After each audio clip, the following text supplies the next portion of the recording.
outer gods. These absolute entities, known as supreme beings, have created countless universes since ancient times. These beings repeatedly forged new universes in their pursuit of eternal life. Throughout this process, countless substances, souls, and laws were born. However, as the endless cycle continued, the supreme beings began to feel a deep and persistent sense of boredom. To entertain themselves, they devised a way to watch their creations wage war against one another. To the supreme beings, the destruction caused by their creations was a source of amusement. Although it meant that countless beings had to fight in endless wars, die, and be reborn over and over, this cycle was seen as a necessary event to appease their boredom. However, during this ongoing spectacle, something unprecedented occurred. One of the supreme beings, who had been observing the wars, was killed by his own creation. When the supreme beings from other dimensions discovered this, they all converged to observe the world that had lost its master. The death of a fellow supreme being, and the fact that he was killed by his own creation, did not concern the others. They all shared the same thought. The first to claim this now ownerless power would become its new master. A student named Suho shared with his classmates that he had been accepted into the Korea National University of Arts. They couldn't believe that someone as unrefined as him had gotten into an arts university. Suddenly, someone approached and congratulated Suho. A guy named Kim Sungchul remarked that he never knew Suho had such talent. Suho then questioned Sungchul about showing up again, but Sungchul took offense, insisting that he didn't want to be called Kim Sungchul. He wanted to be called Lee Yoonchul instead. The other students were talking about Lee Yoonchul. With graduation approaching, they couldn't understand why he continued to act so childishly, harassing that poor boy who had lost his parents yet still tried to smile and move forward with his life. Suddenly, Yoonchul lunged at Suho, aiming to punch him, but Suho quickly grabbed Yoonchul's head and struck him with his knee. To Suho's surprise, Yoonchul smiled and taunted him, saying, "What was that?" as he prepared to counterattack. He told Suho that it didn't hurt at all and then unleashed a powerful punch. Fortunately, Suho managed to dodge it just in time. The punch smashed through a student's locker, leaving even Yoonchul surprised by the force of it, while Suho stood stunned by what he had just witnessed. 2 years later, Sung Suho, now a second-year university student, heard an announcement that all classes scheduled in the main building had been relocated to the annex building. The hunters were currently inside, subjugating monsters, so everyone was instructed to stay away. It had been over 8 hours since the hunters went in. Since this gate was estimated to be D rank, they assumed the hunters would be out soon.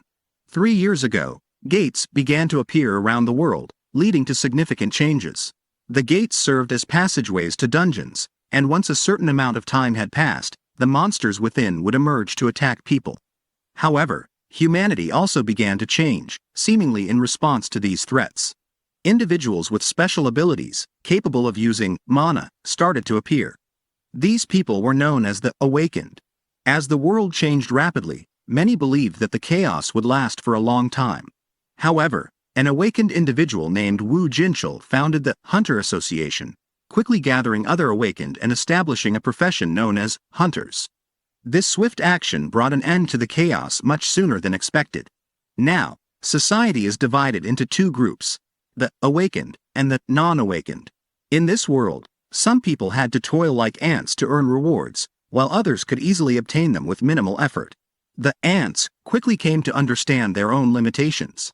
No matter how hard the non-awakened worked, they couldn't bridge the gap between themselves and an E-rank awakened individual. If the hunters fail to close the gates, the world will be destroyed. In other words, while the non-awakened cannot survive without the awakened can manage without the non-awakened. Because of this, everyone is deeply grateful to the hunters. It is thanks to them that non-awakened individuals like Suho can enjoy a peaceful life. However, Suho also feels a growing sense of unease. He begins to wonder if he is becoming too accustomed to not being able to achieve his desires. His missing parents, his reliance on others for survival, and the times when it felt like he could achieve anything, all of these weighed heavily on him. What he once possessed had vanished, leaving a profound sense of powerlessness in its place. His mother often said that he resembled his father. Now, he wonders how his father would handle the powerlessness he faces. Suddenly, Suho was called over by his teacher, who noted that Suho seemed particularly focused today. When asked about his unusually creative drawing of an ant, Suho explained that he had simply drawn what he felt. The result was more like an ant-human hybrid. Suho found himself wondering why he had created such an image. At the dungeon's gate, the hunters began to emerge. They appeared quite relaxed, leading people to assume that the raid had been successful. Hunter Kim announced that they had indeed completed the dungeon raid and had information to report to the Hunter Association. This information was about a new type of monster they had encountered. They had encountered a humanoid monster that could spew blue flames from its eyes and mouth. It attacked with its claws and fangs, but its damage was minimal. Hunter Kim had been scratched slightly by the monster's attack, but it wasn't serious. They were relieved to find that it wasn't a particularly dangerous creature. Moments later, a wound on Hunter Kim's arm ignited with blue flames. He began to act strangely, dropping his weapon. Suddenly, he transformed into a monster and killed the person standing nearest to him. One of the hunters recognized that the blue flames were the same as those emitted by the monster they had encountered in the dungeon. People began running to escape from the infected hunter, but unfortunately, those who were caught were bitten and turned into monsters themselves. Inside the university, students wondered about the commotion outside and peeked through the windows. They were shocked by what they saw. People attacking each other, their eyes glowing with blue light. It was as if they had become monsters. Some of the students considered trying to escape, while others preferred to wait for the hunters to arrive. One student asked their instructor, who was an awakened individual, to take action. However, the instructor replied that he was only an E rank and therefore not strong enough to handle the situation. As Suho watched from the window, he saw a monster climbing up the building. The creature leapt toward their window and seized one of the students inside the room. As Suho scrambled to escape, he noticed a girl who couldn't stand and begged him for help. However, he closed his eyes and ran, telling her he would go get the hunters. Suho felt that his words amounted to essentially asking her to die, but as a non-awakened, there was nothing he could do. He wondered what his father would have done if he were there. The monster noticed the girl and dashed toward her. However, before it could reach her, Suho struck the monster's face with a fire extinguisher. As he did so, he thought to himself that if his dad were there, he would have acted bravely and decisively. Suddenly, a system alert appeared, announcing that Suho had met all the requirements to complete the secret quest, Courage of the Weak. Suho had experienced this before, a dream that felt like a game. In it, he leveled up and fought relentlessly to take down monsters that grew stronger with each passing floor. As the challenges became fiercer, he had no choice but to keep growing stronger.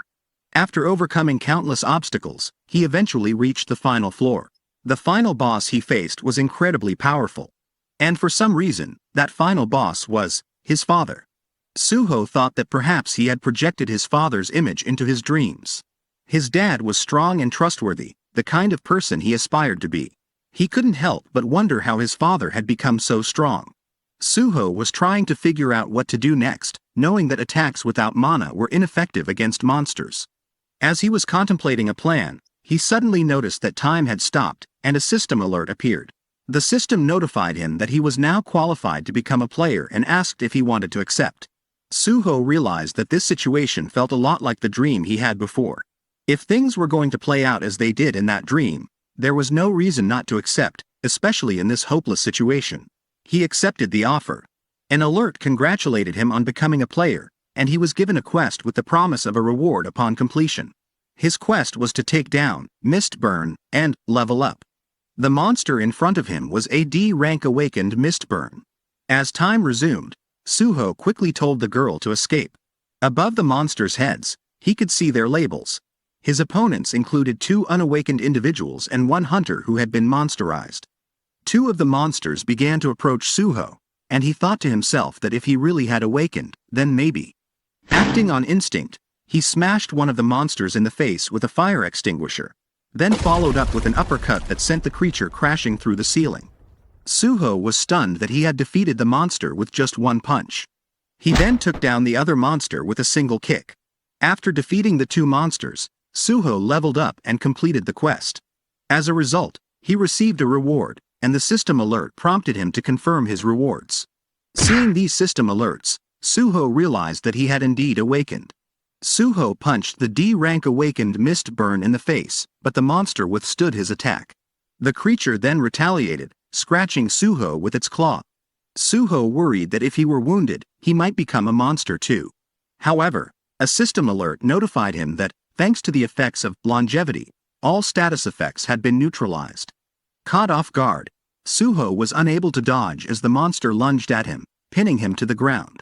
He thought to himself that if he was weaker than AD rank awakened, then he must be E rank, a disappointing realization, given that he had just awakened. While searching for a way to defeat the monster, he remembered the rewards and decided to accept them. He received 2 rewards and used the second one to increase his strength by 3 points. With his newfound strength, he was able to throw the monster off of him. Despite his increased strength, Suho still couldn't take down the monster. Frustrated, he decided to allocate all of his remaining 5 ability points into strength. He had never heard of an awakened individual being able to level up before. Typically, your rank is determined the moment you awaken, and no awakener can surpass their initial rank. Suho didn't know who or what decided one's rank or if there was a way to escape that system. But if he had gained the power to break free from it, then, with a powerful punch, Suho sent the monster flying, smashing it through a thick wall. After defeating the monster, Suho leveled up multiple times, confirming that he, too, was now awakened. He resolved that, as an awakened individual, he could help save others and put an end to the disaster. Outside, a monster wielding a sword leapt into the air. While Suho was observing the situation from the window, a C-rank awakened mist burn appeared right in front of him and swung its sword toward where Suho was standing. A siren blared, announcing a dungeon break at the Korean Art University. The alert urged all nearby residents to evacuate immediately. As people were dying, the military could do little more than watch, waiting for the hunters dispatched by the Hunter Association. The delay was due to the difficulty in finding B-rank and higher hunters, as the Hunter Association was taking precautions against the risk of infected hunters. Suho was surprised when a monster leapt up from the floor below, a C-rank awakened mist burn. Noticing that it was wielding a weapon, he realized this one was different from the others. Despite having just leveled up, Suho thought it was worth trying to fight. However, when the monster swung its sword at him, he quickly realized it was far too dangerous. Using the fire extinguisher to create a diversion, Suho managed to escape, thinking it was impossible to win against such a formidable opponent. As Suho was trying to escape from the monster, he noticed it looking out the window, staring at a group of girls on the top of the building who were waiting for the hunters to arrive. The monster then leapt towards them and eliminated them all. Witnessing this, Suho realized there was no time to wait for the hunters. He had to fight the monster himself. He kicked the monster in the neck, but it had no effect. The monster countered by swinging its sword at Suho, and the attack looked lethal. But Suho knew he couldn't let this monster go unchecked. Suho fought the monster head-on, unleashing a flurry of punches and striking it in the face with his knee.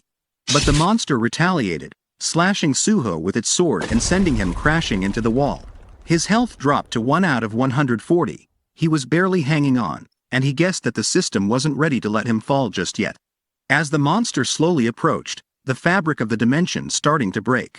Despite his exhaustion, he stood up, ready to defend himself. The monster dashed toward him, and just as his exhaustion level hit 99%, Suho collapsed to the floor. Suddenly, the dimension shattered, and something emerged from it. The monster was about to strike Suho with its sword, but something intervened, cutting off its hand. Before losing consciousness, Suho caught a glimpse of an ant standing nearby. The ant then used its healing power on Suho, muttering that he had arrived too late. With a furious presence, the ant, named Beru, turned his gaze toward the monster that had injured someone so mighty and precious. Without mercy, Beru instantly dispatched the monster that had harmed Suho, along with all the infected monsters in various areas. People who witnessed this were left questioning what was happening. After eliminating the infected monsters, Beru returned to where Suho lay and knelt before him. He greeted Suho with a reverent, "It's been a while, young monarch." When Suho was a child, he loved drawing pictures of the Black Armies. Beru, who served as his caretaker, was always delighted to see his face being drawn by his young master. Suho woke up to find himself lying in a hospital bed, surprised and disoriented. Just then, he received a call from his uncle, who questioned him about what had happened. With all the chaos going on, his uncle informed him that he planned to hire a couple of awakened bodyguards for Suho's protection. By the time Suho opened his eyes, 2 days had already passed since the incident. The event, with its high number of casualties, had become a major issue. First, there was the discovery of the Mistburn, a creature capable of corrupting and turning even hunters into monsters. Then, there was the delayed response from the Hunter Association, despite the incident occurring in the heart of the city. Finally, the biggest mystery remained: how all the Mistburns had ended up dead by the time the hunters finally arrived. As Suho recalled the moment he was injured while fighting the C-rank awakened Mistburn, he wondered how he had managed to survive. Just then, he heard Beru's voice, saying that he had taken care of those vermin. With teary eyes, Beru added, "It's been a while since I've greeted you, my lord." Overwhelmed with emotion, he expressed his joy at seeing how much Suho had grown. Suho's memories started to return, piecing together the fragments of his past. He remembered this ant. It was one of the black lifeforms that had accompanied him during his childhood. He wondered how he could have forgotten it until now. Beru explained that he had crossed dimensions to reunite with Suho. Confused, Suho began to question why he had been living with these black creatures when he was younger.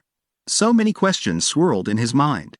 More than anything, Suho noticed that Beru wasn't this small before. Beru explained that he had expended a lot of energy jumping across dimensions, which was why he appeared diminished. "I'm usually much more dignified and fierce," he added. Suho, glancing at his status window, remarked that it only described Beru as a regular grunt. Despite this, Suho thanked Beru for healing him. Beru then explained that the main reason he had come was to break Suho's seal, but it seemed Suho had already done that on his own.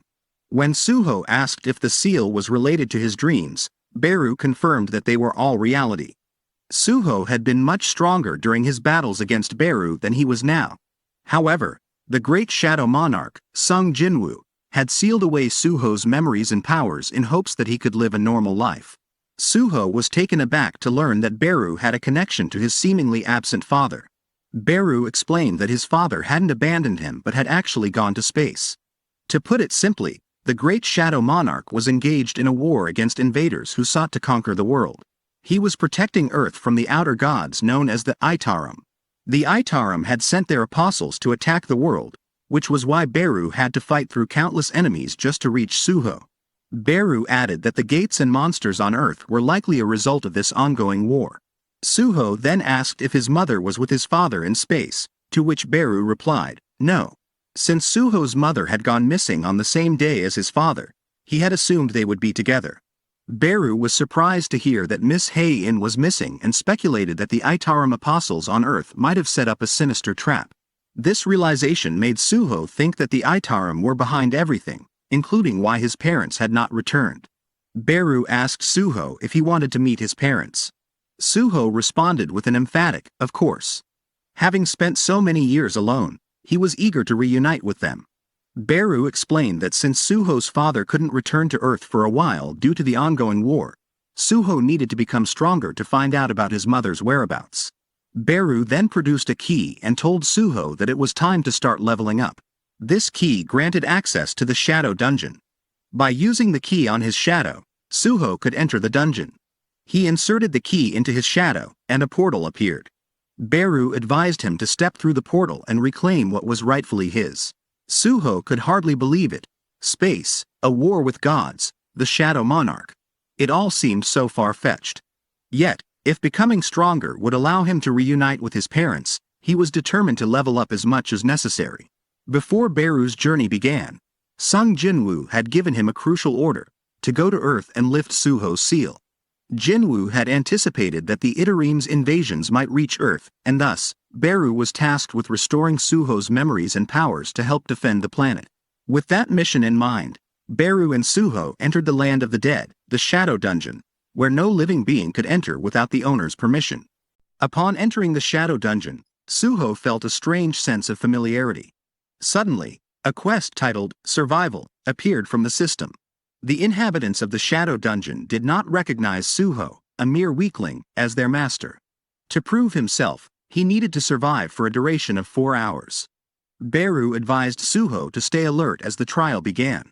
Suddenly, a goblin attempted to attack Suho from behind. Fortunately, Suho noticed it in time and struck first. They identified the creature as a goblin scout and anticipated that there might be more nearby. Suho decided to eliminate the goblin before it could call for reinforcements. Noting that the goblin's name was displayed in white, Suho understood that it was of similar strength or even weaker than him.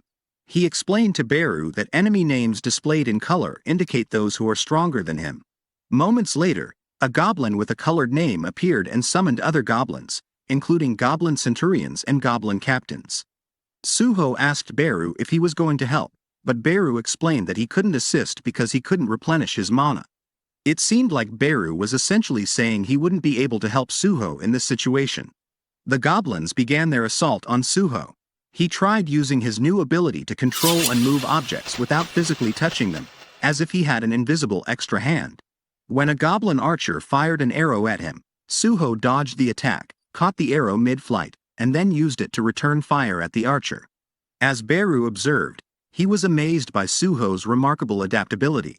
He recalled how, during Suho's toddler days, the young monarch's abilities seemed almost mythical.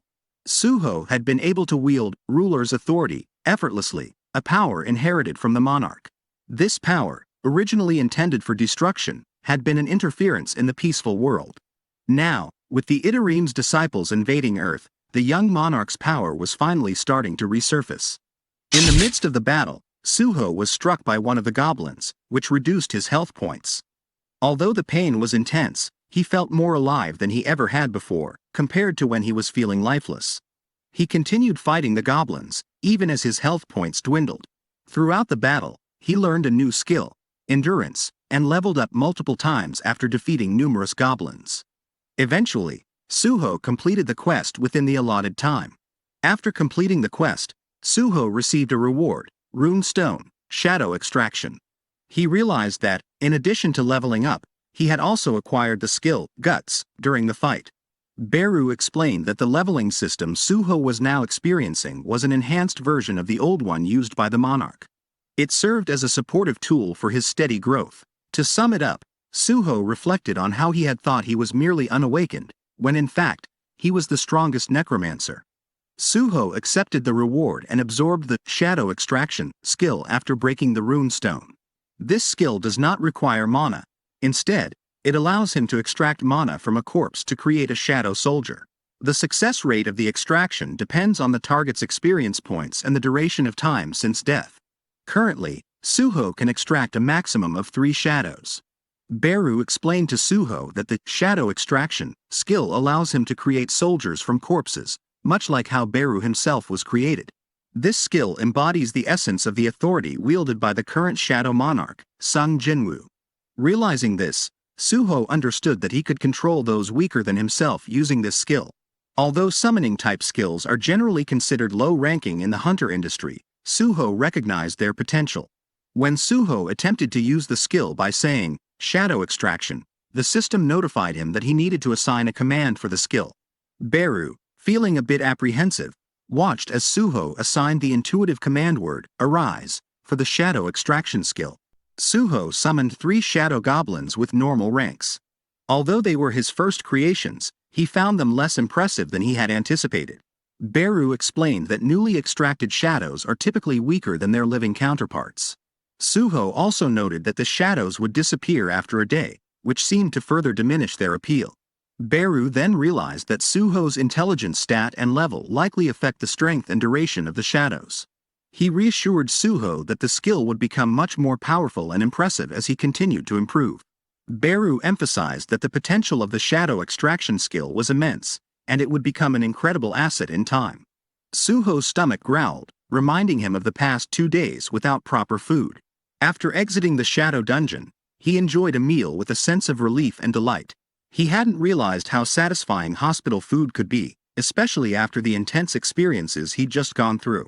While eating, Beru began explaining to Suho what they needed to do from here on out. They were entrusted with 3 responsibilities. First, they must protect Earth from the monsters that threaten it. Naturally, Suho's level will increase as he hunts these monsters, and as he becomes stronger, Earth will be safer. Second, they are tasked with finding Suho's missing mother, Hei-in. Beru believes that they will uncover clues as they continue to defeat monsters.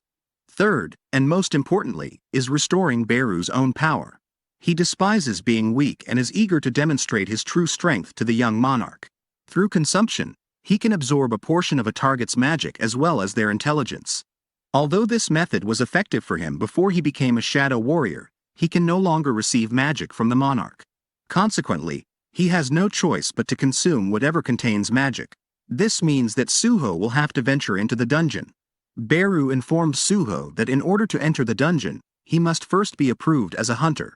Suho needs to go to the Hunters Association to have his magic level measured. Since Suho is an awakened individual who has already leveled up, he wonders what rank he might be. He's also concerned about what he would do if he happens to be classified as an S rank.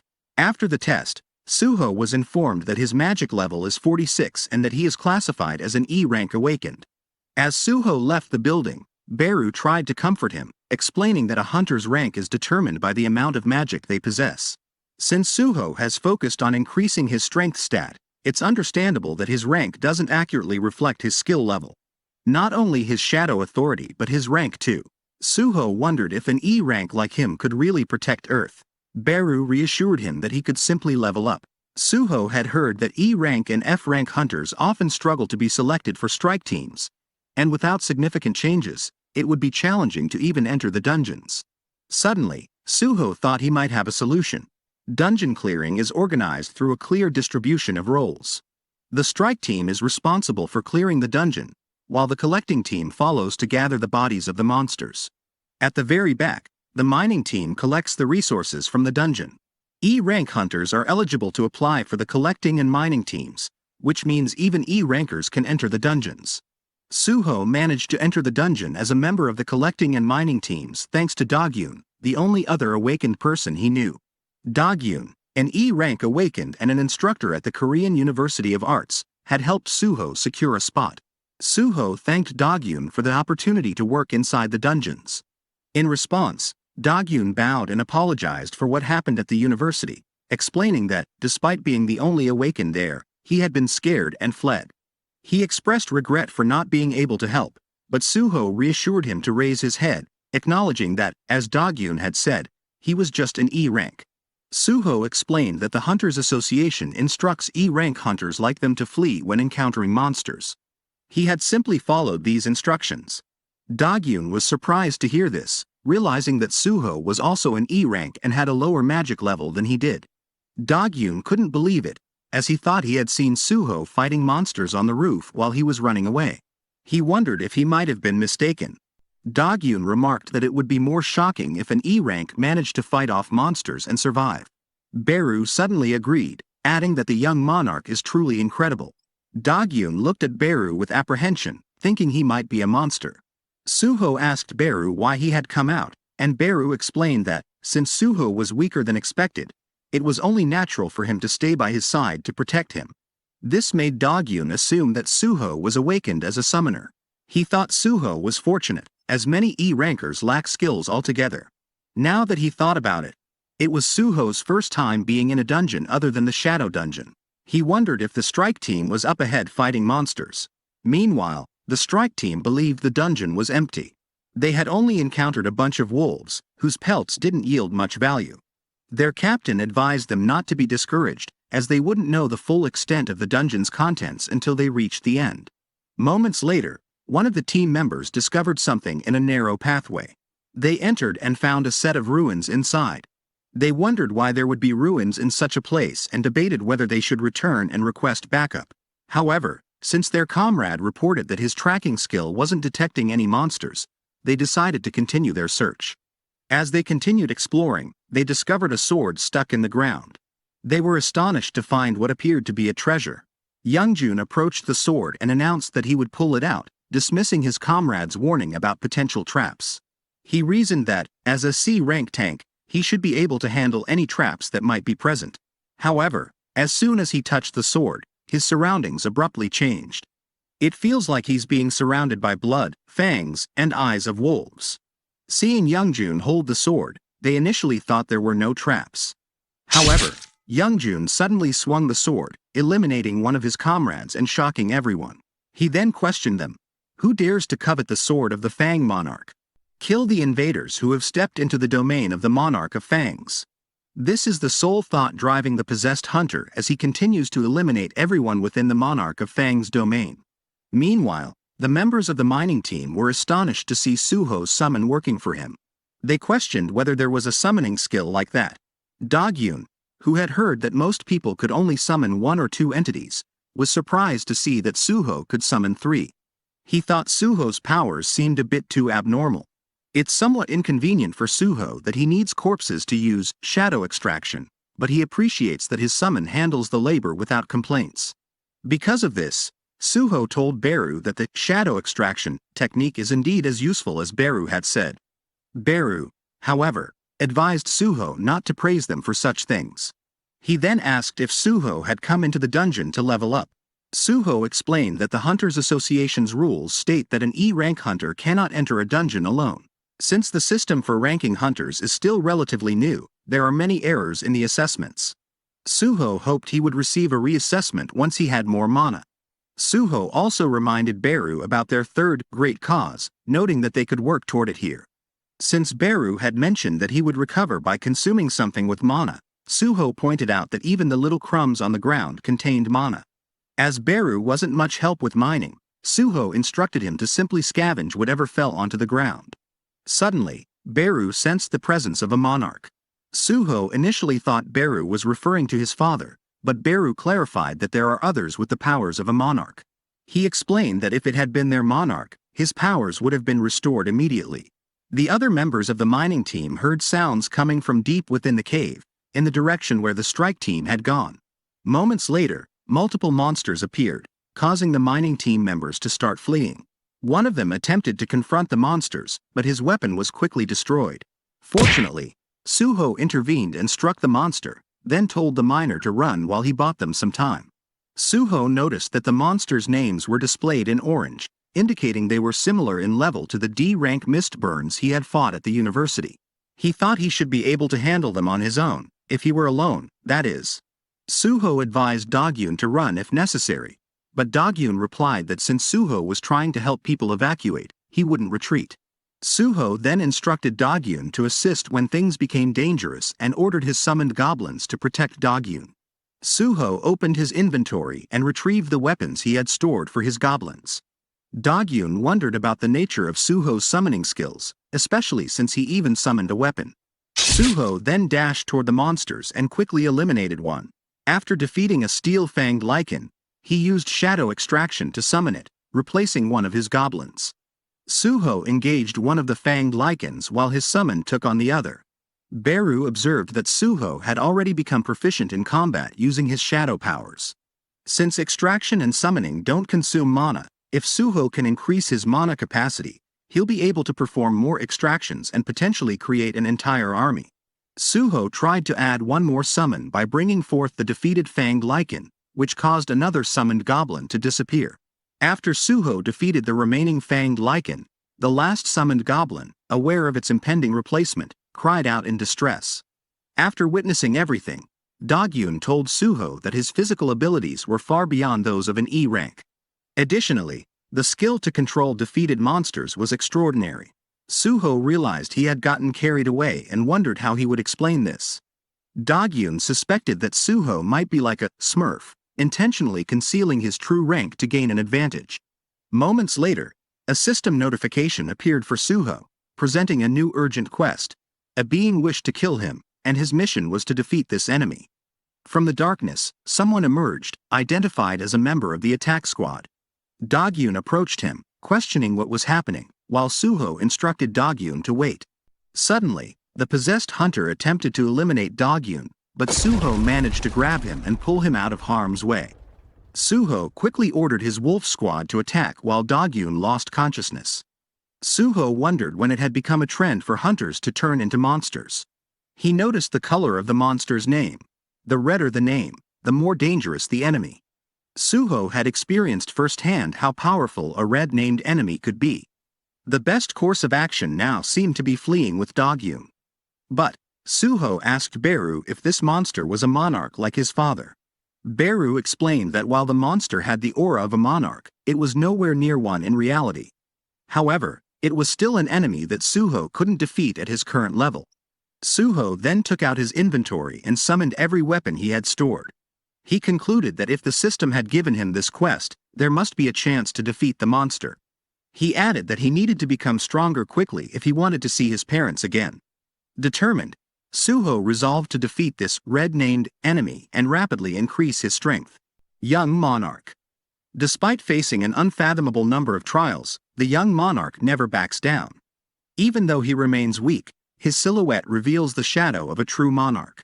Beru informed Suho that the enemy's true form is a sword. If Suho could sever the enemy's arm, he would lose his connection to the host and be unable to move. As the enemy slowly approached Suho, Suho summoned his shadow soldiers again in an attempt to stop him. Suho was amazed to find that if he used some mana, the soldiers would just get back up. Beru explained that as long as Suho had mana, he could recover them indefinitely. The enemy questioned Suho, wondering how an insignificant creature like him could wield the power of the Shadow Monarch. Beru, insulted, retorted, "How dare you call the bloodline of the Shadow Monarch an insignificant creature?" The enemy was taken aback by Beru's words, surprised to encounter the Shadow Monarch's bloodline there, the nemesis of the Monarch of Fangs. Suho began throwing weapons at the enemy, but they were easily destroyed and deflected. As expected, a red-named enemy handled the attacks with ease. Undeterred, Suho continued his assault by sending a sheer volume of weapons to overwhelm his opponent.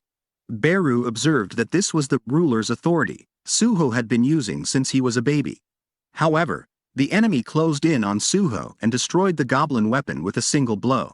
Beru realized that if the enemy could easily smash through Suho's defenses, there was no way to block the attack. If Suho took even one hit, it would be disastrous. The longer he fought, the slimmer his chances of victory became. The enemy taunted Suho, asking if he was just going to run away like a coward, someone who hides not only behind the shadow soldiers but also behind the Shadow Monarch. Suho, despite the enemy's provocations, realized that the taunts were just a way to mask their own hesitation in getting closer. He thought to himself that if only he had more strength. Suho asked Beru why his strength didn't return while climbing the tower, if his restrictions were lifted.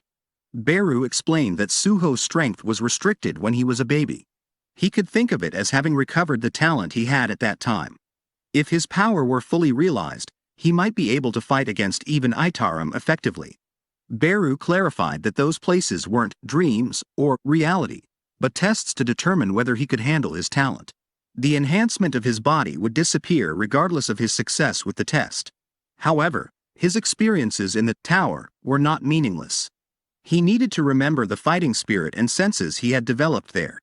Suho could definitely recall the senses, as he mainly fought using a brawling style in the tower. He thought that if he had a gauntlet like back then. Suho recalled Beru's explanation about the basics of shadow soldiers. As long as he had mana, he could recover them indefinitely. He also remembered that Beru could change his form at will. With this in mind, Suho summoned his shadow soldiers once again while the enemy advanced toward him. The enemy taunted Suho, questioning whether he hadn't learned that such tricks wouldn't work on him. If Suho hadn't, the enemy would simply cut him down. But just as the enemy's attack was about to land, Suho absorbed his shadow soldiers and transformed them before the strike could reach him. The shadow steel-fanged lichen transformed into a gauntlet, a fitting embodiment of its name. With this new form, Suho could close the distance and engage in close-range combat with his enemy. As they exchanged blows, Beru trembled at the sight of Suho using shadow soldiers as a weapon. Beru reflected on how the Shadow Monarch, having transcended levels, could manipulate shadows with complete freedom.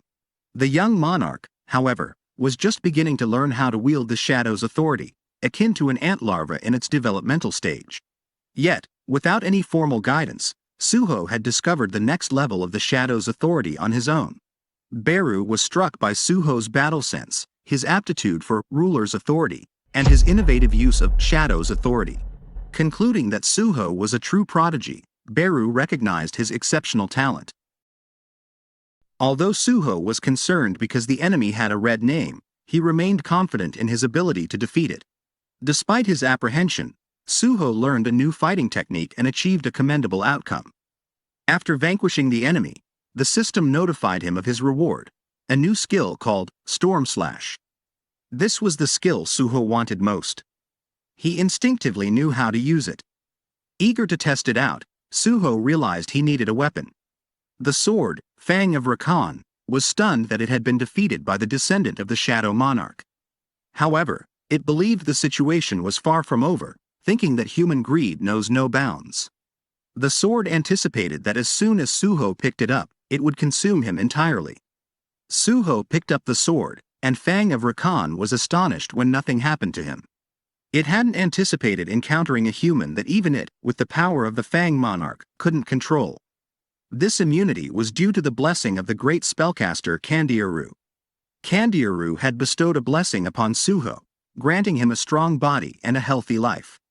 This blessing came with the ongoing effect of longevity, making Suho immune to all diseases, poisons, and status effects. Additionally, he would possess explosive regenerative abilities while sleeping. Suho then tested the skill, Storm Slash, with the new sword he was holding. Although it depleted his mana with just one use, he was impressed by the immense destructive power it wielded. Moments later, Dogyun woke up and inquired about what was happening. Shocked to see the possessed hunter sleeping beside him, Suho suggested they talk outside and on their way. The other survivors and Dogyun were now outside the dungeon gate, while Suho announced that he would return to check for any additional survivors inside. Dogyun, aware that Suho was an E-rank awakened with a summoning skill, found it intriguing how Suho had become so powerful. Though he considered this a minor detail, he decided it was more important to focus on the fact that Suho had saved everyone. Inside the dungeon, Suho defeated the remaining steel-fanged lichen and leveled up. As he proceeded further, he came across the corpses of the hunters who had been killed by the Fang of Rakan. The sword explained that it had simply eliminated every intruder that entered, as it was its duty to protect the sanctuary of the Fang Monarch. Suddenly, Suho grabbed the sword and thrust it into the ground, telling it to be quiet for a moment. While examining the corpses, the system notified Suho that shadow extraction was possible on the targets. Beru explained that, as long as it was a corpse, Suho could turn any of them into his own soldiers. However, Suho chose not to do so. He picked up the dead hunter's body and remarked that making them fight even in death would amount to punishing them. Suho's words left both Beru and the Fang of Rakan silent. After placing the hunter's corpse into the cart, Suho asked Beru whether his father's involvement in killing the Fang Monarch was related to Itarim. Beru explained that Itarim is the current enemy of the monarchs and that the monarchs Suho referred to were merely their past adversaries. There are a total of 9 monarchs, including Suho's father. The great Sung Jinwoo, Suho's father, is the Shadow Monarch, the king of the dead. The other monarchs are the king of beasts, the Fang Monarch, the king of insects, the Plague Monarch, the king of monstrous humanoids, the Iron Body Monarch, the king of demons, the White Flame Monarch, the king of giants, the Primordial Monarch, the king of snowfolk, the Frost Monarch, the king of demonic specters, the Transfiguration Monarch, the king of dragons, the Destruction Monarch. All 9 monarchs possessed transcendent strength beyond comprehension. However, when 8 of the monarchs invaded Earth, they were all defeated by the Shadow Monarch. Fang of Rakan agreed, acknowledging that the Shadow Monarch was his mortal enemy who had killed his master, the Fang Monarch. If Fang of Rakan had retained all his strength, he would have sought to eliminate Suho, the descendant of the Shadow Monarch. Suho understood Fang of Rakan's perspective. His father had fought the other monarchs to protect Earth, while Fang of Rakan had been trying to defend his realm from invaders. Both sides had made rational decisions to protect what was precious to them. The only real difference was that Fang of Rakan felt compelled to fight Suho specifically because of his lineage as a descendant. Suho questioned Fang of Rakan, asking if it wasn't foolish to be hostile towards his father, given that even the Fang Monarch could not defeat him.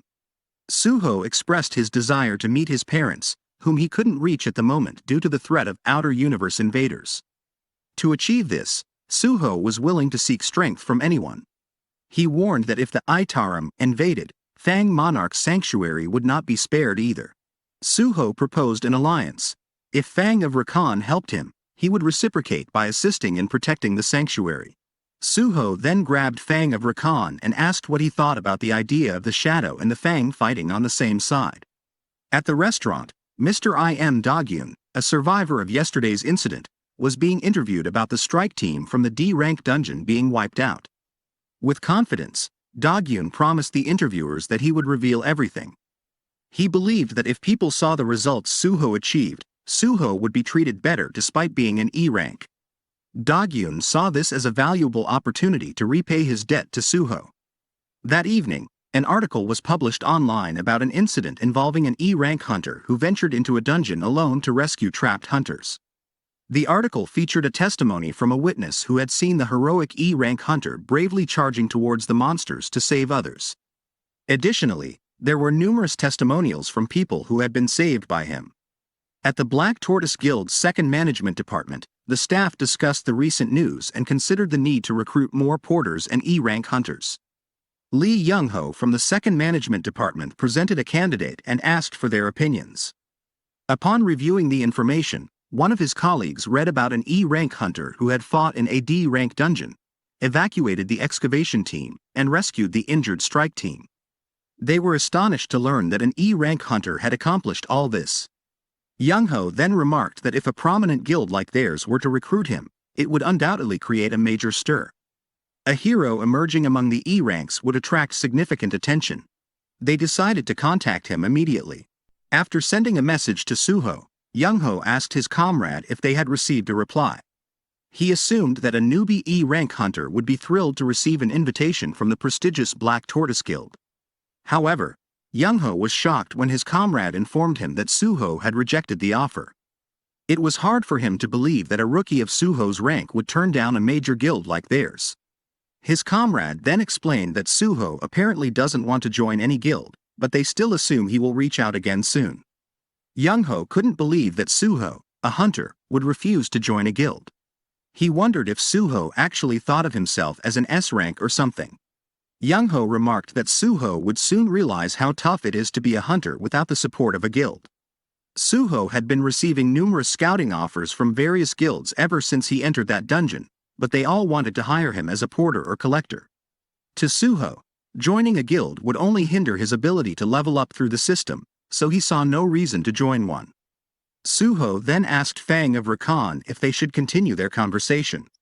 In a previous discussion, Fang of Rakan had asked Suho what he was thinking, to which Suho responded that Shadow and Fang were aligned with each other.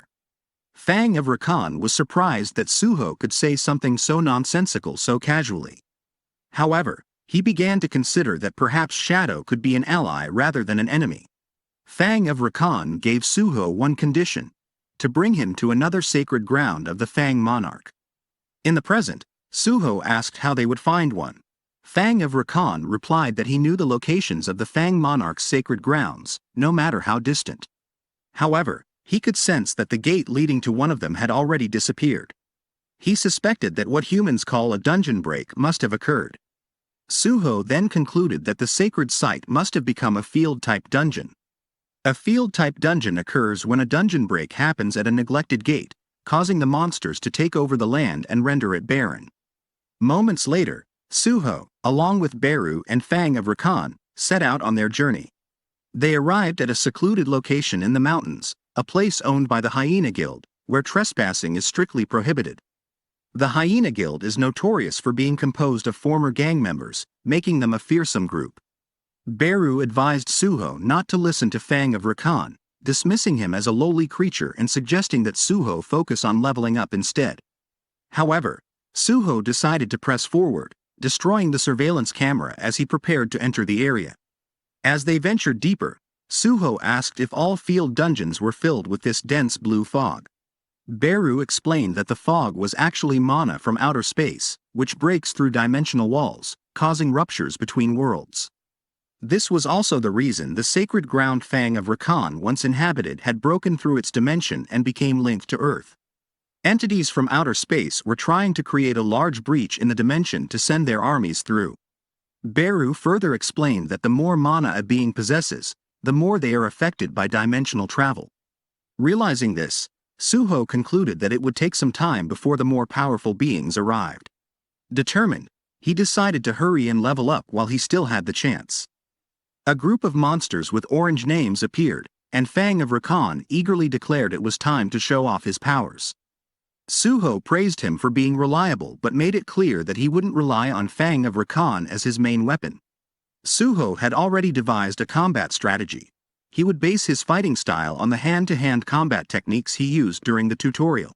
Fang of Rakan would provide support, while Suho used ruler's authority for mid to long-range attacks. To keep his enemies guessing, Suho planned to use various weapons and enhance his arsenal with shadow extraction. This versatile approach to combat left Beru amazed, while Fang of Rakan was impressed by the power of the Shadow Monarch's bloodline. Fang of Rakan also realized that the more enemies Suho faced, and the longer a battle dragged on, the stronger Suho would become by raising the fallen as shadow soldiers. It dawned on Fang of Rakan why they had lost in the war. With his intelligence stat increased, Suho could now control up to 5 shadow soldiers, further enhancing his combat capabilities. As they moved forward, they found the place where the gate to the sacred grounds once stood. They grew concerned, noticing that there were still people around, even though it was late at night. This made Suho wonder if there was a specific reason for them to stay so late. Moments later, the guards opened the gate, and a van arrived. Suho then noticed people with blindfolds and tied arms being led out of the van. It seemed he was witnessing a kidnapping in progress. Beru advised the young monarch that, given their current status as trespassers, it might be wiser not to intervene. However, when Beru looked beside him, he realized that Suho was already gone, having left to act on his own. Sung Suho, age 21, grew up under the strong influence of his father, a police officer specializing in violent crimes, and his grandfather, a legendary firefighter.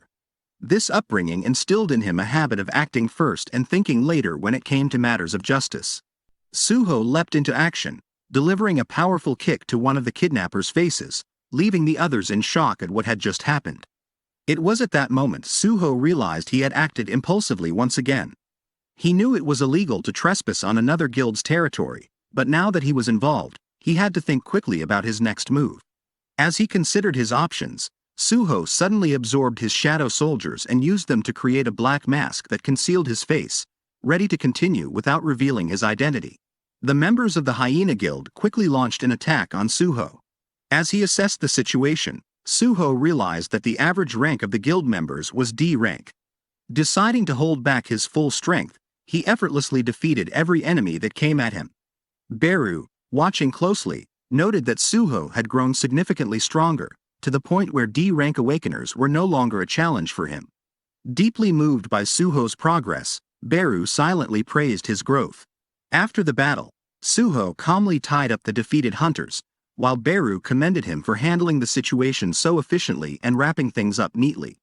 The people Suho saved thanked him and asked if he was a hunter from the Hunter Association. Suho responded with a simple, "You can think of me that way." As he finished tidying up the scene, he instructed the rescued individuals to escape to a safe place. While Suho pondered why the Hyena Guild was kidnapping people, Fang of Rakan interrupted his thoughts, stating that he could feel the reason they had come to this location. He pointed toward a closed garage, hinting that something significant was hidden within. They entered the garage and opened the entrance, revealing a grim scene filled with cages, handcuffs, and various medicines. In one of the cages, Suho noticed an imprisoned dog. However, Fang of Rakan quickly corrected him, explaining that it wasn't a dog. The young creature was actually a wolf, a descendant of the King of Beasts, the Fang Monarch.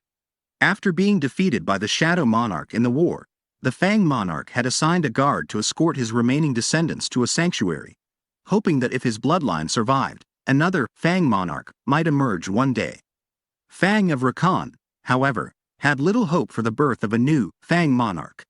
He merely wished for the descendants of the Fang Monarch to continue living on.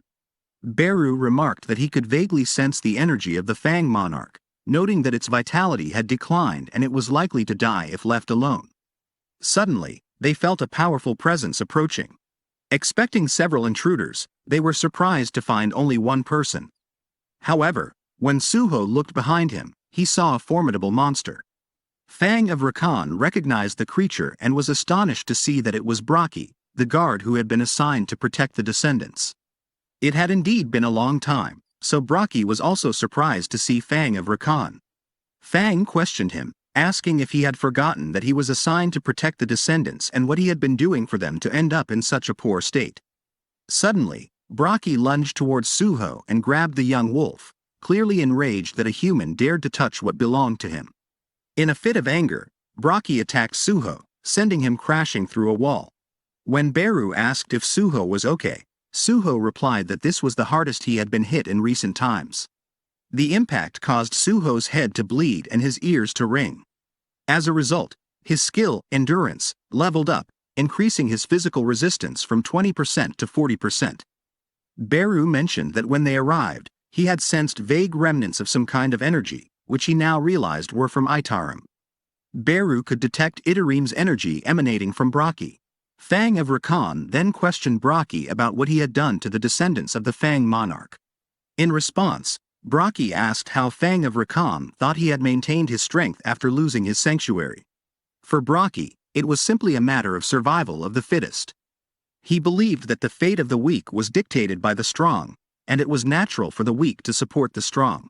He viewed the little fox as a weakling, but because he was a descendant of the Fang monarch, Braki considered him the best source of nourishment available. Thus, Braki had been consuming the fox's blood regularly, as it came from the monarch's bloodline. Enraged, Fang of Rakan vowed to kill Braki if it was the last thing he did. Braki simply laughed and taunted Fang, questioning what a defect like him could accomplish on his own and claiming that Rakan's death was due to his weakness.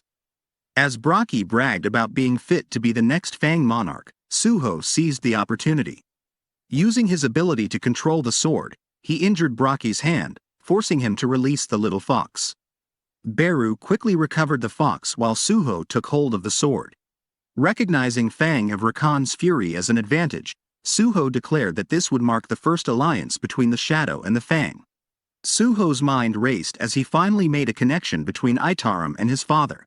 Meanwhile, Braki was growing increasingly infuriated and itching to kill Suho. Just then, a system alert sounded, notifying Suho of a new quest. The emergency quest instructed him to take down the hyena Braki and ensure his safety. Suho pondered how a monster could establish a guild and begin kidnapping people, suspecting it might be connected to Itarim. Just then, hunters from the hyena guild called out to Braki, urging him to leave with them and promising their assistance against Suho. As Suho prepared to prevent their escape, he was stunned when Braki suddenly turned on his own guild members and eliminated them all. This unexpected act of betrayal left Suho in shock at what he had just witnessed. Braki declared that he didn't need any help when facing someone like Suho and that those who don't know their place are swiftly executed. Suho then attacked Braki with the sword, but Braki effortlessly blocked the strike with his hand. When Suho questioned how Braki could justify killing the guild members for such a reason, Braki responded that the right to live as a weakling is determined by those with power. He added that if those with power desire something, they don't need a reason to take it. Suho struggled to fight Braki due to his immense speed and destructive strength. However, when Suho saw an opening, he used his skill, Storm Slash, inflicting multiple wounds on Braki. Despite the damage, Braki only laughed and taunted Suho, asking if that was all he had. But then, unexpectedly, Braki was stabbed from behind with a sword. Suho, not finished yet, twisted the sword to inflict even more damage. Fang of Rakan questioned Braki about his transformation, recalling how Braki once respected and pledged allegiance to Lord Rakan. When Braki remembered his past respect for Rakan, a symbolic barrier seemed to block his memory, and he shouted, "No." He then grabbed the sword and shattered it into pieces. Braki declared that he had never truly respected Rakan. He had merely been compelled to kneel before Rakan's strength. He added that he would never return to the life of a weakling. Seeing Fang's resolve crumble, Suho became worried. Suddenly, Braki landed a powerful punch to Suho's stomach, causing intense pain and making Suho feel as if his bones were being crushed. Despite the agony, Suho thought of his father fighting somewhere and realized he couldn't afford to fall now. Suho pressed on, engaging Braki in a fierce close-range battle. As they fought, the broken blade of the Fang reflected on the survival and future of the Fang lineage. The thought of leaving everything to one person, Sung Suho, motivated him to keep fighting. Just then, he heard a sound from the little fox, the successor of his lord Rakan. Inspired by Suho's unwavering fighting spirit, Fang of Rakan realized that his last act could be to transfer his remaining power to his successor. During the fight, Suho was pushed back and found himself with only a sliver of health remaining. He questioned whether he could really win, feeling his strength waning. As Braki prepared to deliver the finishing blow, the little fox leapt in to intercept him, biting Braki's arm. The fox that had evolved into a larger, stronger form and stood beside Suho to protect him. A system notification appeared, stating that the successor of the Fang had shown respect for Suho's fighting spirit. The system then asked Suho if he wanted to accept the successor of the Fang as a member of his party. Suho was astonished to realize that the once baby wolf, now a powerful creature, wished to join him. Seeing Rakan's heir in a different form, Braki asked if he had absorbed the mana from Rakan's fangs. This revelation surprised Suho, as it meant they had sacrificed themselves to save the heir. Suho had planned to work with Fang from the start, so he readily accepted the alliance with the successor of the Fang. After recruiting the successor as his ally, a vision suddenly flashed in Suho's mind, a scene where Braki told Rakan's heir that they had been defeated by the Shadow Monarch in the war. Those who suffered defeat would lose much, Braki explained, and for the prosperity of the Fang, the heir must grow stronger. In another scene from the memory, Rakan's heir was crying in fear while Braki knelt before their enemies. They didn't eliminate Braki, seeing him as useful, and instead implanted something in his eye that changed him. As a result, Braki became their slave, forced to follow their orders to capture humans alive and deliver them. The thing they planted in him not only enhanced his strength but also had the power to twist any desires he had. These were the memories of Fang's heir. Suho wondered if the ones who implanted something in Braki's eye were the masterminds connected to the Itarim. He also realized that the Fang's heir wasn't seeking revenge on Braki but was instead trying to save him from his madness. This led Suho to conclude that he had to defeat Braki here, but he knew he wasn't strong enough yet. Just then, a quest notification appeared following his recruitment of the new ally. Suho's mission was to find and recruit the heirs of the monarchs as allies. There were a total of 8 heirs, and Suho was now allied with one.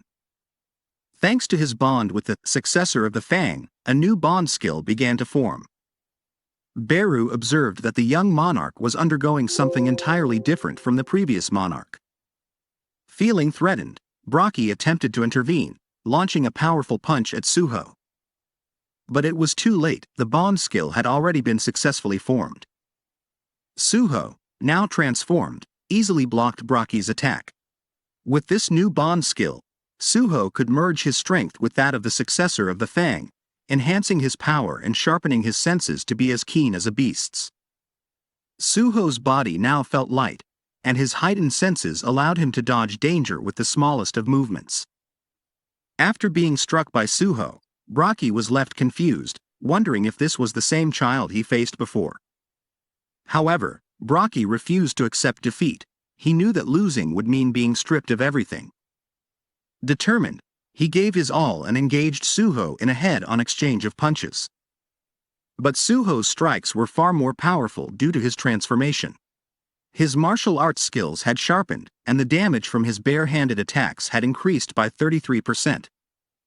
Leaping into the air, Suho delivered a devastating kick from above, slamming Braki into the ground and finishing the battle. After defeating Braki, both Suho and the Fang's heir returned to their normal states. The Fang's heir approached Braki and gently licked him as the curse on Braki's eye slowly faded away. Braki then recalled the reason he had sought power, to protect Rakan, a duty in which he had failed. His anger and regret resurfaced. Suddenly, a system alert appeared, notifying Suho that Hyena, Braki, had been defeated. As a result, Suho leveled up multiple times. Suho recalled Beru mentioning that he had sensed Itarim's energy coming from Braki. He then shared with Beru that he had just caught a glimpse of the Fang heir's memories. Suho began to wonder if the ones who implanted something in Braki's eye could be from Itarim, and what their true objective might be in targeting Braki. Beru explained that it was unlikely they were directly Itarim, as the outer gods wouldn't act themselves, they would use apostles to manipulate causality. However, what those hunters did was likely connected to the invasion of this world. This revelation led Suho to suspect that the apostles of the Itarim were already on Earth, and he felt the need to gather more information. Beru suggested a way to do that. Since Braki possessed memories related to the Itarim, if Beru devoured Braki's corpse, he could access those memories while also recovering his mana. Suho approached the Fang's heir and asked if he would like to join them, mentioning that there was a place he wanted to introduce to him. In response, the Fang's heir affectionately licked Suho's face. Smiling, Suho took out the key to the Shadow Dungeon and opened a portal. As they entered the Shadow Dungeon, Beru asked Suho why they were coming to a dungeon instead of going home. Suho explained that he wanted to find a place for the Fang's heir to stay. Since he had formed an alliance with the Fang and it was unfortunate that the heir had no guardian and had lost his sanctuary, Suho felt it was important to provide a new home for him. Suddenly, a system alert notified Suho that the Fang's heir wanted him to give him a name. Noting the Fang's heir's gray fur, Suho decided to name him Gray. He then designated the forest as Gray's territory. Suho asked Beru what Gray should eat. Beru explained that, as a member of the Fang's bloodline, Gray could likely feed on living organisms or monsters. Suho considered this a good opportunity, noting that there were still monsters in the area that he hadn't yet dealt with. He decided to have Gray help with the cleanup. While Gray began hunting goblins in the forest, Suho and Beru watched him. At the same time, Suho sorted through the items he had obtained. He received a reward of 5 ability points and was awarded the title, Wolf Slaughterer. This title increased his stats by 40% when fighting against beast-type monsters. Next, Suho reviewed the details of his quest to find and recruit the monarch's heirs as his teammates. Beru explained that the monarch didn't have such a system. He revealed that the level-up system designed for Suho had been revised to remove the ill intentions originally embedded in it. Previously, the system's goal was to forcefully develop a human named Sung Jinwoo into a vessel for the Shadow Monarch. The plan was for Sung Jinwoo's soul to be destroyed once this goal was achieved. However, Suho's father managed to defy this scheme and became the Shadow Monarch himself, reaching a level of power where he no longer needed to level up. Beru believed that the system would adapt to the path Suho takes and act as a guide for him. If any new functions appeared, they would likely be designed to assist Suho. Curious about his system's objective, Suho opened his status window. After hearing Beru's explanation, he began to understand why his class was still listed as None. Suho noticed that his stats had significantly improved since he was last pursued by the Mistborns. He had also gained many useful skills. However, he realized that he was still relatively weak. If it hadn't been for Gray and the bond skill, he might have lost to Braki in the recent incident. Suho decided that if the quests given by the system aligned with his goals, he would focus on completing them. By clearing these quests, he hoped he would eventually find his parents. Suho asked Beru if he had found any traces of Itarim in Braki's memories. Beru responded that he had checked, but there were no Itarim apostles involved in brainwashing Braki. However, he did find memories of the humans who created the Hyena Guild for Braki and were involved in recovering kidnapped individuals. The name of their guild is Grim Reaper. Beru explained that investigating this guild could provide more information about Itarim. Meanwhile, a man named Taegeyu called Lee Minsung to discuss what he had seen in the news article. Taegeyu suspected that Minsung was behind the hyena incident and revealed that he had discovered Minsung's involvement in a commission with the Hyena Guild. He warned that the association would soon uncover this as well. Minsung, however, remained confident, asserting that once he mobilized his lawyers, even the association wouldn't be able to challenge him. Despite this, Taegeyu cautioned Minsung not to be overconfident, as the association chairman was not someone to be underestimated. He advised Minsung to clean up the situation thoroughly before Taegeyu returned. After Taegeyu ended the call, Minsung was frustrated, particularly because Taegeyu, who used to be just his driver, seemed to have grown arrogant after becoming an S rank. Reflecting on the individual who defeated Brocky and destroyed the Hyena Guild, Minsung recalled that the only information he had from the survivors was that the person was a young hunter wearing a black mask. Minsung felt he couldn't waste time on someone about whom he had so little information. What mattered more to him now was the hunter awakening stimulant called Stardust. He believed that if this business succeeded, no one would be able to look down on him anymore. Back at the Shadow Dungeon, Gray continued to grow stronger while Beru advised him to eat as much as he wanted. A system alert notified Suho that his teammate Gray had gained a significant amount of experience from hunting monsters and had reached a milestone. As a result, 50% of Gray's experience was now shared with Suho. Suho informed Beru about this and asked if such a system had existed before.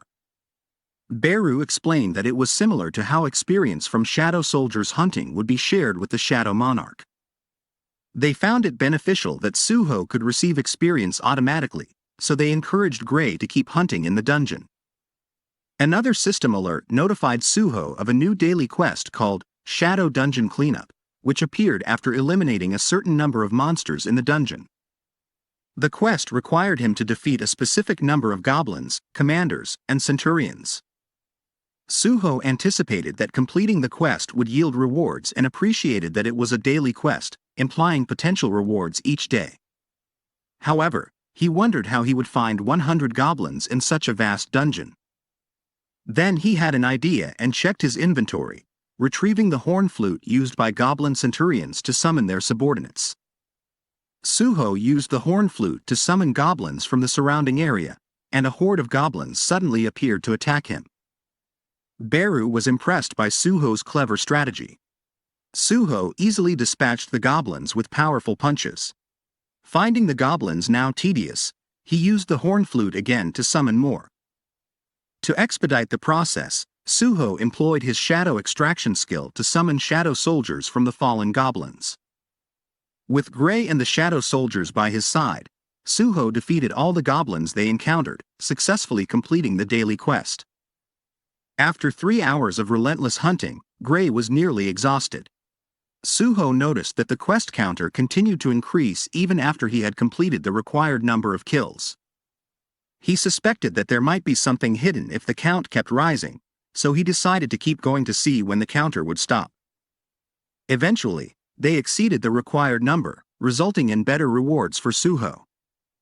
However, Gray collapsed, feeling as though his soul was separating from his body. Suho accepted the first reward, a status recovery, which restored his condition perfectly, similar to leveling up. The second reward was additional ability points, which would become increasingly difficult to obtain as he leveled up. For the final reward, Suho had to choose between 2 random boxes: a random blessed box, which provides an item he wants, and a random cursed box, which provides an item he needs. Suho chose the random cursed box and received an item called Vulcan's Horn.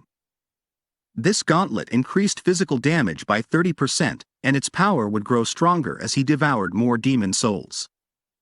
Since the Vulcan's Horn was a bit heavy, Suho invested all his remaining ability points into strength. Excited, he declared that he just needed to hunt demons and enhance his new weapon. Suddenly, a quest notification appeared, indicating a change in his teammate Gray's condition. Gray's trust level had shifted from respect to fear. Beru explained to Suho that Gray wasn't a shadow soldier with limitless stamina. Suho then apologized and instructed Gray and Beru to rest for the day. After exiting the shadow dungeon, Suho and Beru discussed the Grim Reaper Guild. As Suho pondered where to begin his investigation, he received a text message from his instructor asking for his help.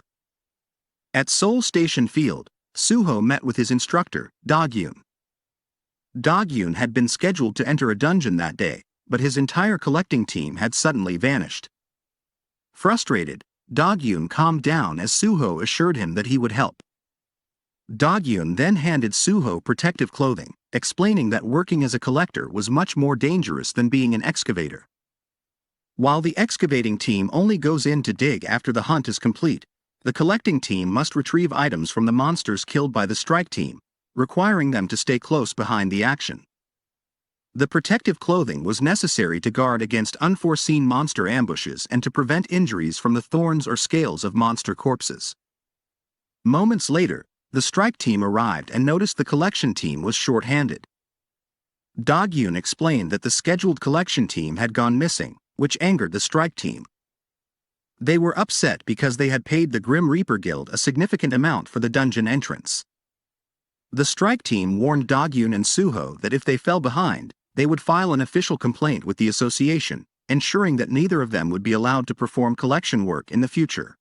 The strike team consisted of 4 D rank magic-type hunters, 5 D rank combat-type hunters, and 1 C rank healer.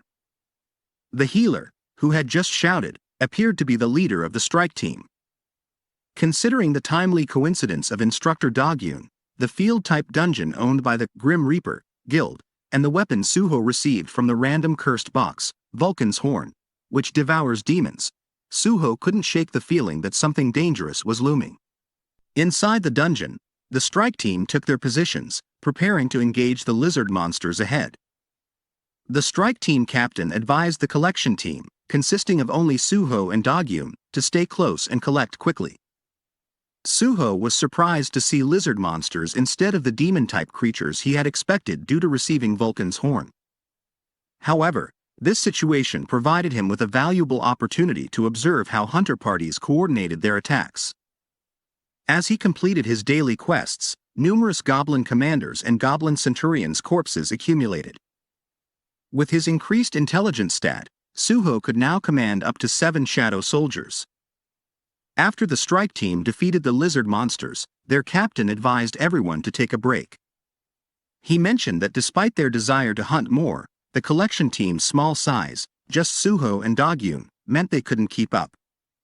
The captain hadn't expected the collection team to hold them back, but when he glanced behind him, he was surprised to find that the collection of the corpses was already complete. The captain then approached one of the shadow soldiers and asked Suho if it was his summon. Suho confirmed it and inquired about the reason. The captain, gripping Suho's hand, earnestly requested that he become an exclusive collection team member for their strike team. Suho declined, stating that he had no intention of continuing collection work. In response, the captain offered to pay him the highest salary available in the market. Suddenly, the captain was alerted to a problem. They had discovered the corpse of a normal person. Upon examining the body, they concluded that it was indeed a normal individual. However, the body was covered in blue flames, which led Do-gyun and Suho to a troubling realization. They suspected it was a Mistborn. Do-gyun then explained to the captain the Mistborn incident that had occurred at his university. Moments later, the strike team discovered several more corpses. One of the team members asked the captain if they should halt the hunt and report the situation to the association first. The captain, assessing their party's composition of C rank and D rank hunters, decided that they could handle the situation without issue. He instructed the team to continue advancing, which left Suho shocked. Do-gyun tried to warn the captain about the dangers posed by Mistborns, but the captain insisted that, as the leader, he would make the final decisions on their actions. Suho asked Do-gyun if he had a skill for running, to which Do-gyun confirmed. Curious, Do-gyun asked Suho why he wanted to know. Suho explained that if things went wrong, it would be crucial to run away immediately, as they were unsure of the dangers that lay ahead. Meanwhile, a group of people were captured by monsters and used as a resource to create something. One of the monsters expressed concern that the fire was not strong enough and asked about the status of the firewood supply. They were informed that there was an issue at their supply grounds and that they would need to consult that human to devise a new method for acquiring supplies. The monsters were shocked to learn that the Hyena Guild, their regular firewood supplier, was facing such problems. With this delay, the production of stardust would fall significantly behind that of other factories.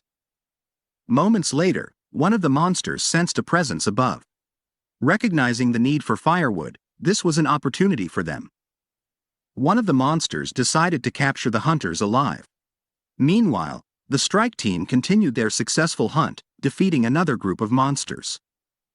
They were pleased with their decision to push forward, anticipating a profitable day. They were also impressed with their collection team, which was performing exceptionally well. The captain had been holding on to something special for the right moment and now decided to reveal it. He took out a vial of stardust and asked his teammates if they were familiar with it. They recognized it as a highly sought-after mana amplification stimulant that had been selling rapidly in the hunter world recently. While the strike team was discussing, they failed to notice the approaching monster until it was already on their captain's back. The monster swiftly overpowered the captain, breaking the stardust vial he was holding. The hunters were stunned, especially when the monster began to speak. The monster began counting the number of hunters, totaling 10. Impressed by their numbers, it took out a vial of stardust, surprising the hunters further by revealing that even monsters could consume stardust. Realizing the urgency, the hunters decided to attack the monster before it could fully benefit from the stimulant. However, their efforts were in vain. The monster defeated them effortlessly and then collected the firewood it needed before leaving. On the collection team's side, Suho received a system alert about a new quest. The quest was to rescue the 7 survivors who had been captured by a demon. The rewards for the quest would depend on how many survivors Suho managed to rescue. Noticing Suho's unease, Beru asks what's wrong. Suho explains that he's received an alert quest, indicating the presence of nearby demons who have kidnapped humans. The quest promises rewards based on how many people he can save.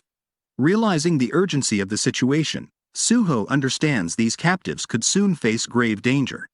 Suho advises instructor Im Dagyun to leave the dungeon, suspecting trouble with the strike team. When Dagyun questions how he knows, Suho replies that it's just a gut feeling and mentions that his summoned goblins will guide Dagyun back to the entrance. Concerned, Dagyun asks about Suho's safety, but Suho reassures him, saying he's going to find the strike team and handle the situation. Dagyun agrees to leave, understanding that he would only be a hindrance if he stayed. He also promises to request help from the Hunter Association as soon as he exits the dungeon. Suho thanks him before they part ways. Afterward, Suho summons Gray, absorbs his power, and urges him that they must act swiftly. With that, Suho charges forward. The demon returns to his group after kidnapping humans, boasting about how easily he achieved victory. One of the other demons remarks that the gate will soon open, allowing more demons to be summoned. Acknowledging the success, another demon tells him to prepare the firewood to celebrate the occasion. One of the demons expresses satisfaction that they were able to replenish the firewood with the captured humans, remarking that there should be no issues producing this batch of stardust. He explains that stardust is a powerful poison created through secret demon techniques and serves as an awakening stimulant derived from the infamous berserk poison. The demon notes that the existing berserk poison can amplify a user's magic power but carries the dangerous side effect of gradually draining their life force. He marvels at how the harmful effects of flames produced by burning demonic essence crystals soaked in demon blood can be mitigated by simply replacing them with the flames of mistborns from hell. The demon credits the apostle for teaching them how to create these substances and for introducing monsters into the world by corrupting the souls of living beings, stripping them of their rationality. He remarks that, thanks to the apostle, even low-ranking demons like themselves now have a chance to grow stronger. The demons sense a presence approaching just as the door crashes open, revealing Suho. He quickly takes in the scene, 3 demons and a tied-up mistborn being burned as part of a ritual, but fortunately, the survivors are still unharmed. One of the demons immediately launches a rapid attack, but Suho swiftly dodges and asks if they are responsible for the hunters killed on his way here, throwing a punch at the attacking demon. Another demon, alarmed that Suho evaded the strike despite the youngest demon being enhanced with stardust, realizes they will need to step in and assist. In the fight, Suho summons his shadow disciples to assist, surprising the demons. They recall a past event when they witnessed the formidable authority of the Shadow Monarch, as Suho's shadow disciples resemble that power. However, they observe that Suho himself appears much weaker compared to the Shadow Monarch and conclude there's no need to fear him. Suho recognizes that, individually, the demons are weaker than Braki. However, he also understands that defeating them as a team of 3 will be challenging. Even though he can continuously revive the summoned goblins, he realizes that doing so would only deplete his mana without significantly changing the outcome of the battle. After Suho defeated Braki, he had instructed Beru to consume the corpse to access its memories, leaving the remainder untouched. Beru observes that shadow soldiers weaken over time after death and questions Suho's decision to keep Braki's corpse. Suho explains that, having seen Braki's final moments, he believes that if Braki's last battle was marked by regret from being controlled by Itarim, using shadow authority on him might transform him into a powerful, rampaging warrior. Suho then approaches Gray to request permission to apply shadow authority to Braki's corpse. Gray responds with enthusiasm, granting the request. Back in the present, Suho summons Braki, startling the demons and leading them to question whether Suho was the one who defeated Braki. Suho then points out that the numbers are now even, with Gray, Braki, and himself on his side. During the fight, a portal suddenly opens, and a woman steps through. A knightly woman emerges from the portal, confused and terrified, wondering who summoned her. She suspects it might be the work of a demon targeting her. However, upon seeing the ongoing battle and the presence of a shadow soldier, she questions why a shadow soldier is there. In the midst of the fight, Suho spots an opportunity to strike the youngest demon and is confident that his attack will be decisive. However, another demon intervenes, making Suho realize that these demons are tougher to handle than he anticipated. The intervening demon warns the youngest demon to be cautious. Suho understands that if the battle drags on, he will quickly deplete his mana due to Gray's possession. Additionally, Braki, now a shadow soldier, is much weaker than before and has already reached his limits merely by restraining one of the demons. Suho struggles against the three demons, trying to devise a strategy to separate them for one-on-one combat. Suddenly, the night woman steps forward and asks Suho about the whereabouts of Mr. Sung Jinwoo, his father. Suho is taken aback, both by her sudden appearance and her wounds. Beru then questions the night woman, asking why she is there. Upon hearing Beru's voice, the night woman recognizes him and joyfully embraces him, inquiring about his well-being. She then asks about Sung Jinwoo and who the human male with him is, referring to Suho. Beru responds that it's a long story. The demons, noticing the night woman's familiarity with their enemy, become concerned that her alliance with Suho could seriously shift the battle's dynamics. Overjoyed to see Beru alive and well, the night woman expresses her relief, saying she can now rest easy knowing he made it. Beru, recognizing the perfect timing of her arrival, tells her they will continue their reunion later and commands her to help handle the demons. The demons, planning to attack the wounded night woman first, intend to use her blood to create stardust. Suho, while trying to recall where he has seen the night before, becomes concerned about her injuries and questions whether she can fight in her current state. Beru reassures Suho that low-ranking demons are no match for her and reveals that her name is Essel. He explains that when Suho's father destroyed the demon world, Essel's household, the Ladir household, was the only noble demon family spared. Beru adds that, in human terms, Essel's abilities are equivalent to those of an S-rank hunter. Suho is shocked to learn that Essel's abilities are comparable to those of an S-rank hunter, realizing he now has the chance to witness an S-rank in action. Essel manages to block the younger demon's attack, but her weakened state causes her to fall to the ground. Beru, noticing Essel lying on the floor, is puzzled by her apparent weakness, detecting that her mana output is much lower than it once was. Essel explains that half a year ago, a rebellion broke out in the demon world. Despite her household's best efforts to suppress it, they couldn't quell the uprising alone. She survived with the help of her household members, but during her escape, her blood was taken, resulting in the loss of her powers. Essel asks Beru to lend her some of his power, but Beru, somewhat mean-spiritedly, responds that it would be a waste of his mana and seems unwilling to help. Suho, reflecting on the situation, realizes he now has two people, Essel and Beru, who have lost their powers. Overhearing Essel's explanation, one of the demons, who initially couldn't recognize her due to her weakened state, suddenly realizes that she must be a survivor from the Ladir household. Sensing an opportunity, the demon sees a chance to become stronger by consuming the blood of a noble demon. As Suho continues to strategize on how to fight the demons one-on-one, Beru comes up with an idea. He mentions that after recovering some of his mana, he has regained the ability to use harsh orders. Using this skill on Essel, he boosts her stats by 50%, though the curse of insanity is a side effect. Beru, with a sharp tone, commands Essel to advance, referring to her as a useless female demon. Suho feels a bit sorry for Essel but recognizes the advantage of turning the battle into one-on-one confrontations. As Essel charges at one of the demons, the younger demon spots an opening and tries to strike her from behind. However, Suho intervenes, grabbing the younger demon and throwing him aside. Without wasting any time, Suho swiftly rushes toward the fallen demon, seizes its sword, and uses it to eliminate the demon with a decisive blow. A system alert notifies Suho that he has killed a low-ranked demon and gained a level. Another alert informs him that Vulcan's horn has devoured a demon's soul, bringing the count to 1. As a result, the effect, Destructive Urges, is activated, increasing his physical damage by 31%. Suho mentally counts 1 down, for now.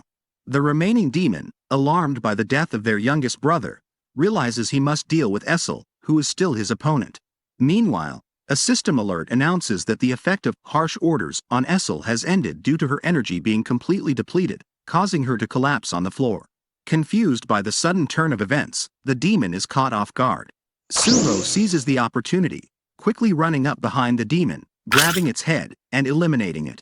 Suho counts 2 demons down, and receives a system alert confirming the elimination of another low-ranked demon and that Vulcan's horn has devoured yet another demon's soul.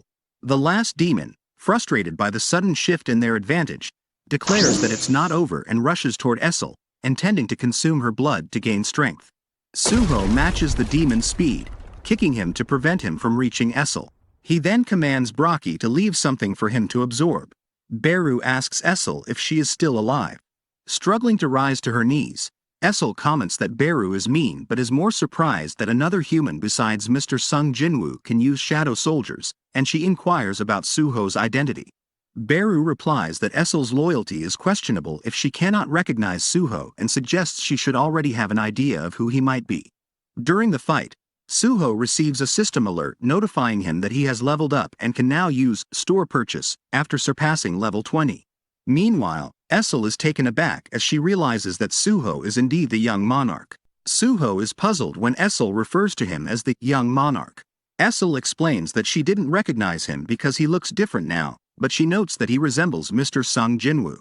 After making this observation, Essel suddenly faints. Everyone is alarmed by this. Suho quickly asks Beru if Essel is okay, and Beru reassures him that she has merely exhausted her energy and fainted, confirming that she is not dead and advising Suho not to worry. Suho feels relieved that Essel is not in immediate danger but also feels a pang of sympathy for her. Suho focuses on the survivors he has saved, while Beru uses his abilities to heal them. Relieved to see that all 7 survivors are safe, Suho then receives a system alert announcing the completion of the quest. It states that 7 survivors have been rescued and rewards are now available.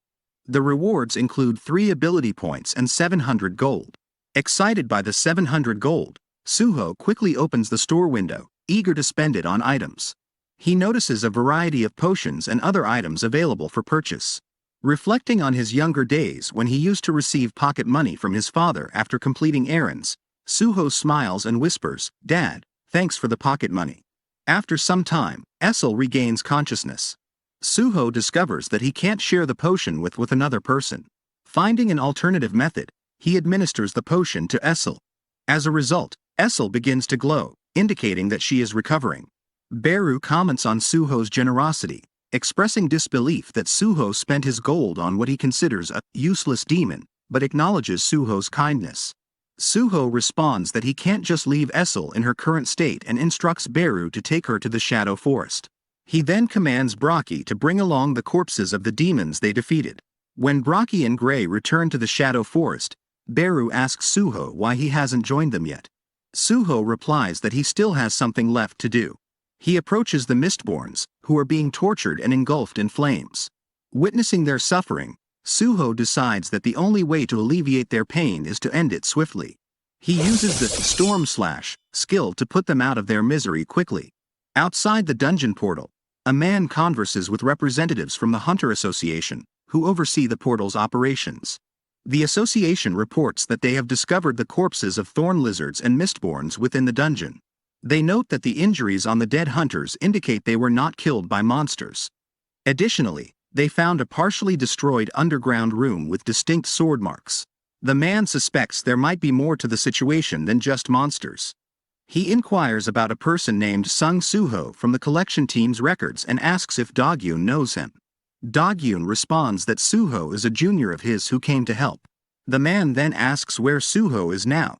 Dogyun explains that after leaving the dungeon with him, Suho went to a safe location to hide. He also notes that, as E-rank hunters, their options were limited to seeking help from the Hunter Association. The man commends Dogyun for making the best decision an E-rank hunter could. He then instructs the Hunter Association to continue their search diligently and ensure that no traces are missed. Dogyun reflects that Suho is likely the one who saved the surviving hunters. Although he doesn't yet understand why Suho is hiding his true rank, Dogyun is certain that it's not for any malicious reason. He decides to wait until Suho is ready to explain the situation himself. In the Shadow Forest, Essel and Beru discuss past events. Beru explains that the Shadow Monarch, Sung Jinwoo, left Earth to stop the invasion of the Outer God's armies, and had sent him to Earth to release the young monarch's seal. However, the young monarch, being a prodigy, had already managed to release his own seal. Suho then asks Essel if they have met before, and she confirms they did during his tutorial. She reminds him of his promise to remember her, questioning if he has forgotten. Suho admits that his memories from that time are a bit unclear but eventually recalls their meeting. He remembers that Essel surrendered as soon as she saw him. Beru, upon hearing this, scolds Essel for surrendering instead of testing Suho as she was supposed to.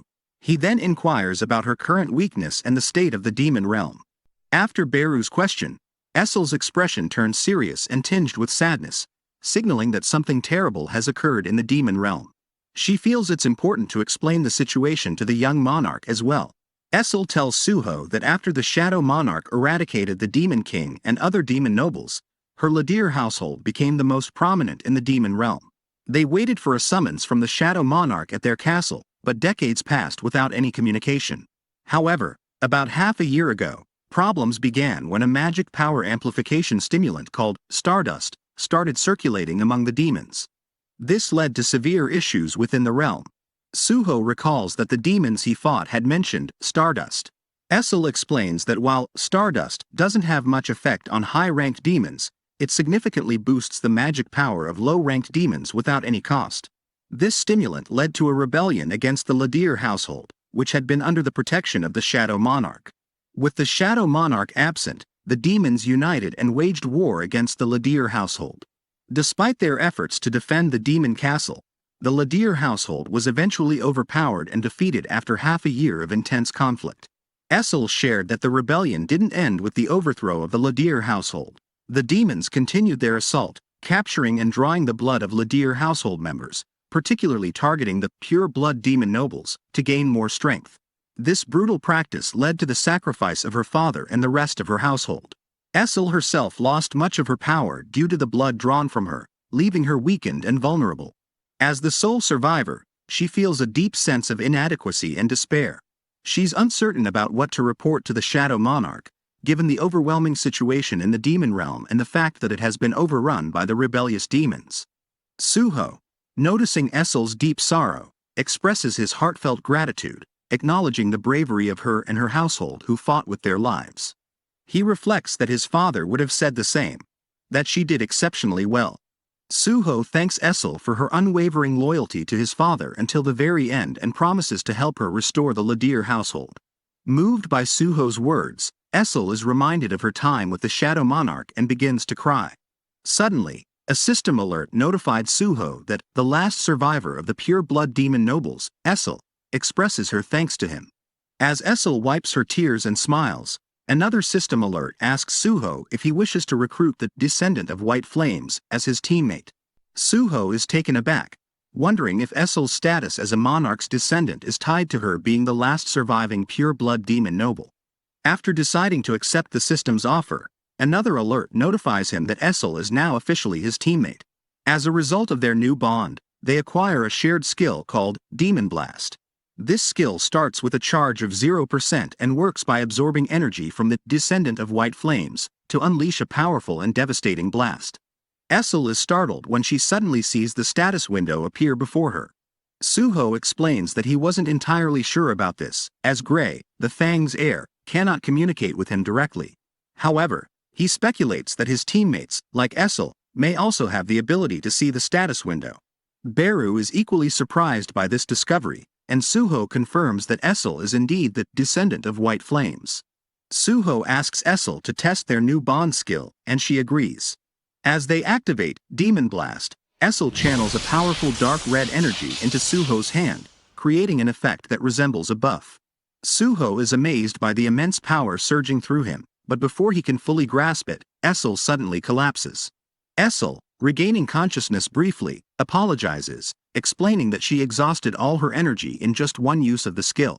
Suho reassures her, telling her to rest and not to worry. As he reflects on the incredible energy consumption, Suho realizes just how potent the buff must be.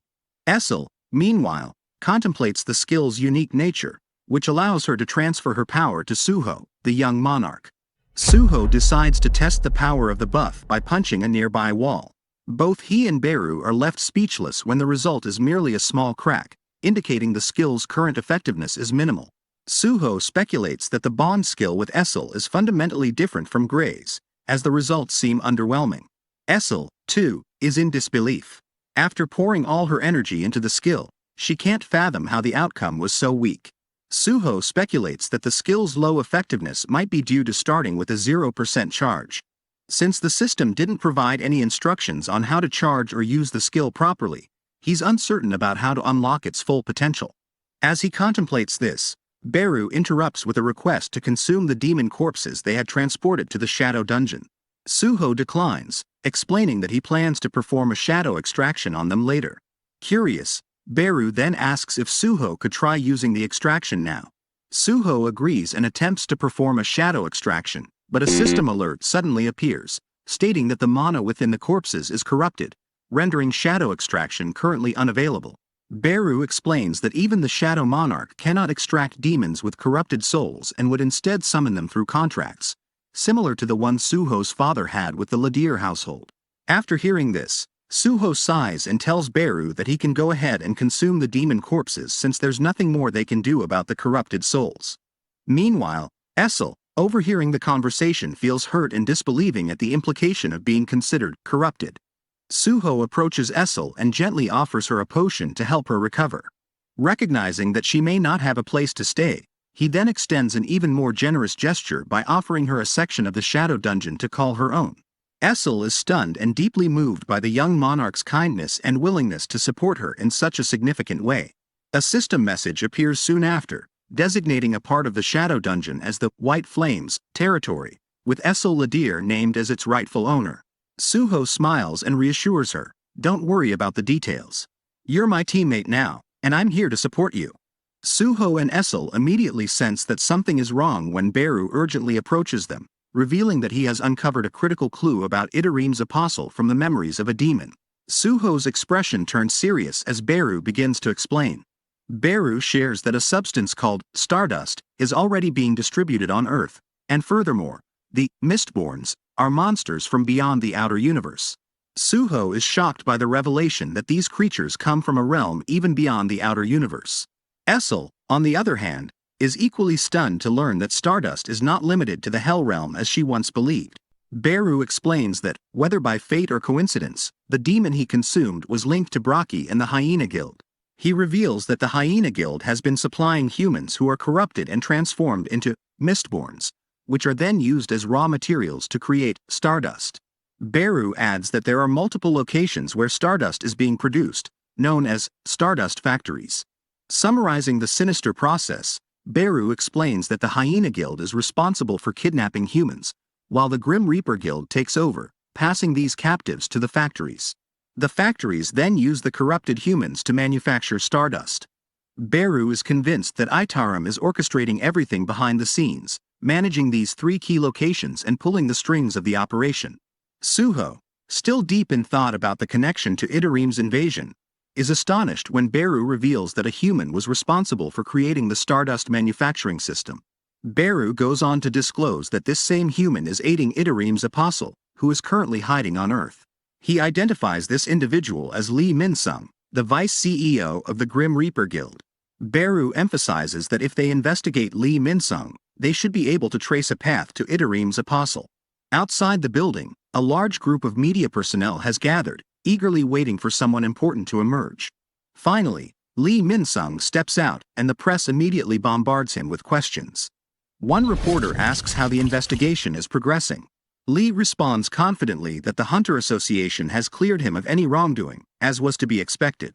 However, another media representative presses on, questioning whether it's true that he was unaware of the Hyena Guild's kidnappings, especially given the Grim Reaper Guild's sponsorship. They highlight the troubling fact that many hunters have been dying in the Soul Field, an area under the guild's management. Lee Min-sung addresses the reporters, explaining that their organization has been striving to support the world, which was thrown into chaos after the Great Cataclysm 2 years ago. He states that they sponsored the Hyena Guild with the intention of strengthening them, as the guild primarily consists of D-rank hunters, hoping they could contribute more effectively to society. He further explains that opening the Soul Field to hunters outside their guild was meant to provide valuable experience for new hunters. Min-sung expresses regret, noting that they never anticipated such tragic outcomes from what they believed were good intentions. He acknowledges that if he had managed the situation more carefully, the deaths could have been avoided and offers a heartfelt apology for the trouble caused. As the press discusses Lee Min-sung's statements, they ponder whether his words make the Grim Reaper Guild appear as victims, especially since the Hunter Association has also declared their innocence. Many in the media consider the guild's charitable actions and begin to perceive them as heroes in a chaotic world.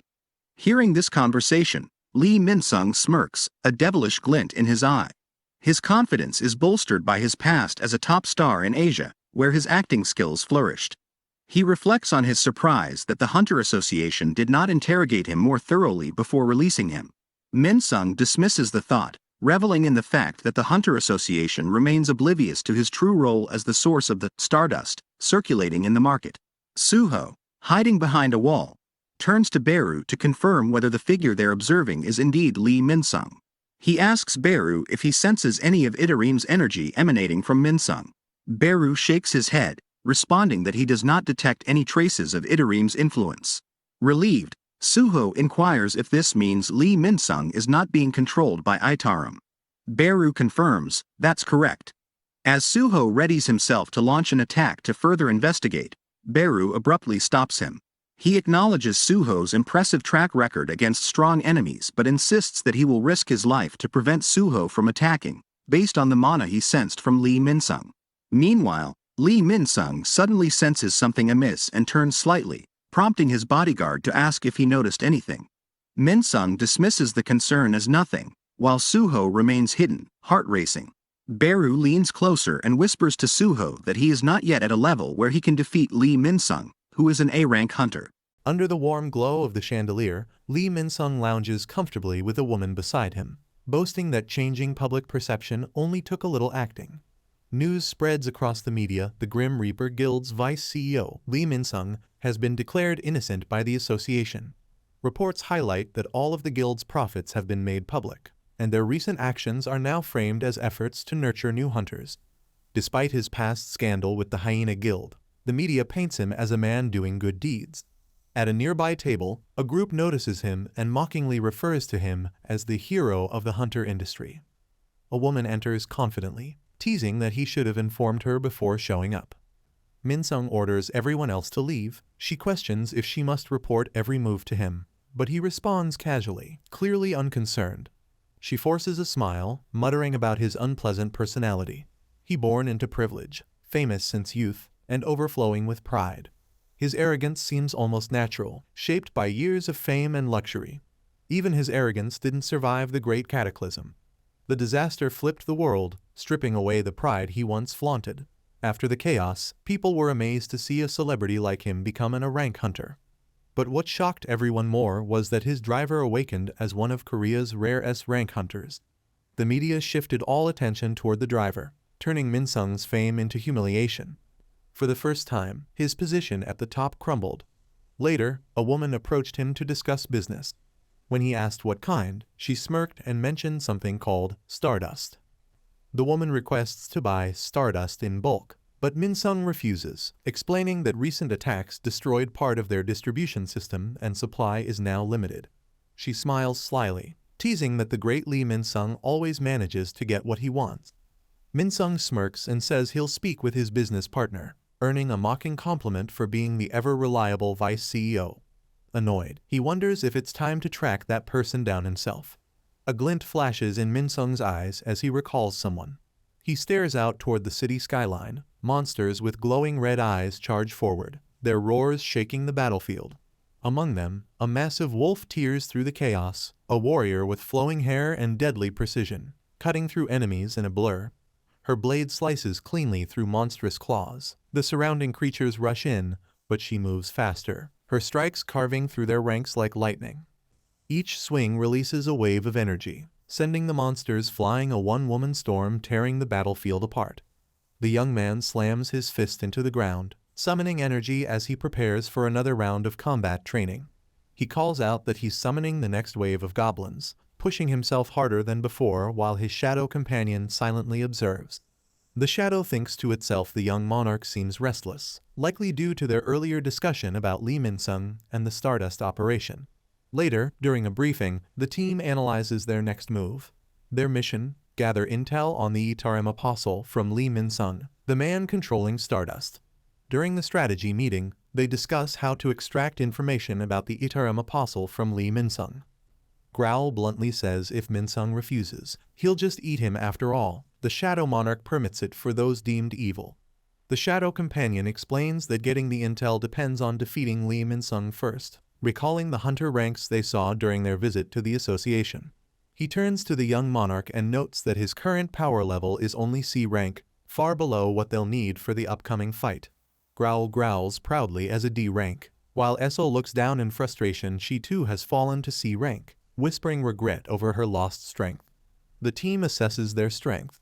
Even when he and Growl combine, they barely reach B rank, far too weak to challenge someone like Lee Min-sung or the Grim Reaper Guild. The Shadow explains that strength varies within each rank, and it would normally take 10 D ranks to defeat one C rank. Their current power just isn't enough. When asked about his rank, Beru proudly declares himself a general. The others doubt him, teasing that he sounds more like a foot soldier, which only fuels his rage. Suddenly, a system alert appears. His daily Shadow Dungeon quest is complete. The quest rewards are ready, hinting that a new power-up might be on the way. After completing his quest, the system announces the reward: status recovery, stat points, and a random box. He notes that the bonus value hasn't increased this time, wondering if the hidden reward was only a one-time deal. He opens the random box, and a burst of light reveals a glowing accessory. The system identifies it as the Ash Ring, a D-rank item that boosts the user's sense stat by 5. He slips the ring onto his finger, feeling the surge of awareness flow through him, a small but valuable upgrade for the battles ahead. He reflects quietly, realizing his situation hasn't changed much. Hunting goblins won't help him level up forever. Even fighting demons barely strengthens his weapon, the Vulcan's Horn, which now only boosts damage by a small margin. He wants to grow stronger faster, but the path ahead isn't simple. There are limited ways to increase his power now. Determined, he decides there's only one real option left: enter dangerous dungeons and slay stronger monsters to keep evolving. He scrolls through his hunter profile, sighing that all his job offers are still for basic excavation and collection work. As an E-rank hunter, he knows no serious strike team would take him. Entering gates without permission is illegal, so he's stuck playing by the Hunter Association's rules. His shadow suggests getting re-evaluated, but he rejects the idea. A reawakening would be publicly recorded, and that's the last thing he wants right now. Now that he knows the Itarim Apostle is on Earth, he wants to stay hidden, avoiding the risk of being discovered and used as a weakness against his father. He sighs, admitting he's not even strong enough to defeat Lee Min-sung, let alone face the Itarim Apostle that's recently appeared. His shadow companion calmly reassures him, saying there's no need to worry too much about the Apostle just yet. It explains that if the Apostle arrived on Earth faster than they did, their strength was likely weakened during the dimensional transfer. The narrow structure of the dimensional crack makes mana flow unstable, meaning such transfers require immense time and energy, limiting how powerful the Apostle can currently be. The Shadow explains that the massive Itarim army fighting in the outer universe can't easily cross dimensions. Even the Shadow Monarch struggles to reach this world.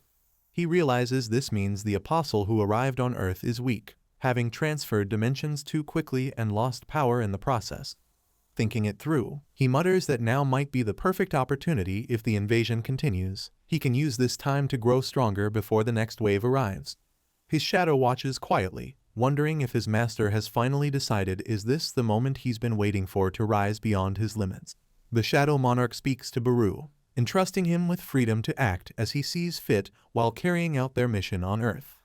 He hands Beru a mysterious key, instructing that if help is needed, he should seek out him, someone who can greatly assist Suho in the future. Beru recalls his master's words, realizing this key isn't just a tool, but a safeguard given for a greater purpose. Determined, Suho clutches the key tightly and whispers his decision he's going to use it. Startled by a sudden realization, Suho jumps up as his shadow calls out to him. He grins, finally figuring out a way to enter a gate without breaking Hunter Association rules or drawing attention to himself. The solution was right under his nose all along, something simple, yet incredibly effective. Soon after, inside a tall building, the man greets him warmly, noting it's their first meeting since Suho's awakening. Suho meets with a familiar face, Jinwoo, the CEO of Awakens Soft. Jinwoo seems surprised by the sudden request for a meeting. He smiles warmly, commenting on how much Suho has grown, curious about the business proposal he's brought. Suho confidently tells him this deal is something he can't lose, while his shadow watches proudly, recognizing that his young monarch has found the very person his master once mentioned.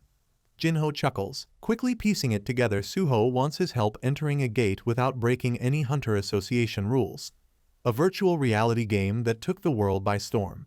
With over 12 million concurrent players, it has stayed at the top of the charts ever since its release 4 years ago. No one could have imagined that the genius behind the world's most popular game was actually the immature youngest son of a powerful conglomerate family. The company behind this legendary title is Awakens Soft, and its CEO is none other than that very same young man, Suho. As Suho arrives at the company, he's greeted by a staff member who guides him inside, mentioning that the CEO has been expecting an important guest today. It was Suho's first time visiting his uncle's company. The place looked more like a research facility than a gaming studio. As he walked through the halls, he noticed something odd. There were too many awakened working here. That alone was enough to make him curious. The staff member escorting him smiled, explaining that not all awakened liked risking their lives in dungeons. Many preferred stable jobs, and the company offered them just that. He added that with good pay, these workers could also take on missions or act as guards. When Suho asked what kind of missions a game company could possibly need, the man hinted at a secret project currently under development. As they continued walking, the staff member mentioned that the project was confidential, and he couldn't share any details. Suho quietly wondered if the company was developing something connected to hunters, but there was no answer to his curiosity. When the elevator doors opened, a familiar voice called out to him with excitement. It was an old friend, grinning widely as he greeted Suho after a long time apart, asking how long it had been since they last met. Suho's uncle warmly welcomed him, mentioning the last time they spoke was during his awakening at the Korean Arts University. He also teased Suho about how much his aunt worried about him. Suho apologized, explaining that he'd been busy lately and hadn't stayed in touch as much as he wanted to. His uncle smiled, saying Suho looked more mature than before. Suho laughed it off, joking that he was just going through a growth spurt. Without wasting time, Suho pulled out a document and asked his uncle to take a look. His uncle chuckled, surprised that they were already jumping into business after so long. Suho handed over a tablet, revealing detailed charts and data. His uncle looked surprised, realizing this wasn't just a casual visit. He admitted he hadn't expected Suho to bring a business proposal, and couldn't help but praise how much he'd matured. Suho confidently stated that the proposal was one his uncle couldn't refuse, a deal with no downside. His uncle leaned back, smirking as he pieced it together. Suho wasn't here for a favor. He wanted help entering a gate. Suho calmly explained his plan. If his uncle helped purchase the gate and recruit a strike team, he'd hand over all the magic essence crystals collected inside to Awakens Soft. His uncle was shocked, asking if Suho could really handle dungeons despite being just an E-rank hunter. Suho confidently replied that D to C rank dungeons were no problem for him. Surprised by his confidence, his uncle reminded him that even as a D rank himself, he wasn't strong enough to survive inside a gate.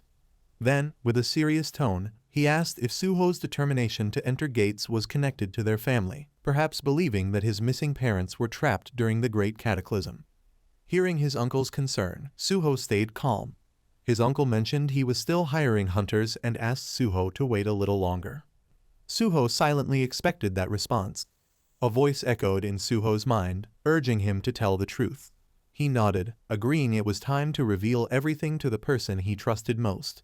Calling out to his uncle, Suho prepared himself as the room fell silent. With a serious expression, he finally confessed he wasn't just an ordinary awakened.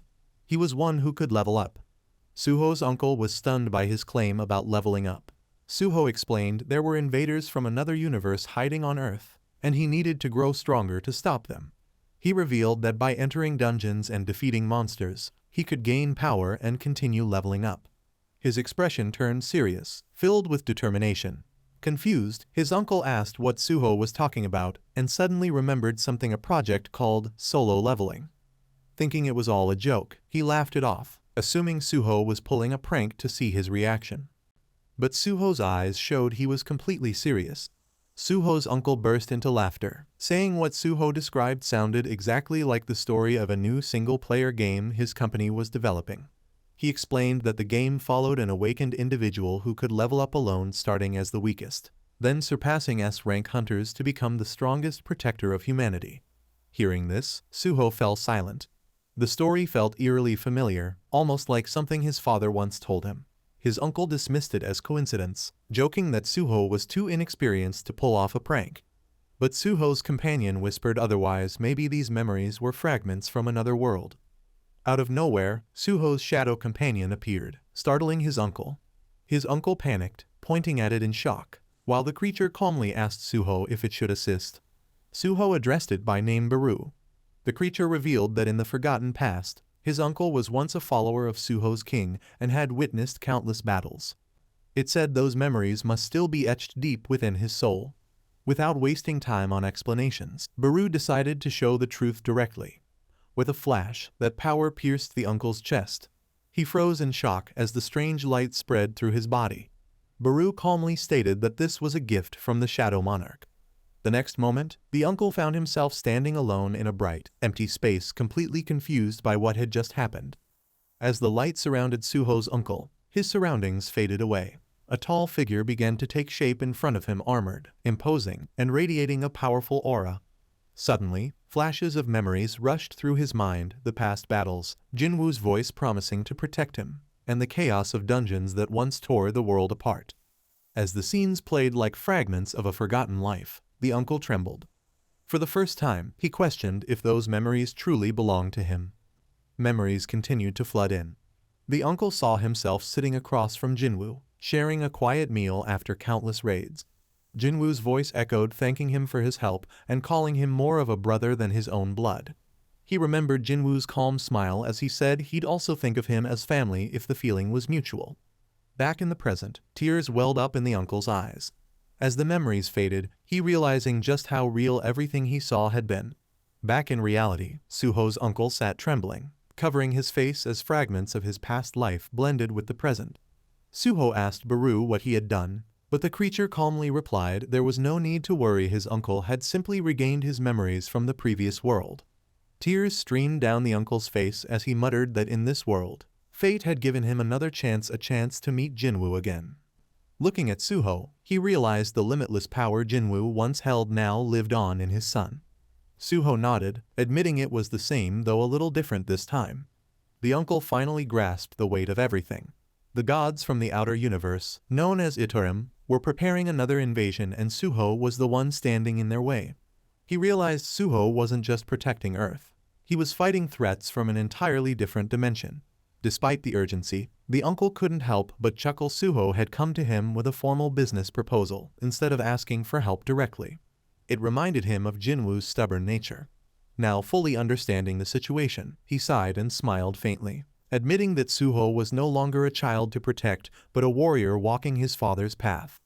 Suho's uncle finally smiled and accepted the proposal completely. Suho clenched his fists in excitement, unable to hide his joy. As the sun set outside the window, The uncle sat quietly, reflecting on the flood of memories and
elsewhere, a car cruised into a quiet residential area and came to a smooth halt.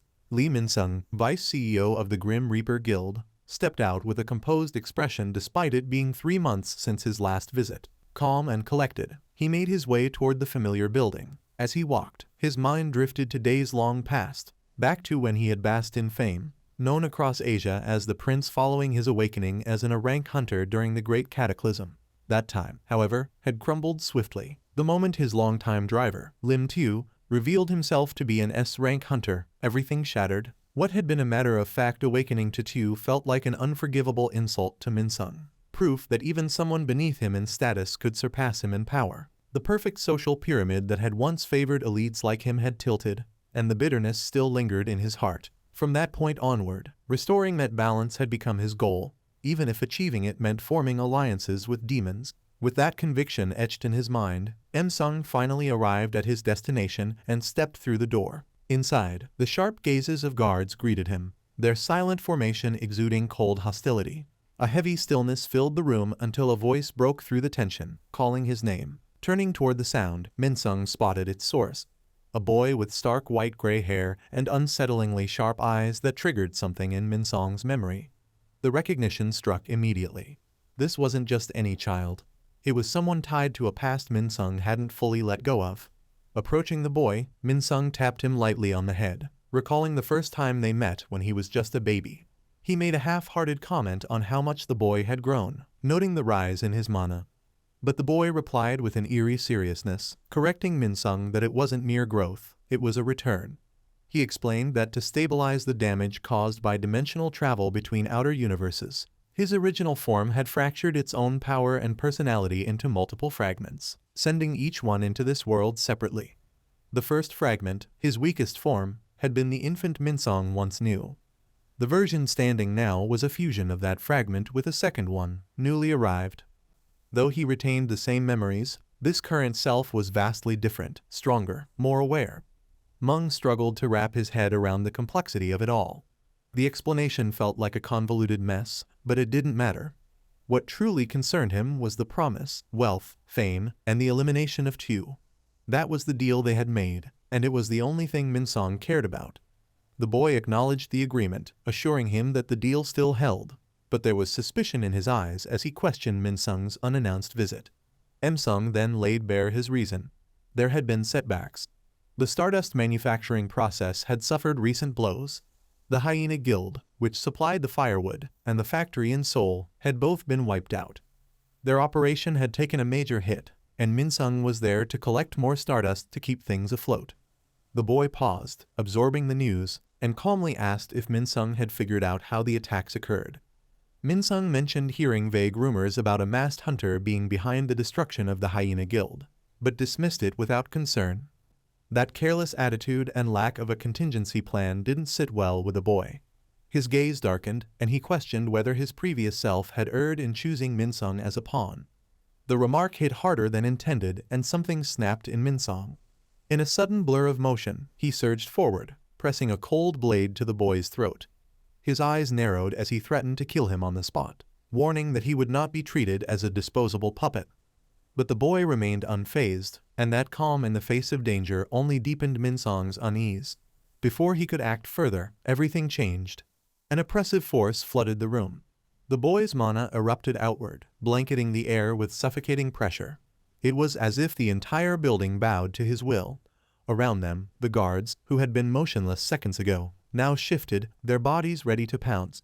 Each of them moved under the boy's command, primed to tear Minsung apart if given the signal. Realizing the peril, Minsung's demeanor shifted instantly.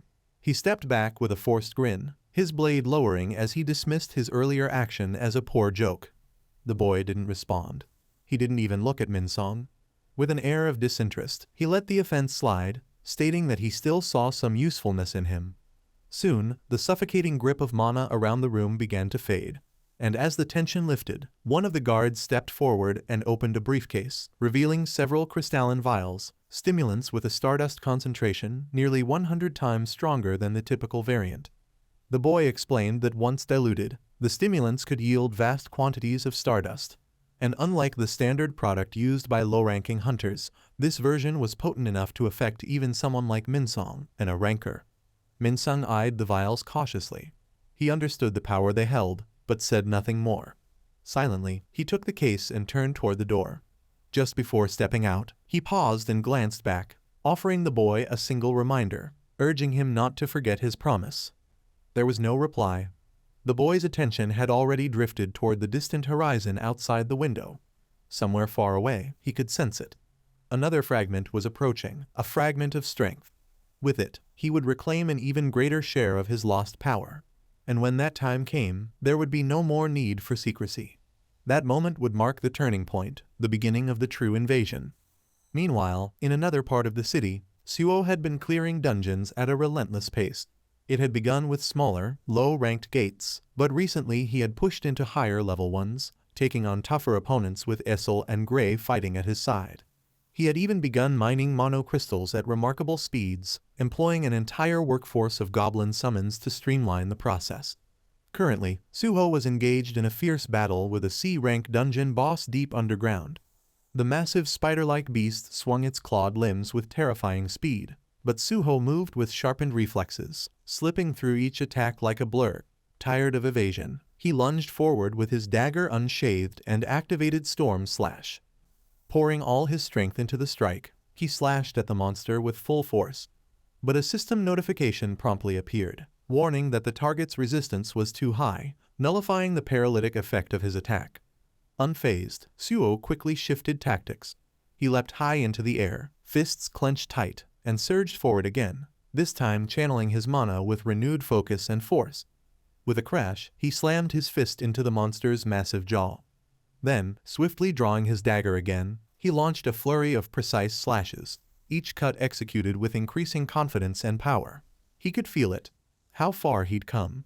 The pride of standing alone against a C-rank boss and holding his ground was undeniable. Not only had his level risen, but his battle instinct and efficiency had sharpened considerably. Just then, an idea sparked in his mind.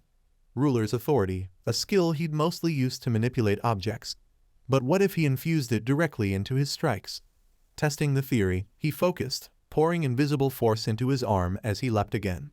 Light streaked from his hand as he brought it down with full force. The impact sent the spider crashing into the dungeon floor with a thunderous crack. A system notification soon appeared before Suho, confirming the defeat of the giant Awaken, immediately followed by the familiar message indicating he had leveled up once again. Letting out a deep breath, Suho leaned against the enormous, lifeless body of the beast. The battle had drained him, and he could feel the toll that using Ruler's authority in such an aggressive physical way had taken on him. While undeniably powerful, the technique demanded a significant amount of mana and willpower, leaving behind a wave of fatigue. Not long after, he made his way back to his team, where Easel greeted him with a congratulatory nod and a spark of admiration in her eyes. Beru, who had been lurking nearby, informed him that all the valuable monster materials had been successfully collected as well. A report that brought visible satisfaction to Suho. Opening his system window, Suho took a moment to appreciate the convenience of the integrated store function. The materials they had gathered could now be sold directly. No need for bartering, middlemen, or market trips. It was clean and efficient. As Suho browsed the inventory, Beru spoke up, his eyes fixed thoughtfully on his young monarch. The Ant King pointed out the obvious. Suho's growth rate was extraordinary. Compared to ordinary hunters, the pace at which he was leveling up bordered on the unnatural. By Bu's estimate, Suho was now nearing the threshold of a B-rank hunter. Suho didn't seem too surprised. 8 level-ups since they began raiding dungeons had made the progress tangible. But Beru wasn't finished. He made another sharp observation that Suho's rapid growth seemed to be affecting those around him. Essel agreed, commenting that with each battle, her strength felt like it was returning faster and more completely. Even Gray gave an enthusiastic bark as if to second her statement. The implications of this weren't lost on Suho. Yet, what truly caught his attention next was something even more surprising.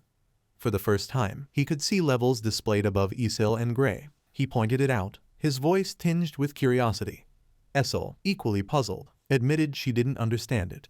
Neither of them were system users like Suho or his father, so the appearance of levels made no logical sense. Suho didn't have an answer either, but the possibility that his companions could now gain experience and level up like him opened up entirely new opportunities. If the system's mechanics extended beyond himself, their potential as allies had just multiplied. Still, the nature of the system, its rules, its reach, and now this team mechanic remained filled with unknowns, mysteries he would eventually need to unravel. For now, though, he pushed those thoughts aside, suggesting they return to the Shadow Dungeon for further training. Suho stepped through the gateway with his team. But no sooner had they entered than something strange pulled his focus. His pace slowed and his eyes widened with disbelief. There, glowing ominously in the depths of the Shadow Dungeon, was something that should not exist. A red gate. A gate within the Shadow Dungeon itself was unheard of. Heat radiated from its surface in intense waves far beyond anything Suho had previously encountered here. Alarmed, he turned immediately to Beru, hoping for an explanation. But even Beru looked genuinely unsettled. He admitted he had never seen anything like this before, and his uncertainty made the situation all the more disturbing. Before Suho could ask further questions, a system notification abruptly flashed across his vision. An urgent quest had been issued. A dimensional crack had been detected, and the objective was clear. He had to eliminate the source of the disturbance. Suho's expression shifted at once. The promise of significant rewards gleamed in his mind, replacing caution with excitement. A grin spread across his face as he wasted no time preparing for the unknown. He reached into his inventory, pulling out heat-resistant robes and tossing them to Essel and Gray. Wearing one himself, he turned toward his companions with a confident stride and without hesitation signaled them to follow. Far away, on the other side of the world, a gentle wind rolled across a vast desert, brushing over endless dunes beneath a merciless sun. Towering in the middle of the arid expanse stood a colossal pyramid, its ancient grandeur dwarfing everything in sight. The entire area had been designated a field-type dungeon, one of Egypt's most formidable. At the heart of the scene stood Ryo Singh, a B-rank hunter from the Ashura Guild. His sword raised in defiance.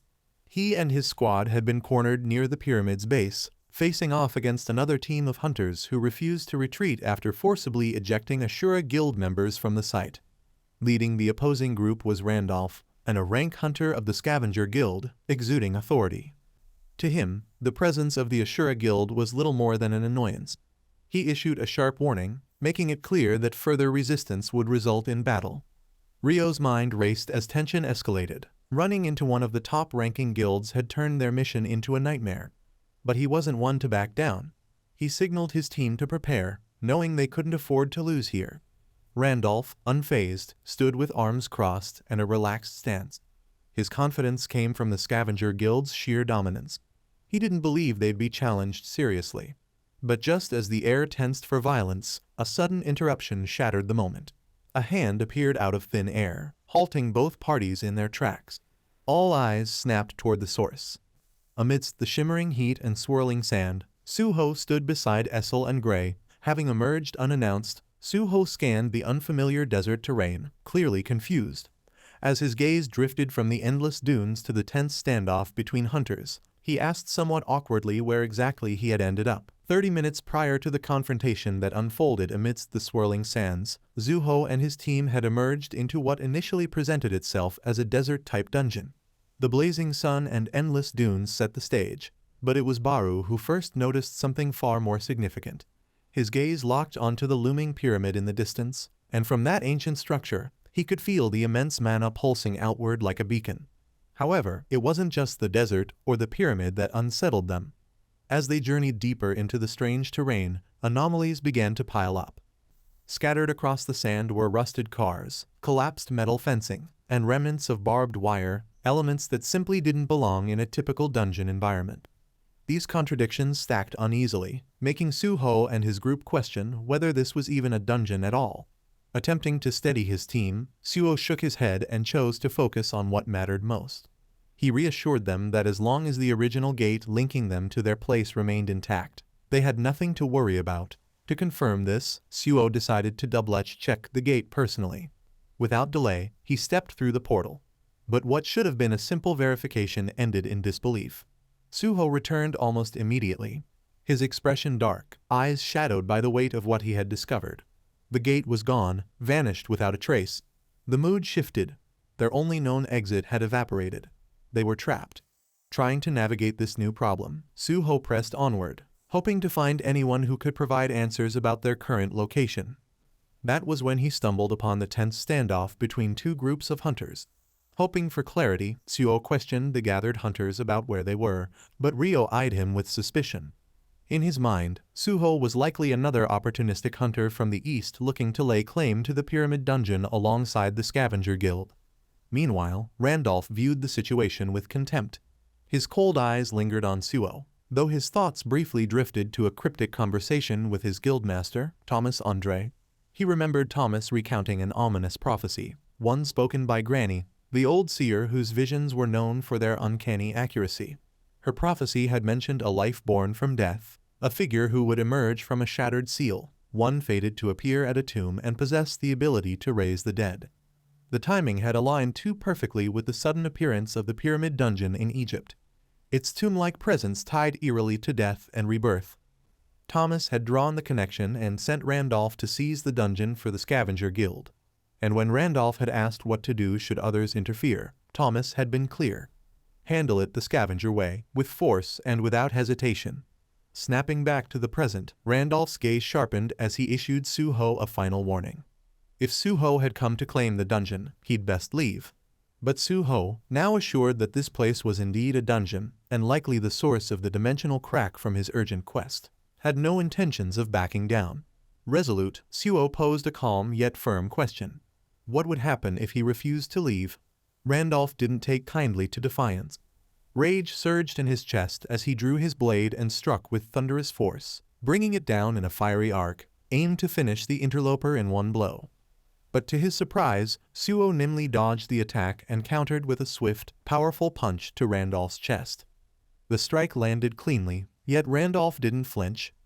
Instead, he retaliated with a crushing blow of his own, sending Suho hurtling backward into a nearby wall, shattering it on impact. With the air now thick with tension, Randolph's jaw tightened as he snapped at his men, ordering them to wipe out the Ashura Guild and take Suho down with them. Seeing Suho struck down, Ezel's eyes narrowed as fury consumed her. Without hesitation, she and Gray leapt into the fray, charging the scavenger hunters with lethal intent. Ryo too roared into battle, refusing to let the scavenger guild claim victory without a fight. In the meantime, Suho pulled himself from the rubble, shaking the disorientation from his head. As the battlefield unfolded in chaos around him, his eyes narrowed with grim resolve. If completing the urgent quest meant prevailing in this conflict, then there was no choice but to win. With that in mind, Suho sprang forward, launching a flying kick at an armored hunter. The blow connected cleanly with his opponent's jaw. Yet, the hunter didn't fall. He merely grinned. The hunter's durability gave Suho pause. He clenched his fist, briefly contemplating whether to use his new technique reinforced by ruler's authority. But hesitation took hold. The technique was too powerful. If he used it recklessly, it might kill his opponent. However, before he could act, a blur of motion cut through the battlefield. A figure slashed past Suho with surgical precision, blade flashing in the sunlight. A crimson arc followed the motion as the scavenger hunter's throat was cleanly slit. The man collapsed. Suho turned, startled by the timely intervention. It was Ryo. With sharp eyes and a hardened expression, Ryo questioned Suho's hesitation, challenging whether he truly feared taking a life. He reminded Suho that the world of hunters didn't just pit them against monsters. It also brought them face to face with cold-blooded adversaries, false rankers, and those who killed without remorse. His words struck something deep within Suho. Up until now, Suho had believed himself ready to risk everything in battle. Yet, in truth, he had avoided crossing the final line, killing. The great cataclysm had shattered the old world, and with it the rules Suho had once lived by. If he wanted to protect others to confront beings like Lee Min-sung, he needed more than just strength. He needed resolve, the will to do whatever was necessary. His eyes sharpened with clarity as the hesitation faded. With renewed determination, Suho formally introduced himself, earning a nod of approval from Ryo, who returned the gesture. From that moment, the two decided to join forces, forging an alliance against their common enemy, the Scavenger Guild. He retrieved the key to the Shadow Dungeon and whispered the words his enemies weren't prepared for. Arise. Darkness erupted from the ground, coiling like tendrils around the battlefield as shadowy forms emerged one by one. At the center stood the towering form of the recently slain giant Awaken, now reborn under Suho's command. For Ryo, the sight was beyond belief. Suho wasn't just a skilled martial artist, but a summoner as well, something he struggled to fully comprehend. Yet Suho remained composed, focused entirely on the mission. With his army prepared, he charged forward, and the shadow of the Awaken surged toward the Scavenger Guild like a bullet of darkness. Their leader, Randolph, however, didn't even flinch. Planting his foot into the ground, he dashed ahead and with one devastating swing of his axe, obliterated the creature in a single blow. The display of power only widened his grin. Suho's hidden strength had stirred something in him. Exhilaration and an itch to fight a worthy opponent. Suho, undeterred, clenched his fists and called for Gray, initiating a bond skill. But before they could act, the earth beneath them trembled, followed by monstrous roars that echoed from within the ancient ruins. From the pyramid's depths emerged a horde of mummified warriors drawn by the chaos and now flooding every possible exit with terrifying ferocity. The battle against them erupted with sheer urgency as hunters fought to hold their ground. Amidst the bloodshed, Randolph began to piece together the cryptic prophecy his guildmaster had once spoken. Words about a being born of death, capable of raising the dead. It now held some weight. The timing, the undead swarming them, and the presence of that summoner. Everything began aligning. If the prophecy was true, then surely the one it spoke of was somewhere in this dungeon. But that left Randolph with a choice. Seize the dungeon's core before others or find a way to take control of the power itself. Eventually, Randolph made his call. He rallied his guild and led them toward the boss room, leaving the Ashura Guild and Suho's team to wrestle with the relentless swarm of mummies. Realizing the intent behind their sudden movement, Ryo shouted for his guildmates to block them. But the surge of undead served as an impenetrable wall. Suho, now aware of the urgency, understood the implications. If the Scavenger Guild reached the dungeon core first, not only would the reward be theirs, but possibly the mysterious power as well. Without wasting a moment, he called out to Gray once more, activated their bond, and in a blur of speed, cut through the undead, carving a path with lightning-fast precision. Ryo, still dazed by the spectacle, stood frozen as Suho shouted for everyone to finish up and catch up quickly. Meanwhile, deep within the pyramid's winding corridors, the Scavenger Guild carved their way forward until they arrived at a towering dust-covered door. As they forced it open, an ancient stillness greeted them. At the center of the chamber, bound in glowing chains, stood a monstrous beast of unimaginable size. Its head hung low, body slumped under the pressure of its restraints, but its presence alone commanded fear. Randolph observed the creature carefully, but something felt off. The prophecy had spoken of a sealed entity that would awaken as the one born of death arrived, but this creature was already here. Still, curiosity overtook caution. Without warning, the beast stirred. A guttural language spilled from its mouth, alien and incomprehensible, its tone growing sharper with each passing second. Then, with a sudden surge of fury, it ripped its restraints apart in a violent blast of power. Freed, the creature rose to its full height and lashed out with part of its broken chain. Randolph barely managed to raise his shield in time, blocking the deadly attack. But the rest of his team wasn't as lucky. The strike shredded through them like paper, their bodies torn apart by the sheer force. The beast advanced, its heavy steps causing the ground to quake. Randolph alone stood in its path. Tightening his grip, he activated his skill, Giant's Armor, and poured all his strength into a massive swing aimed at the beast's chest. The impact rang through the chamber like a bell, but the creature didn't so much as flinch. Horror settled in as Randolph realized the attack had done nothing. Exposed and breathless, he stood frozen. A wave of regret hit him. He should have waited for his guildmaster, but it was too late. With a single devastating blow, the beast launched him across the room. His body crashed into the wall with a sickening crunch. Now speaking in a tongue that could be understood, the beast dismissed the fight as nothing more than entertainment, then turned its gaze toward the pyramid's exit, sensing more life waiting beyond. Outside, Suho continued to cut a path through the unending tide of mummies. But despite his efforts, their numbers didn't dwindle. Fatigue began to creep in. Desperate to even the odds, he tried to raise the fallen creatures as shadows, only to be met with resistance. A system message denied the command, stating that ancient souls could not be extracted. Frustration welled within him. His options were running thin. Before he could act further, a new tremor split the ground. The very earth cracked open as monstrous centipedes erupted from beneath, towering over the battlefield. Hunter stumbled in panic as chaos once again escalated.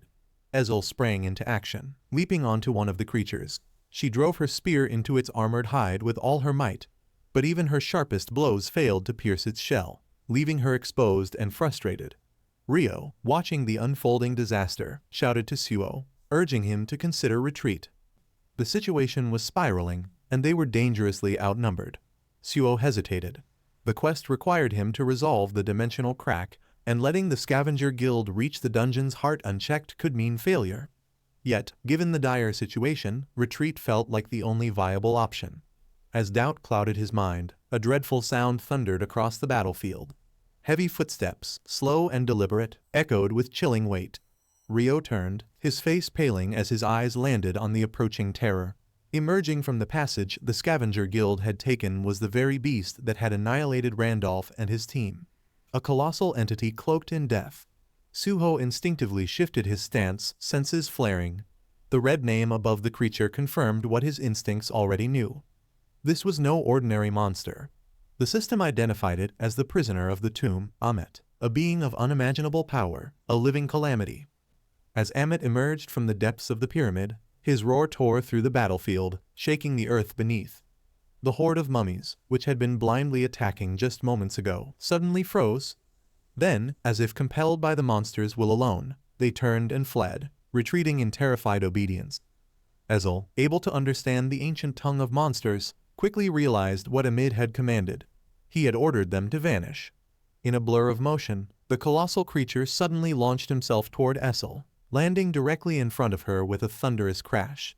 Looming over her, Amit questioned how she could understand his language. Ezel, trembling beneath his massive presence, admitted the truth. Her demonic heritage granted her such comprehension. The revelation drew a hint of amusement from the beast, who then remarked on the monotony of his long cursed existence, claiming it had been an eternity since anyone could hold a conversation with him. As the two stood in the midst of chaos, one of the enormous centipedes that still roamed the battlefield began to advance toward Ezel, drawn by her vulnerability. Before the creature could strike, Amit intervened. With terrifying speed, he shattered the centipede with a single crushing blow, its body reduced to pulp in an instant. Ezel stood motionless, stunned by the sheer force he had displayed. This monster had just saved her, and his power was beyond anything she could comprehend. With unsettling calm, Amit excused himself, telling Ezel they would continue their conversation once he had purged the area of the lesser creatures who dared ignore his command. Then, in a burst of movement that defied his size, Amt descended into a whirlwind of destruction. His massive claws tore through the remaining centipedes with ruthless precision, ripping, slashing, and demolishing every last one. In mere moments, the battlefield was reduced to silence. The scent of blood and dust thick in the air. Ryo, watching the devastation unfold, could barely speak. His voice trembled as he tried to grasp what had just occurred. The centipedes, once considered near unstoppable, had been wiped out effortlessly. The dungeon, initially evaluated as a C2B rank, now revealed its true terrifying nature. Meanwhile, Empt, surveying the aftermath of his rampage, sensed the presence of more unworthy beings, ones he deemed incapable of conversation. Without pause, he lunged forward, closing the distance between himself and Ryo with blinding speed. Ryo, sensing the oncoming danger, instinctively raised his sword to block. But before the blow could land, Suho intervened. With a powerful strike to Amit's jaw, Suho stopped the assault mid-swing, forcing the beast back for just a moment. Defiance radiated from Suho's presence as he questioned Amit's philosophy of slaughtering those who could not speak his tongue. Amit paused. The idea that a human could speak to him seemed to intrigue him. For the first time, he acknowledged Suho as someone worth noticing. Yet the moment passed quickly. Steeling himself, Amit retaliated with a violent kick that struck Suho with bone-shattering force, sending him flying. The ground split beneath the impact and Suho's body crashed into a nearby wall, leaving him coughing blood and barely conscious. Ezel screamed at the sight, her voice cracking with horror and rage. She cried out to Ammon, furious that he would dare harm Suho. Hearing this, Amit's demeanor shifted slightly. Realizing that Suho was Ezel's companion, he showed a flicker of what vaguely resembled remorse, though it was shallow and fleeting. Just as abruptly, he changed the subject, curiosity returning to his tone as he questioned Ezel about the outcome of the Great War between the Shadow Monarch and the other monarchs. Ezel froze. The knowledge Amit displayed was unnerving. That he could speak of the ancient monarch war so casually sent chills down her spine. She had no idea how this being could know so much, and the weight of it silenced her. Empt, growing impatient with her hesitation, scoffed. In his mind, whether it was a mindless monster or a demon refusing to speak, they were all the same, undeserving of mercy. Raising his massive foot into the air, he prepared to crush Ezel where she stood. But before the final blow could fall, Suho stirred.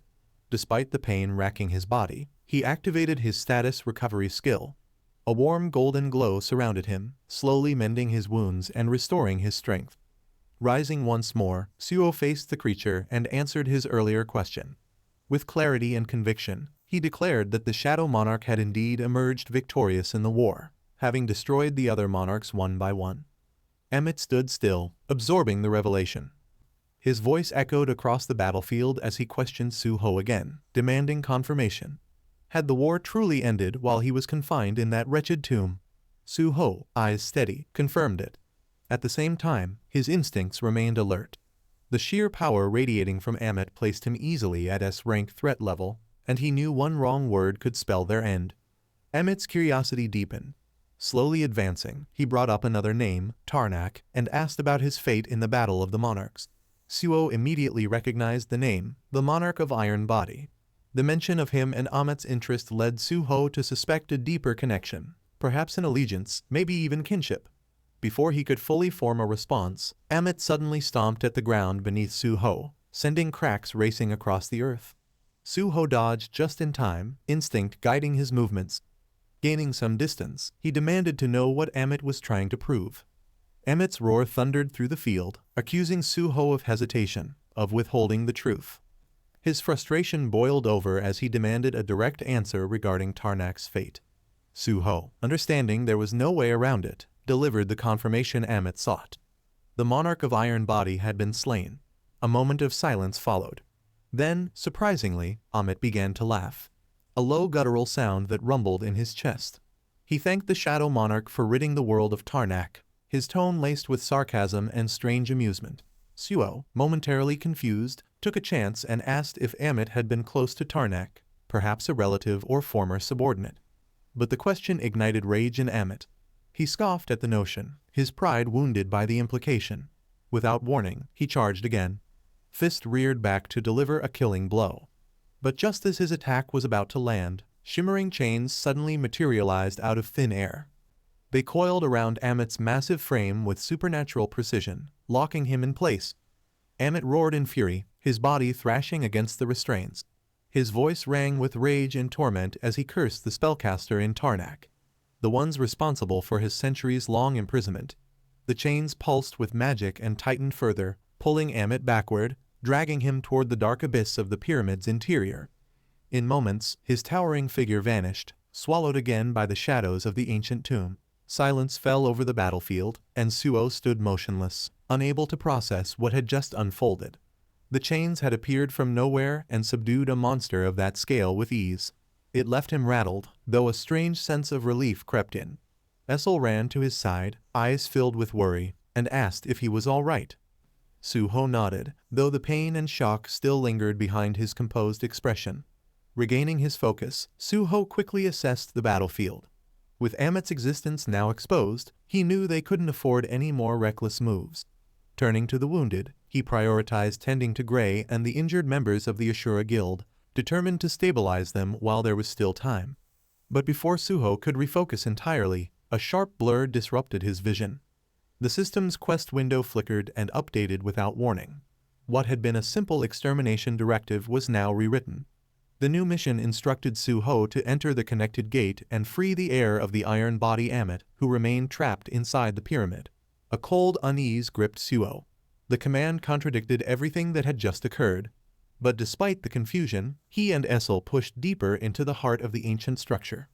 Eventually, they arrived at its deepest chamber. And there, shrouded in darkness and bound once again by the unyielding magical chains, stood Aim. On seeing Suho again, Amit's voice cut through the silence, mocking him for daring to return. His towering form radiated disdain as if Suho's presence alone were an offense. Yet Suho, unwavering in his resolve, maintained his composure, stating his intent to have a proper conversation. Amit, however, seemed perplexed by the idea, dismissing it with casual contempt, believing their earlier encounter had already exhausted any need for socializing. But as Suho observed him closely, he began sensing a strange childlike honesty in Amit's tone, raw and unrefined, yet sincere in its way. That fleeting glimpse of vulnerability stirred something within Suho, and curiosity led him to question the origin of Amit's deep hatred for the monarch of Iron Body. To his surprise, Amit responded, his voice laced with bitterness and quiet resignation. He introduced himself, revealing that he had once been a mere demon, a creature of simple existence before being forcefully transformed into a monster by Tarnak and an unnamed spellcaster. It wasn't just transformation he had endured. It was betrayal of the cruelest kind. After creating him and bestowing monstrous strength, his creators had cast him aside, sealing him away in a forgotten tomb among the dead, condemned to languish beneath the earth, bound in infernal chains. Suho, hearing this, couldn't hide his pity. He questioned why Amit had not simply broken the chains and escaped. Amit replied with grim clarity. The chains were forged with powerful enchantments. Even if he managed to break free, the magic ensured they would return the moment he tried to cross the dungeon's threshold. The very design of his prison was absolute. These chains had kept him confined for what felt like an eternity, never allowing him to explore the tomb's depth. The bitterness in his voice grew sharper as he declared his vow to never forgive Tarnak or the spellcaster who orchestrated his suffering. Suho, now fully understanding the scope of Amit's torment, recalled the system quest that demanded he free the creature. But he also knew the magical chains were not so easily undone. Finding a solution wouldn't be simple. Still, his mind churned and a question formed. He asked whether the other monsters in the tomb had already been present when Amit was sealed. Amit confirmed they were, prompting Suho to pose a more important question: whether Amit was the dungeon's master. To this, Amit denied any such role. With all the pieces in place, Suho's thoughts raced. If Amit had no authority over the dungeon, and there was no real consequence to him moving freely inside it, then why had the spellcaster designed the chains to forcibly pull him back the moment he crossed a boundary? There had to be more, some deeper reason the enchantment insisted on keeping Amit confined. Driven by this new understanding, Suho made a bold offer. He asked Amit if, should he manage to find a way to truly break the chains, the creature would agree to fulfill a request in return. Amit seemed caught off guard. He expressed doubt that Suho had any clue where the spellcaster might be or how to remove such an enchantment. But after a brief moment, he agreed, though not without a warning.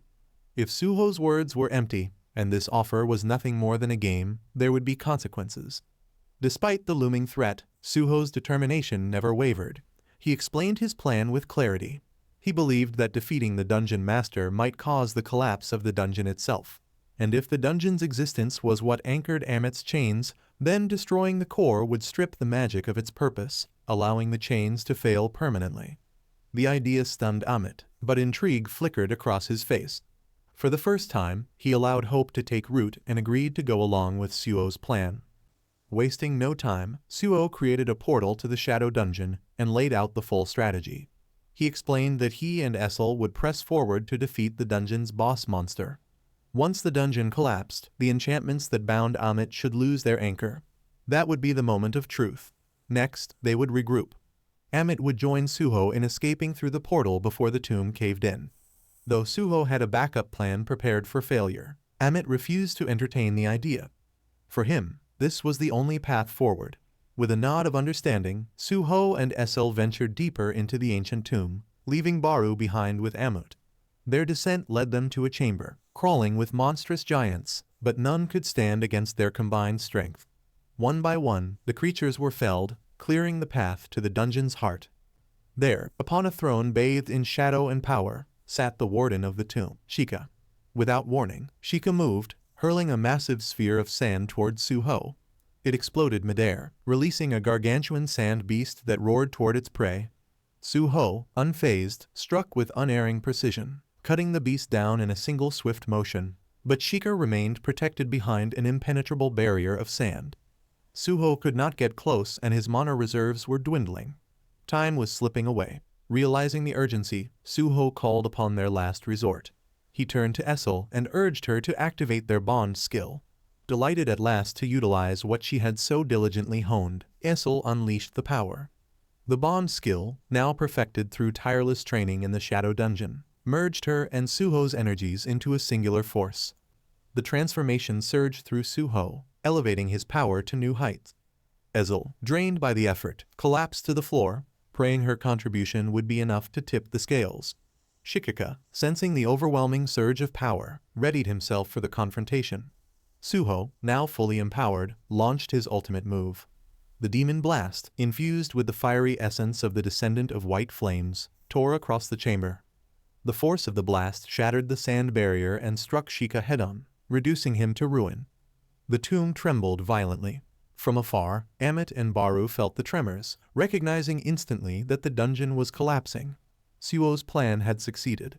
It was Amit's moment. As the stakes lost their power, he tested the chains that had long confined him, gripping them with all his might. He pulled, and for the first time they broke. The restraints that had once been eternal snapped like twigs. Freedom at last was within reach. But as he stood amidst the ruins, a flood of memories washed over him. Once he had been just a demon, curious, free, and filled with dreams. But day after day, the experiments had destroyed his body and warped his soul. Pain had been his only constant. He had even mutilated himself to escape the agony, gouging out his eyes just to feel something different. In time, he had begun to crave pain as a refuge. Yet, despite it all, one vision had kept him alive. A distant fading image of a time before it all. A memory of the natural world, of light, of the breeze. He longed to see it again. But as he moved to follow Beru, something stirred. The cursed stakes, no longer anchored, yet still relentless, began flying toward him once more, intent on binding him again. Panic seized Amit. It was Tarnak's doing. The spellcaster had accounted for even this moment, refusing to let him go.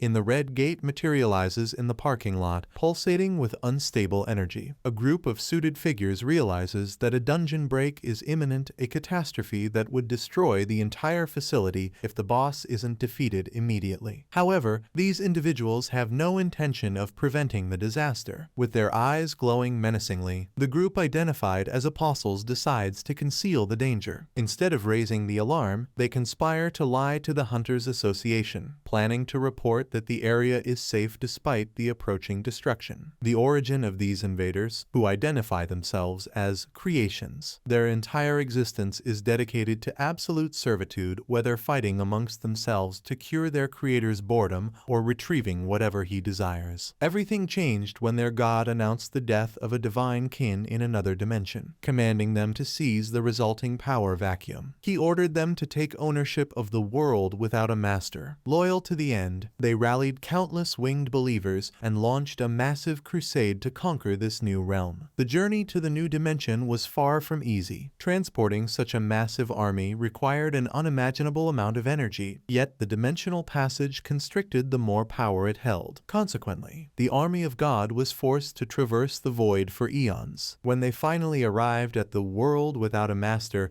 they did not find an empty throne. Instead, the invading legion was immediately confronted by a terrifying obstacle, a solitary figure embodying the endless abyss of darkness itself. With a single command to rise, the figure unleashes the full power of the abyss. A cataclysmic surge of shadow energy erupts, instantly manifesting into a terrifying legion of colossal dragons and countless spectral soldiers. In the deep vacuum of space, the invading army of God finds itself face to face with this overwhelming force. The Crusaders are immediately engulfed by the sheer scale of the shadow swarm, initiating a cosmic war between the blinding light of the invaders and the infinite darkness of the monarch. The darkness and his elite legion possessed immense power, yet raw strength was not their most terrifying weapon. The true horror lay in the nature of the battlefield itself. Whenever a soldier of God fell, they were instantly corrupted by the darkness, rising again to turn against their former comrades. Consequently, the longer the battle raged, the stronger the enemy became, with every casualty adding to the opposing ranks. The army of God was quickly overwhelmed. Unable to contain the expanding chaos, the war spiraled out of control, spilling from the world without a master into the dimensions beyond. Despairing over their inability to defeat the darkness, the army of God found hope in a new strategy proposed by their envoy, Tile. He realized that although the darkness had left the dimension, its overwhelming mana would prevent it from easily returning, leaving the world vulnerable to infiltration. Tile proposed conquering the realm from within using Mist Burn's fanatical, self-destructive believers who could easily overpower the mana-less inhabitants. The objective was to spread faith rapidly enough to manifest a divine miracle. With the army's full support, Tile immediately set the plan in motion by splitting his own power into 5 distinct fragments. Carrying the embers of the Mist Burns, the weakest of Tile's fragments descended toward the target world. As anticipated, its faint power signature allowed it to slip past the darkness's surveillance undetected, successfully breaching the dimension's defenses. However, upon arrival, the plan hit an immediate snag. The fragment encountered a shocking anomaly. The native inhabitants, who were supposed to be powerless beings void of energy, had somehow evolved. They now possessed mana of their own. The first fragment discovered that the cataclysm had introduced mana to this world. Rather than acting alone, it waited to merge with the newly arrived second fragment, consolidating their power. Suspecting that humanity's convenient evolution was engineered by a hidden architect, the entity resolves to ensure there are no further disruptions to Tile's plan. He decides that to complete his mission, he must study the Hunters, the pinnacle of these mana-wielding humans. However, his analysis is abruptly cut short when chaos erupts in the terminal. A sudden explosion rocks the airport, and monsters burst through the walls, unleashing terror upon the crowd. Panic spreads instantly as magic beasts flood the terminal, slaughtering civilians and triggering a frantic call for the Hunters Association. Amidst the carnage, the fragment remains perfectly calm, viewing the slaughter as a mere experiment. He quietly hopes the rampant mana will draw out an S-rank hunter for him to analyze. Moments later, a squad of hunters arrives to intercept the beasts. Observing them closely, the fragment realizes their power source isn't natural mana, it is star powder, an amplifier derived from the melted faith of the Mist Burns. He is intrigued, noting that the tiny amount of faith within their bodies shouldn't normally be potent enough to manifest such effects. The fragment activates Tile's ability, Amplify, instantly seizing control of the hunters through the star powder in their veins, viewing their presence as a mere nuisance. He orders them to withdraw. The brainwashed hunters obey without hesitation, acknowledging him as their apostle and abandoning the civilians to their fate. Left defenseless, the chaos immediately intensifies. A woman is brutally struck down by a goblin right at the fragment's feet. Bleeding and desperate, she reaches out to the looming, shadowy figure for salvation, unaware that he is no savior. As the woman reaches out in desperation, the fragment ignores her plea, deeply unsettled by a philosophical realization. He has always believed that a creation's sole purpose is to execute God's will, yet he senses desire within these humans, a trait he thought belonged exclusively exclusively to the creator. This anomaly forces him to question if these frail beings might actually be superior to his own kind. Suddenly, the one-sided slaughter is interrupted as a hooded figure crashes into the fray, moving with lethal precision. The newcomer decimates the monster horde with powerful, blue-charged strikes. Despite his success in combat, he is confused by the situation. Knowing the Hunters Association would never neglect a dungeon break in such a critical location, he realizes that something sinister has prevented their intervention. Analyzing the newcomer, the fragment realizes this hooded figure is an anomaly. Unlike the others, he hasn't consumed stardust, yet his raw power rivals that of the strongest elites. Ignoring the enemy, the hooded man extends his hand over the fallen monsters and commands them to arise. As shadow soldiers emerge from the corpses to assist with the evacuation, the fragment is paralyzed by a sudden, terrifying realization. He recognizes this ability immediately. It is the authority of darkness, the very same power that once decimated the army of God. The fragment is shaken to his core. Recognizing the authority of darkness, he finally connects the dots. This human is the one responsible for the attacks on the Hyena Guild and the Stardust Factory. Realizing that this man is an agent of their ancient enemy, the fragment decides to suppress his mana immediately. He cannot afford to let the darkness know that the apostles have infiltrated this world. Suddenly, a massive fuel truck crashes down upon them, erupting into a violent inferno. Seizing the chance to maintain his cover, the fragment feigns helplessness. The ruse works perfectly. The masked hunter shields the boy from the blast and turns to ask if he is uninjured, completely unaware that he has just saved his greatest enemy. A colossal fiery beast rises from the wreckage, revealing itself as the dungeon boss. The hunter's shadow companion immediately warns him that the monster radiates the energy of the Itarim, confirming that this outbreak is a calculated attack by their ancient foes. Momentarily distracted, the shadow entity senses a strange anomaly coming from the boy they just rescued. He glances back suspiciously at the fragment, but unable to pinpoint the source. He dismisses the feeling as mere imagination, unaware that the true threat is standing right beside them. As the behemoth lunges, the masked hunter makes a split-second decision to channel all his accumulated level-up points into strength, boosting his raw power from 70 to 77. He meets the monster's attack head-on, creating a massive shockwave that halts the beast in its tracks. Watching from the sidelines, the fragment realizes the hunter saved him solely because he mistook him for a helpless child. Analyzing the combatant further, the apostle notes that while this human wields the authority of darkness, he is currently far weaker than the original monarch. However, as the battle intensifies, even the enemy is forced to admit that the hunter's true potential remains immeasurable. The fragment considers this chance encounter a stroke of luck, resolving to eliminate the distracted hunter immediately. However, before he can act on his murderous intent, his plan is interrupted by the arrival of a powerful reinforcement. Touching down on the battlefield, the newcomer apologizes for his tardiness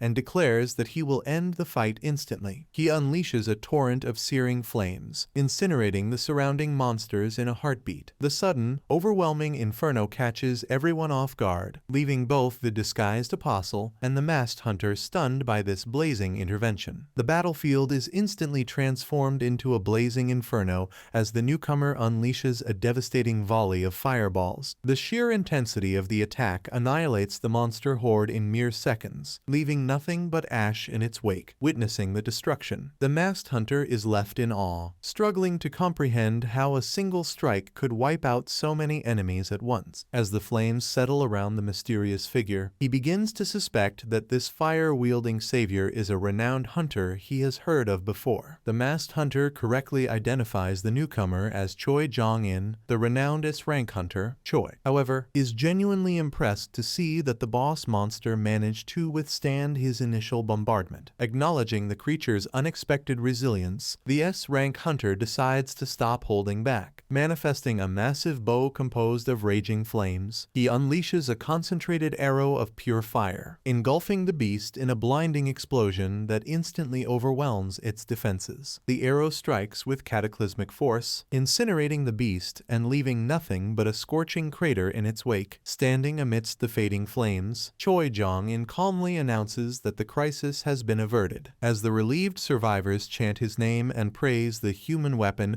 Choi accepts their gratitude with a casual wave. brave. Yet, his mind remains elsewhere. Ignoring the applause, he scans the wreckage, puzzled by the sudden disappearance of the mysterious young boy he spotted during the chaos. Relieved by the S-rank hunter's arrival, the masked vigilante quietly slips away into the shadows. Knowing he cannot risk exposure, he is content to leave the glory to Choi Jong-in. However, a troubling thought lingers in his mind. The Itarim typically operate in absolute secrecy. This brazen, public attack on civilians represents a drastic shift in tactics, leading him to suspect that they are plotting something far more sinister. Elsewhere, high above the city lights, the surviving fragment stands alone in the darkness. His contemplation is interrupted as a swirling portal manifests behind him, signaling the arrival of the next phase. The second fragment welcomes the newly arrived third fragment and prepares to relinquish control of the host body. He attempts to brief his successor on the dangerous landscape of this world, specifically warning him about the immense power of S-rank hunters and a specific variable that must be eliminated. However, the third fragment impatiently interrupts, dismissing the report as unnecessary. He declares that he will simply access the host's memories himself once the transfer is complete and coldly orders the second fragment to submit to the merger. Although the second fragment feels a fleeting, unexpected sadness at the thought of his own erasure, he suppresses the emotion, reminding himself that the creator's will is absolute. He accepts his fate and allows the absorption to begin, with a final declaration of loyalty to the great creator. The vessel is consumed by a blinding surge of energy. The light erupts outward, engulfing the building in a massive, silent explosion as the fusion process reaches its climax. When the smoke finally clears, the child's form is gone, replaced by the imposing silhouette of an adult. The third fragment has successfully taken full control. As he sifts through the absorbed memories, he immediately identifies the variable his predecessor had warned him about, realizing just how dangerous this anomaly truly is. The third fragment reviews the memories of the masked hunter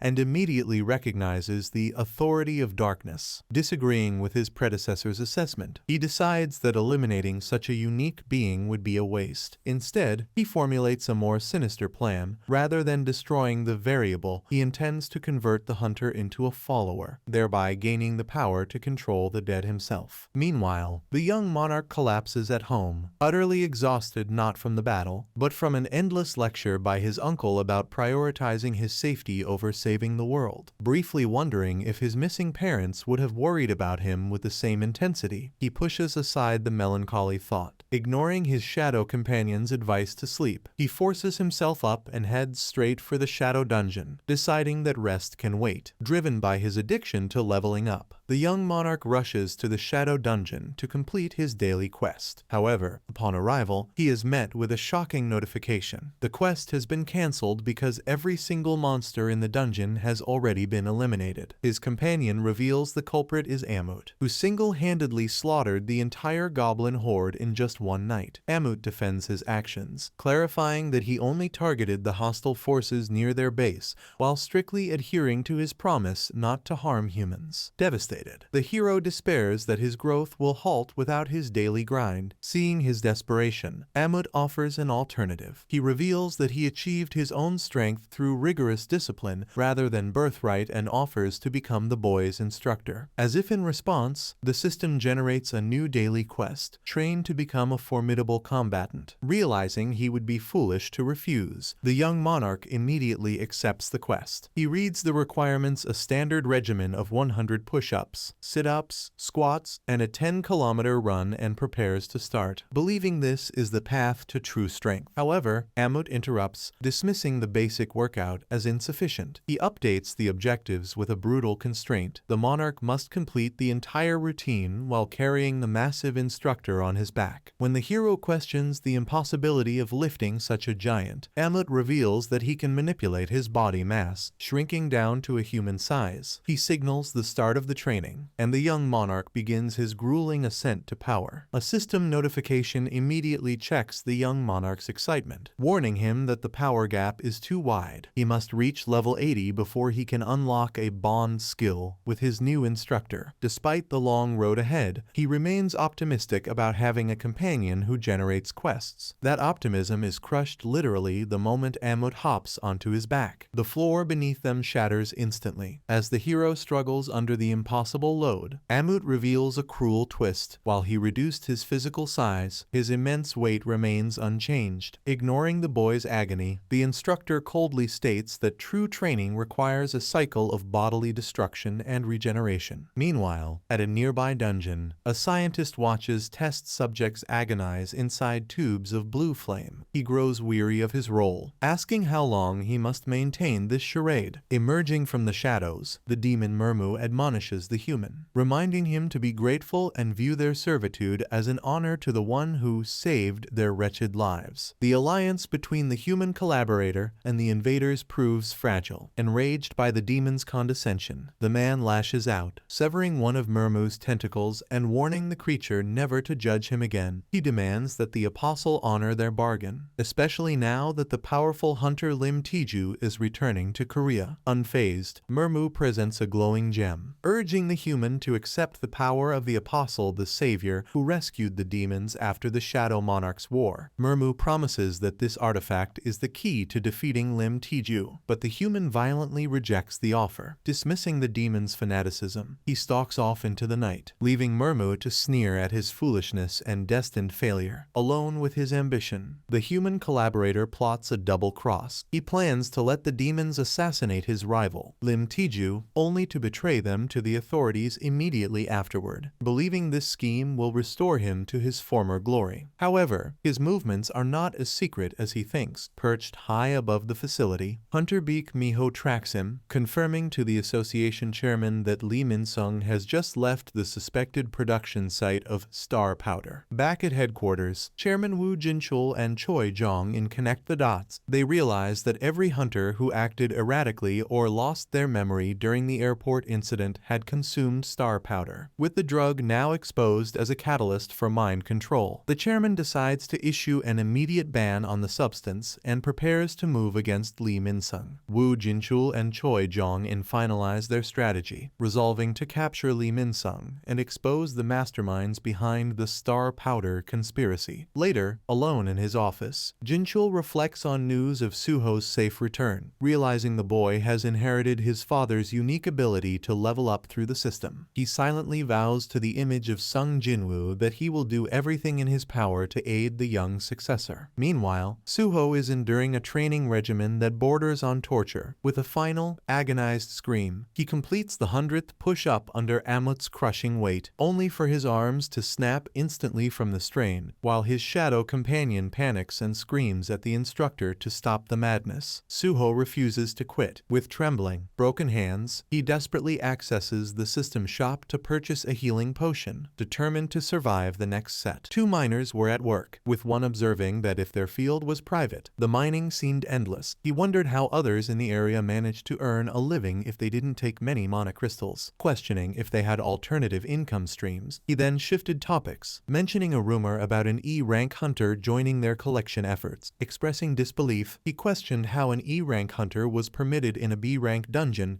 and what the decision-makers were thinking. The second miner urged for less harsh judgment, noting the hunter's youth and adding that it was pleasant to see someone so young engaged in work. The first miner, catching on, speculated if his companion had approved the hunter's involvement. The second miner admitted to it, but asked not to always be put in charge of such arrangements. The first miner then acknowledged the hunter's apparent capability to work independently. He quickly dismissed further discussion, suggesting they go assist the hunter since their own work was complete. Hearing this, the second miner playfully remarked on his companion's excessive kindness. Inside a cave, Suho and Beru commented on the young monarch's magic power. Suho confirmed he could sense it, attributing it to his increased sense stat. He explained that the power felt identical to that emanating from the A-rank Randolph. Suho then deduced that the Hunter Association's choice of the Grim Reaper Guild to clear this particular dungeon must have been strategically motivated. This insight led him to join the collection team. He now suspected the Hunter Association was pursuing Stardust and, more specifically, Lim In-sung. Suho concluded that tracking Lim In-sung and extracting information about the apostle would prove challenging. Suho then directly questioned the monster about the apostle's whereabouts. The monster, observing Suho, perceived that this black-masked individual was also searching for the apostle. It then stated that Suho would soon encounter him. Suddenly, the monster's tentacles ensnared Suho's leg. The monster declared its intention to crush Suho into a coma state, after which it planned to offer him to others. As the monster extended numerous tentacles to bind Suho, it boasted about the overwhelming power of its grasp. Suho simply retorted, "Overwhelming power." Upon completing his task, Suho stood before Amu and the others. Amu expressed his admiration, admitting he never anticipated Suho would complete his training in just 5 days. He praised the young monarch's significantly strengthened physique. Indeed, Suho's muscles appeared remarkably well developed. Suho inquired if this was truly the case. He then collapsed, laughing, and reflected on his decision as a beneficial one, noting the stat points gained, the increased strength from daily quests, and the acquisition of a new skill to enhance his strength. A notification then appeared, detailing the skill, strength increase, which could boost his strength by 20%. Amu, observing Suho, confidently stated that Suho was undeniably stronger than any human he had ever witnessed. This statement highlighted Suho's immense power. The monster had previously asserted that Suho could not escape its overwhelmingly strong tentacles. However, Suho effortlessly tore through them as if it were a game. The monster reacted with shock, exclaiming in disbelief. Suho continued to rip through the tentacles like matchsticks, pulling each one out. Blood began to flow from the monster's severed tentacles. His strength stat was now displayed as 120. For the first time, a glimpse of intensity appeared in Suho's eyes, reminiscent of Sung Jinwoo's. In that moment, his gaze evoked the feeling that he was Sung Jinwoo's son. He then rose, and with a single punch, eliminated 2 monsters simultaneously. Turning to the monster whose tentacles he had destroyed, he again demanded to know the location of the boy Itarim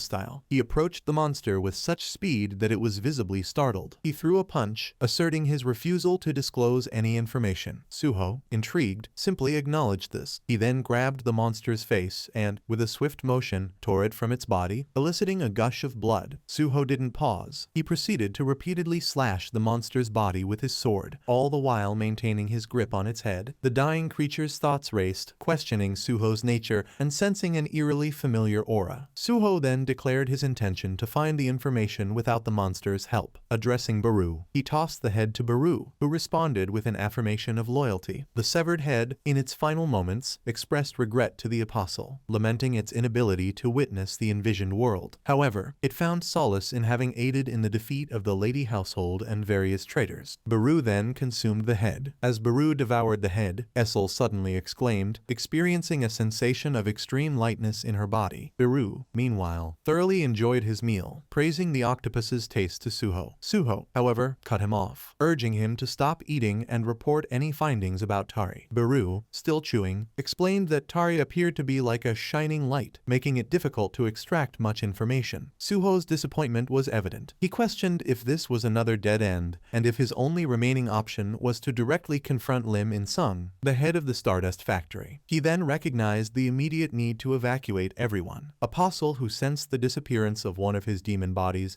and wondered if the Hunter Association was responsible. At the Paju Field Boss Monster Room, with Baek Minho, Lim In-sung, and the Apostle standing before the gate, Baek Minho, looking back, reflected on her failure to find anything, noting that Paju Field was supposed to be the Stardust production site. Lim In-sung, observing her worried demeanor, realized she was completely puzzled by the lack of findings. He then subtly signaled to the Apostle that they were abandoning the brainwashing plan, preferring a smooth operation without complications. However, the Apostle seemed to disregard him, simply stating, "This is not for me." Baek Minho, confused, wondered about the implications. She decided that if nothing was discovered, she would return to investigate after the raid and clear up. She then proposed they enter. Suddenly, Lim In-sung was visibly shocked, turning to the Apostle and questioning his actions. The Apostle calmly revealed his intention to convert all hunters in the party into his followers. He then forcefully inserted the stone he had given Lim In-sung into his shoulder. The stone activated, and the Apostle began to elaborate, explaining that those chosen must hold value. He referenced Lim In-sung's initial strange proposal to kill Lim Kyag, an S-rank hunter, with the help of an A-rank hunter like himself. The apostle confessed to having used Lim In-sung from the outset to reach Lim Kyag. Hearing this, Lim In-sung was utterly stunned. He turned around, furiously demanding clarification about the A-rank comment, questioning if the apostle believed he could be brainwashed. He yelled and looked back, but then unusually he was instantly transferred to an unfamiliar, empty location. He looked around frantically, but then spotted people affiliated with the apostile. Their attire bore a message: "As the Supreme One commands, so shall we proceed," along with an arrow pointing. He realized that non-compliance would likely result in death. Seeing no other option, he nodded in submission, becoming another pawn for the apostle. A car parked outside Paju Field. Inside, a voice explains that if their summoned item, acting as a signal, disappears, it means their strike squad is in danger. We then see Suho, who remarks that this item will provide critical information. He notes the inherent danger and the impracticality of separate communication, calling this method a good idea. He expresses hope that S-ranks won't need to get involved. Across from him, Lim Tigo appears concerned. Suho then addresses Lim Tigo, suggesting he's worried. Lim responds defensively, asking if Suho is trying to provoke him. Suho denies it, merely stating he was thinking. Lim retorts that a newest rank, Park Dajin, joined their guild instead of Suho's, implying Suho might be upset. Choi, also present, vehemently denies this, asserting their guild has many talented hunters. However, Choi's visible frustration indicates otherwise. Choi can't contain himself and exclaims his disbelief that Lim In-sung is the main culprit behind the stimulating drugs. He feels responsible as a guild master. He then warns Suho that if anything truly happens, he trusts Suho won't interfere if he tries to suppress the situation, as he prefers not to harm others. The scene shifts to a fierce monster breathing fire, facing off against other hunters. The monster is incredibly powerful, and the hunters struggle against it. Lim In-sung and Baek Minho are also seen fighting the monster. Only Park Dujin, the apostile, stands still. Baek Minho, observing Park Dujin's inaction, thinks to herself that as an S-rank, he should show some respect to his seniors. She also admits to having no idea what's truly happening since they entered the boss monster room, especially since Lim In-sung joined the fight and is battling extremely hard. Indeed, Lim In-sung is seen fighting vigorously ahead of Baek Minho. From behind, Park Dujin the apostle observes. He confirms his theory. When Stardust is used, it typically works on hunters below B rank, boosting their powers. However, the Star Fragment, a more condensed version of Stardust, can elevate a B rank hunter to a rank or even higher. Lim In-sung is fighting with immense power, single-handedly tearing through a monster. Baek Minho is completely astonished by his fighting prowess. Suddenly, the monster launches a dangerous attack on Lim In-sung, sending him flying. Park Dujin then appears behind Lim In-sung. Park Dujin muses that it's difficult for an A-rank hunter to handle the power of an S-rank hunter, and he now understands the Star Fragment's ability to turn an A-rank into an S-rank. He begins to take action. A narration explains that one of Tilly's 5 abilities, originating from its main body fragments, is amplification. This ability can amplify the unique traits of hunters or other entities, such as the faith of the Minpan or Stardust, along with the unique traits of weapons. In simpler terms, if a hunter possesses magic abilities, their magic power will be amplified. If a hunter has a special weapon capable of a specific attack, that attack will be further amplified. An analogy is drawn to the Orb of Avarice in Solo Leveling, which significantly boosts the magic power of shadows. The narration concludes by revealing that Lim In-sung's unique trait is magic power, which has been amplified. Subsequently, his weapon's slash power has also been amplified. Park Dujin then commanded Lim In-sung to demonstrate his capabilities, to show what he could do with the blessing of the S-rank hunter status he so desperately desired. Lim In-sung's power surged, causing the ground to erupt and crack around him. Choi and Lim Kyag, sensing or feeling this upheaval from outside, were shocked. Baek Minho stood stunned, questioning what was happening. The ceiling above was severely damaged. Lim In-sung slowly moved past Park Dujin, who, as the apostle observed, Park Dujin thought that providing amplification to any A-rank hunter, granting them his rank power, was incredibly tough and tiring. He noted that Lim In-sung had only sustained the A-rank power for a brief period, and most of the S-rank power had now dissipated. He reflected that Lim In-sung's vessel couldn't contain the S-rank power. Meanwhile, Baek Minho and another hunter continued to ponder the immense attack, realizing it couldn't have been unleashed by an A-rank hunter. Baek Minho wondered if Stardust truly had no effect on B-rank hunters, or if some other stimulant was involved. Suddenly, Lim In-sung plunged his sword through the other hunter's body. He looked at Lim In-sung, who declared that he would never be brainwashed by someone like him. His eyes had completely changed. Lim In-sung added that he would make good use of the cursed power he had been given. Park Doo-jin then collapsed. Baek Min-ho, seeing the scene, cried out in disbelief, asking Lim In-sung how he could attack a fellow hunter. She questioned if he was mad or on drugs. Lim In-sung, reflecting on whether everything would end like this, realized he was hearing endless voices and knew that S-rank hunters from the Hunter Association were outside. He understood that if he didn't escape quickly, it would all be over for him. He had to flee immediately. Baek Min-ho also understood this and urged everyone not to let him escape. However, Lim In-sung let out a powerful shout, telling everyone to get out of his way or they would die. He then ran off at an incredible speed, unstoppable. Witnessing this, Baek Min-ho instructed Hunter Lee Seling to send a signal to the A-rank hunters outside, but she was shocked because, from behind, Park Doo-jin, the apostle, rose. He stated that,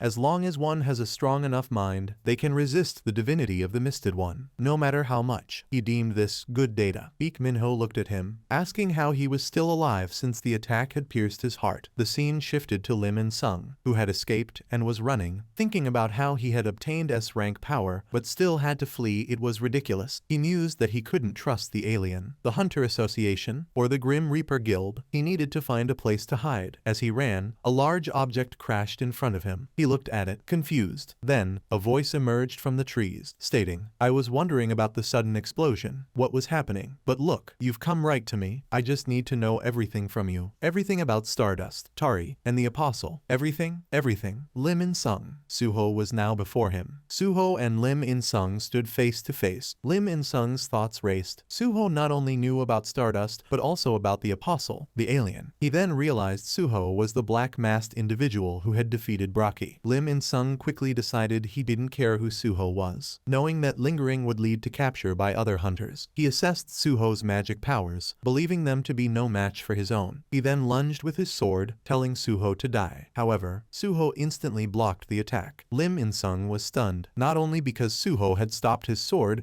but also because he couldn't pull it back from Suho's grasp. Suho then delivered a powerful kick, sending Lim In-sung flying upward. Blood gushed from Lim In-sung's nose and mouth. He was bewildered, questioning how Suho, with seemingly less magic power, could do this. Beru, observing, reflected that it was indeed a surprise for Lim In-sung, as a hunter's strength was typically determined by magic power. However, Beru, who could sense true strength, understood who was more powerful. Young Monarch, who had continuously increased his strength stat and further enhanced it with Amu's training, had reached a level an A-rank hunter could no longer handle. Suho and Lim In-sung continued their fight. Lim In-sung attacked with his sword, but Suho skillfully parried it again. The scene then shifted back to the abyss where Baek Min-ho and the other hunter were. Baek Min-ho asked Park Doo-jin how he was still alive, reminding him that the previous attack had pierced his heart. Park Doo-jin remained silent. Stardust was visible in his hands, seemingly about to be given, but then a voice from above interrupted. Baek Min-ho looked up. The voice belonged to Hunter Choi Young-in and Hunter Lim Taego. Baek Min-ho, relieved, welcomed them. Park Doo-jin observed the two S-rank hunters and decided to remain silent. As Choi and Lim Taego descended, Choi explained they had come immediately after hearing the sound. Baek Min-ho quickly informed them that Lim In-sung was responsible for everything. Choi expressed disbelief, questioning how an A-rank hunter could possess such a skill. Baek Min-ho explained that Lim In-sung's body was emitting manner as if he had used a stimulant and that he had attacked Park Doo-jin under its influence. Choi was shocked, noting that Park Doo-jin appeared normal with no injuries. Park Doo-jin then casually stated he had a recovery skill. Choi approached him, intrigued by his seemingly high-level recovery skill. Meanwhile, Baek Min-ho urged them to capture Lim In-sung, who had fled. Choi acknowledged this, addressing Hunter Lim, confirming that Lim In-sung had indeed caused trouble. He then looked at Park Doo-jin, who was furious, thinking that his link with Lim In-sung had not yet been severed. He hadn't expected Lim In-sung to resist the faith. Park Doo-jin found humans increasingly fascinating. Despite things not going according to plan since their arrival in this world, he decided there was no other option but to completely eliminate Lim In-sung. Even if it consumed a significant amount of his divinity, he had to take over Lim In-sung's body and make him commit suicide. Realizing Lim In-sung was an A-rank hunter, he concluded he needed to find someone else. Park Doo-jin then accessed the vision and saw Lim In-sung fighting. His shock intensified when he saw Suho, the black-masked individual, standing opposite Lim In-sung. He was astonished, wondering what the black-masked person person was doing there and if he, like the Hunter Association, was also pursuing Lim In-sung. He reflected on the unexpected turn of events, especially how Lim In-sung, an S-rank equivalent, could resist the faith of the Misted One. He noted that nothing had gone according to their plan since their arrival, unlike when everything used to happen according to God's will. Despite this, he found himself smiling. The scene shifted back to Suho and Lim In-sung fighting. Lim In-sung appeared to be no match for Suho. He was visibly scared and thought he couldn't let this continue, as his problems would only escalate. He then called out to Suho, asking him to stop. Suho was confused. Lim In-sung then asked if there was a possibility that if he answered Suho's questions, Suho would let him go. Suho questioned Lim In-sung's sudden change of tune, asking if he was not working with the Itarim apostyle. Lim In-sung angrily confirmed that the apostle had betrayed him. Suho wondered about the conflict between them. Lim In-sung then asked why Suho was helping the apostle by distributing something like stardust.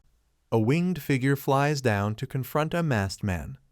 The man in the hoodie suspiciously observes his opponent.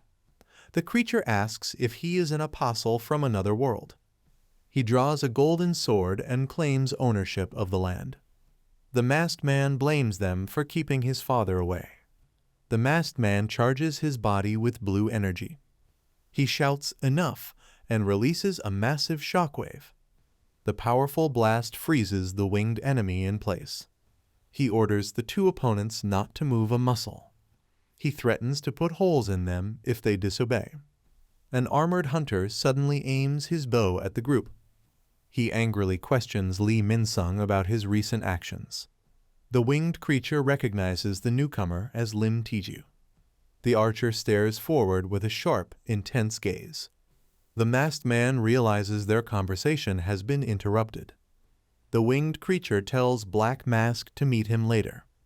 An archer shouts at Min-sung as he tries to leave. The archer fires a powerful arrow of blue energy. The blast sends the winged man crashing toward the ground. He screams in pain as the attack hits him mid-air. The armored archer targets the enemies in the sky. He unleashes a rapid barrage of glowing arrows. Beams of light rain down like a storm. The winged figure desperately flies to dodge the attacks. The masked man on the ground evades the strikes.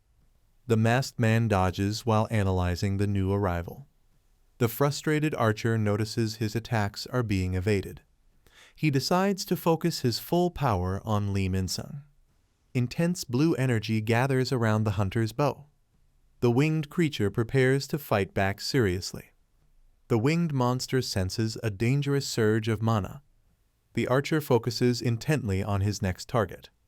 Suddenly, he notices movement in the distant trees. A small green goblin is peeking out from hiding. The frightened creature trembles and bites its finger. The archer is distracted by the sudden appearance of a goblin. The masked man seizes the opportunity to escape quickly. The archer curses angrily as he watches his target flee. He stands alone in the forest surrounded by broken trees. He wonders what Min-sung is planning by running away. A hand reaches out to answer the ringing phone. The chairman listens as the archer reports his failure. The archer explains that Lee Min-sung managed to escape. He mentions the presence of a mysterious masked hunter. The man is shocked by this news. The man asks if the stranger fought like a brawler. He recalls a masked hunter fighting beasts at the airport. The chairman wonders if Sung Jinwoo has finally come back. He decides it cannot be him because Jinwoo is stronger.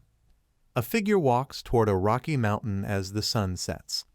The masked man meets the winged monster on a rocky cliff. The creature smiles and asks why the man helped him. They stand facing each other under a burning orange sky. The masked hunter walks calmly toward his opponent. He predicts the monster will abandon its host when threatened. The monster questions the hero about the Shadow Monarch. The masked man refuses to speak and threatens to attack. Beru warns the young monarch to be very careful. The hero tells his shadow advisor not to worry. He unleashes his dark power with the command, "Arise." The enemy smirks as he recognizes the dark energy. A massive wave of shadow monsters rises from the ground. A large snake with blue venom fangs appears first. A giant centipede with poisonous teeth emerges from the shadows. A powerful red troll wielding a spiked club joins them. An elite shadow soldier named Sicker rises from the darkness. The masked man reveals he saved these corpses for this day. He challenges his opponent to fight with full strength. He stands confidently with his shadow army at his back. The winged monster grins menacingly at the challenge. A system message pops up with an urgent quest. The quest orders the hero to eliminate Lee Min-sung. The hero realizes he must kill a possessed human. He grips his dark dagger tightly, accepting the mission. He stares resolutely at the winged enemy across the field. The glowing entity contemplates the strange emotions inside him. He remembers a powerful ruler from a different dimension. He feels curious about the strength of the darkness. He wonders if his opponent can give him an answer. A massive blue serpent strikes at the winged creature. A large shadow dragon swoops down from the dark sky. The winged monster looks up as the beast attacks. The dragon's sharp claws tear through the creature's wing. The enemy flinches in pain as his body is ripped. The dragon roars fiercely while biting its prey. The masked hunter charges directly at the winged enemy. The monster is surprised by the sudden close-range attack. He swings a massive sword of light to crush the hero. The hunter quickly dodges the powerful, glowing strike. Giant shadow centipedes loom in the background of the fight. A female warrior lunges at the giant monster with her spear. She attacks fiercely with a determined expression on her face. The monster easily catches the spear tip with one hand. He effortlessly lifts the struggling warrior into the air. He notes that she is not one of the shadow soldiers. The female warrior glares furiously at her captor. Suddenly, the masked man kicks the monster in the face. The powerful strike forces the creature to release the girl. The enemy asks why he doesn't use his shadow army. The hero stands silently as he considers the question. The blonde character is Lucas Troman, the greatest archmage in history. He confronts the demigod lord in an epic final confrontation. The giant blue entity represents Lord's overwhelming divine power and magic. Lucas reveals his true transcendent form to match his ancient enemy. In the final panel, Lucas uses his red dragon arm to deliver a strike. Lucas Troman charges forward with his glowing red arm to strike his enemy.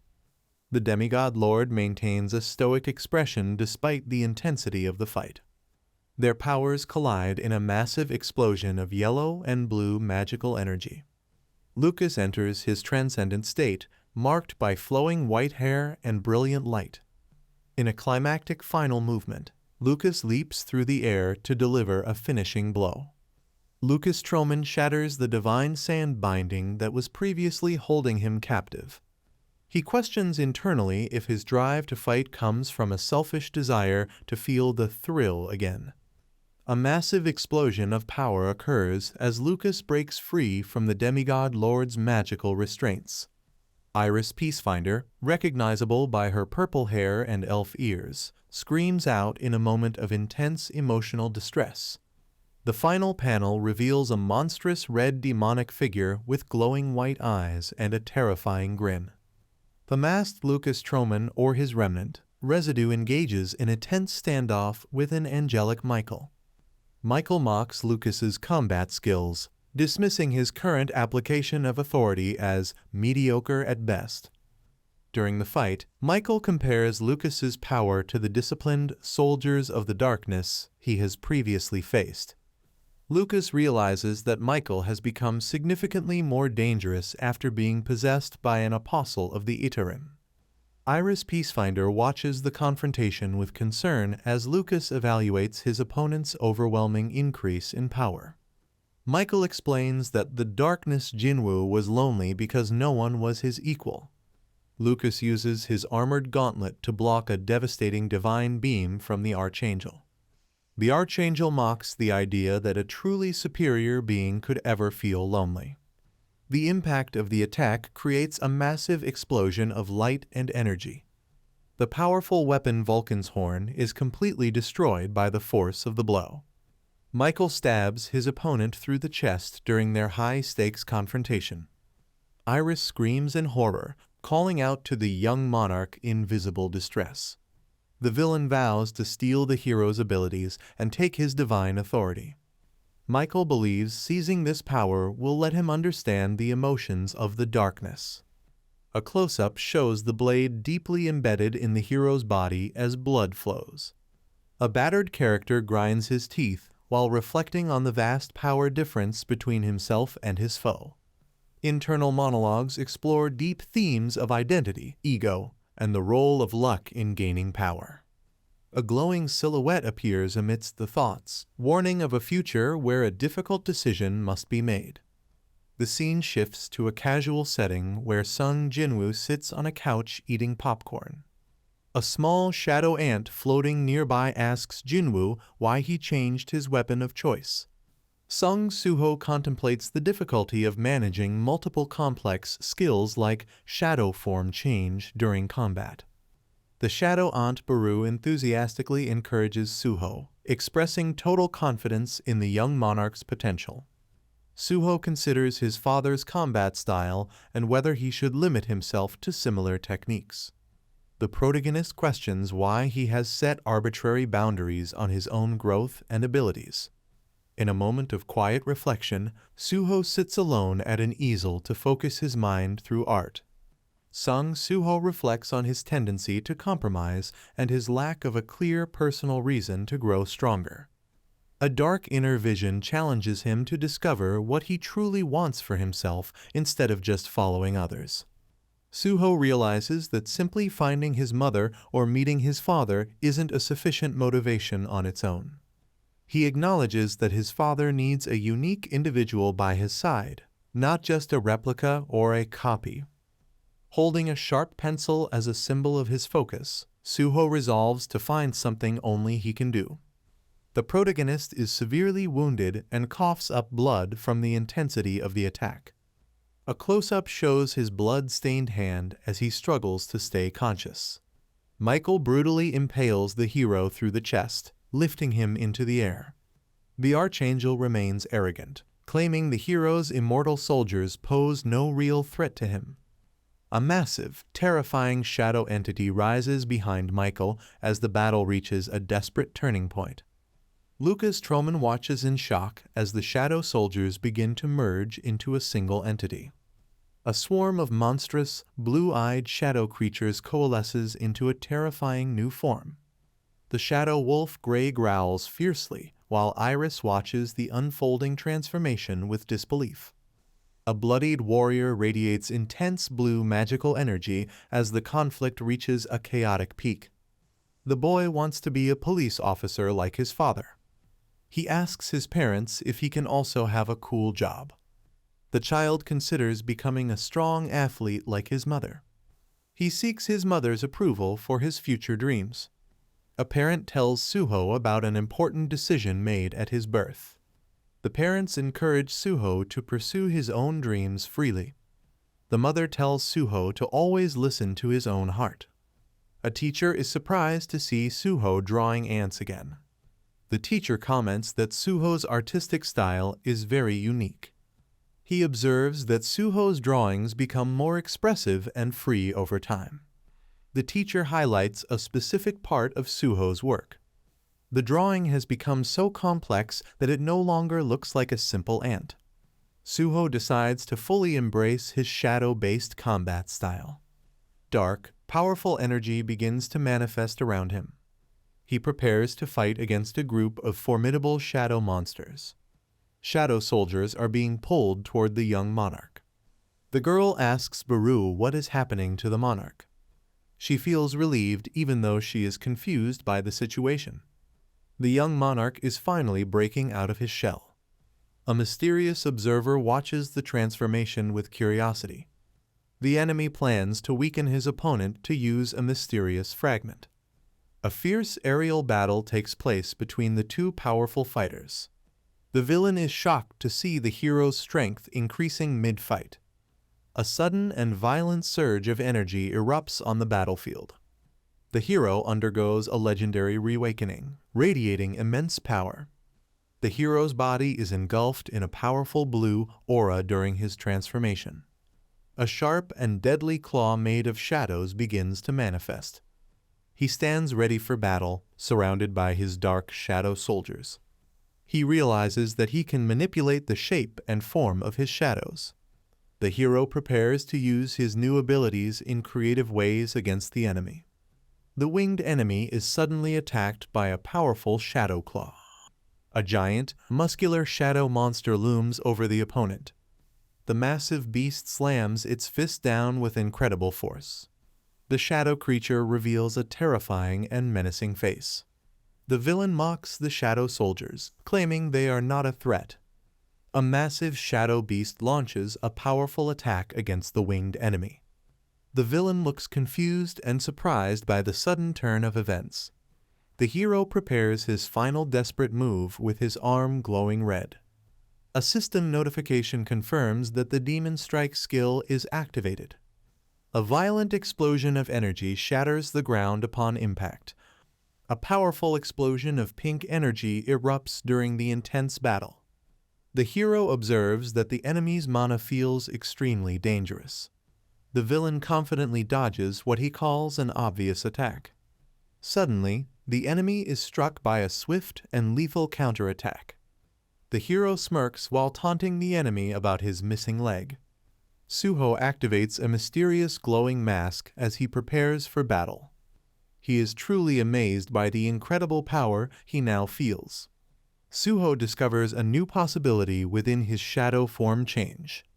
The winged enemy is stunned by the hero's sudden transformation. A massive shadow warrior delivers a devastating and powerful blow.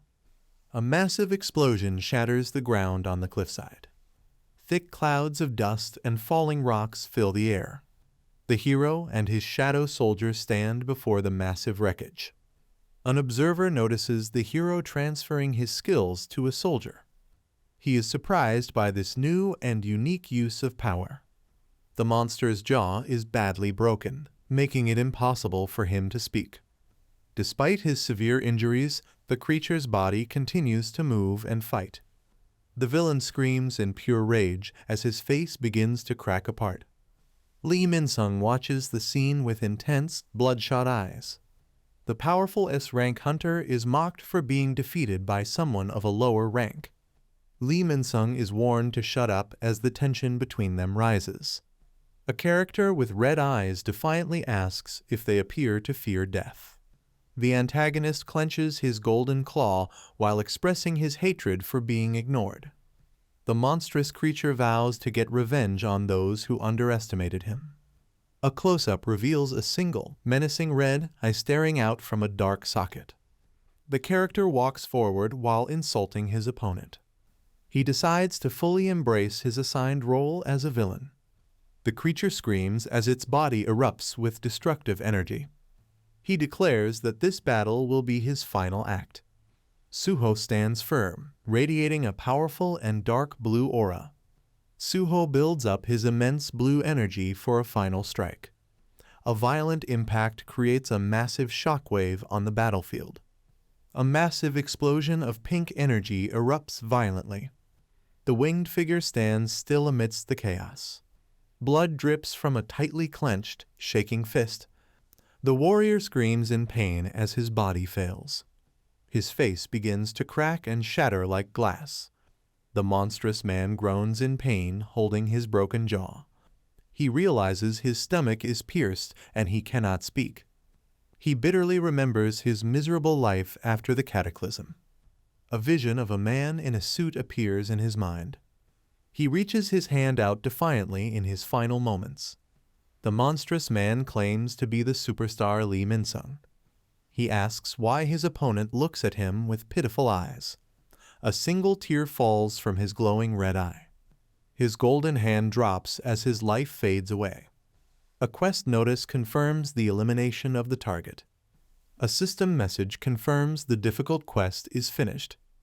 The girl congratulates the young monarch on his success. The masked hero looks solemn as he views the body. He speaks respectfully about the enemy he just killed. The shadow creature worries that the hero is in shock. The hero kneels and reflects on his true motivations. He realizes he lived only to help his powerful father. He admits that he lacked his own purpose and ego. He remembers looking up to his father during their fight. Now, he desires to become as strong as his enemy. The frustrated hero reflects on his desperate desire to win.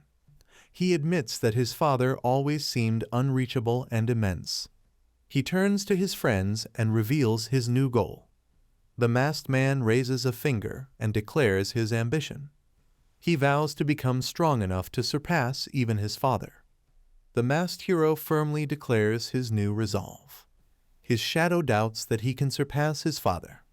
He sarcastically thanks his friends for their honesty. The young man turns his attention to the system rewards. A notification announces a new class change quest. A notification asks Suho to accept a class change quest. He realizes that reaching level 40 triggered this event. He checks his status window to confirm his lack of a class. Suho is excited to finally fill the empty slot in his stats. Dark shadowy hands suddenly reach out to capture him. A mysterious figure reaches out with dark, shadowy hands. The scene reveals a distant mountain bathed in sunset light. A winged man floats in the golden sky above. He smiles and admits he underestimated the masked man's power. With glowing yellow eyes, he claims the hero must be his. The golden scale grants the power of equivalent exchange.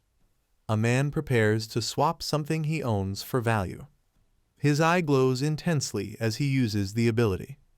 He decides to sacrifice the lives of nearby believers. Their drained life force is transformed into raw mana.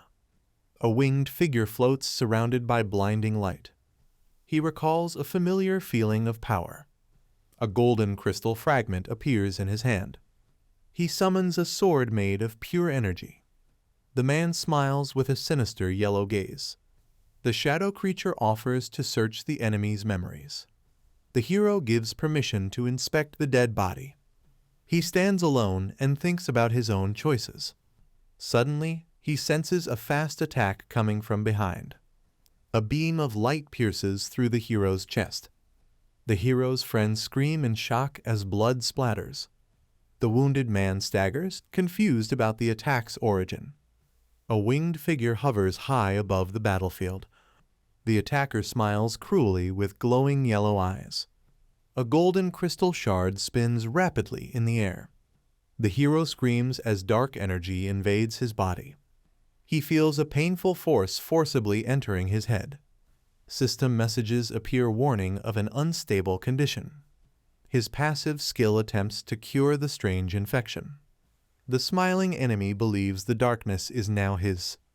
The possessed enemy stares with glowing yellow eyes. A system message confirms the hero's sudden recovery. His worried friends surround him as he struggles. He realizes he has only one health point left. Desperate to live, he presses the accept button. The hero presses the button to start the quest. A dark vortex swirls open to transport him. His companions are suddenly sent to a different dungeon. The enemy stares in shock as his prey escapes. The masked man disappears to face his new trial. A swirling vortex of energy transports the hero to a new place. Blue flames suddenly ignite on torches to light the darkness. The man realizes his pain is gone and that he is still alive. He sits up on the cold floor and looks around seriously. He finds himself all alone in a massive, silent corridor. The battle ends as the sun sets over the mountains. A character lands firmly on the rocky ground after the fight. The battlefield is left quiet with some bodies lying on the ground. The hero realizes that all magic has suddenly disappeared from the area.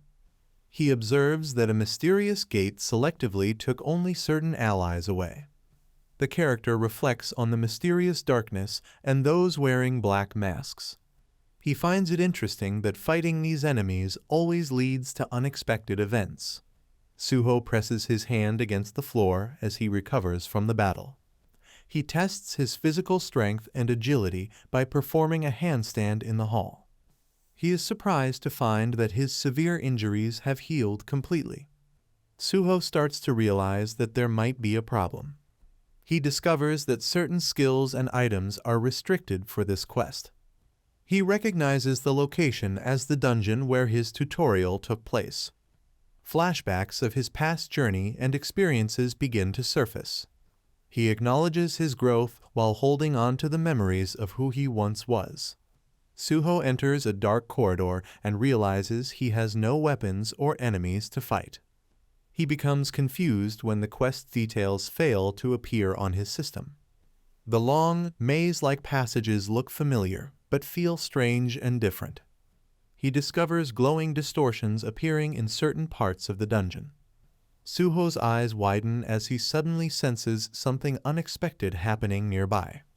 Suho finds a mysterious ornate door at the end of a long hallway. He questions the strange and random layout of this advancement quest. The hero sighs as he prepares himself for the challenges ahead. He feels a small sense of anticipation while reaching for the door. Suho wonders if he will regain his former strength after finishing this quest. Suho remembers facing a powerful knight at the beginning of his tutorial. He walks cautiously down a long, dimly lit hallway towards the unknown. The darkness is so intense that he struggles to see what lies ahead. He spots a mysterious figure sitting on a throne in the distance. A close-up reveals a large, armored hand resting on the side of the throne. Suho is completely shocked by what he sees. He looks up to see a mysterious figure standing before him. A powerful version of himself from the past stands on the throne. He realizes that his opponent is his past self from the tutorial. He remembers that his past self was strong enough to defeat Beru. Suho remembers Beru while witnessing a sudden and powerful attack. A massive, armored fist strikes with incredible speed and force. The impact creates a violent shockwave that throws Suho backward. He struggles to stay on his feet amidst the exploding energy. The floor shatters into pieces from the sheer power of the blast. Suho is caught off guard and calls out in a moment of distress. A powerful explosion of energy erupts from a devastating blow. He falls to the ground, completely shocked by the sudden turn of events. Suho finds himself alone in a vast, mysterious tiled hall. He wonders if this is the place where he respawns after death. Suho wonders why he is in the boss room and if defeating his past self is even possible. He remains silent, deeply contemplating the difficult challenge ahead. The hero clenches his jaw, showing his determination to overcome the obstacle. He believes the system exists for his growth and that there must be a way to win. Suho analyzes the complex map and notices how odd the boss room's location is. Suho runs through the long hallway, searching for another entrance. He feels confident that he has figured out the dungeon's secret.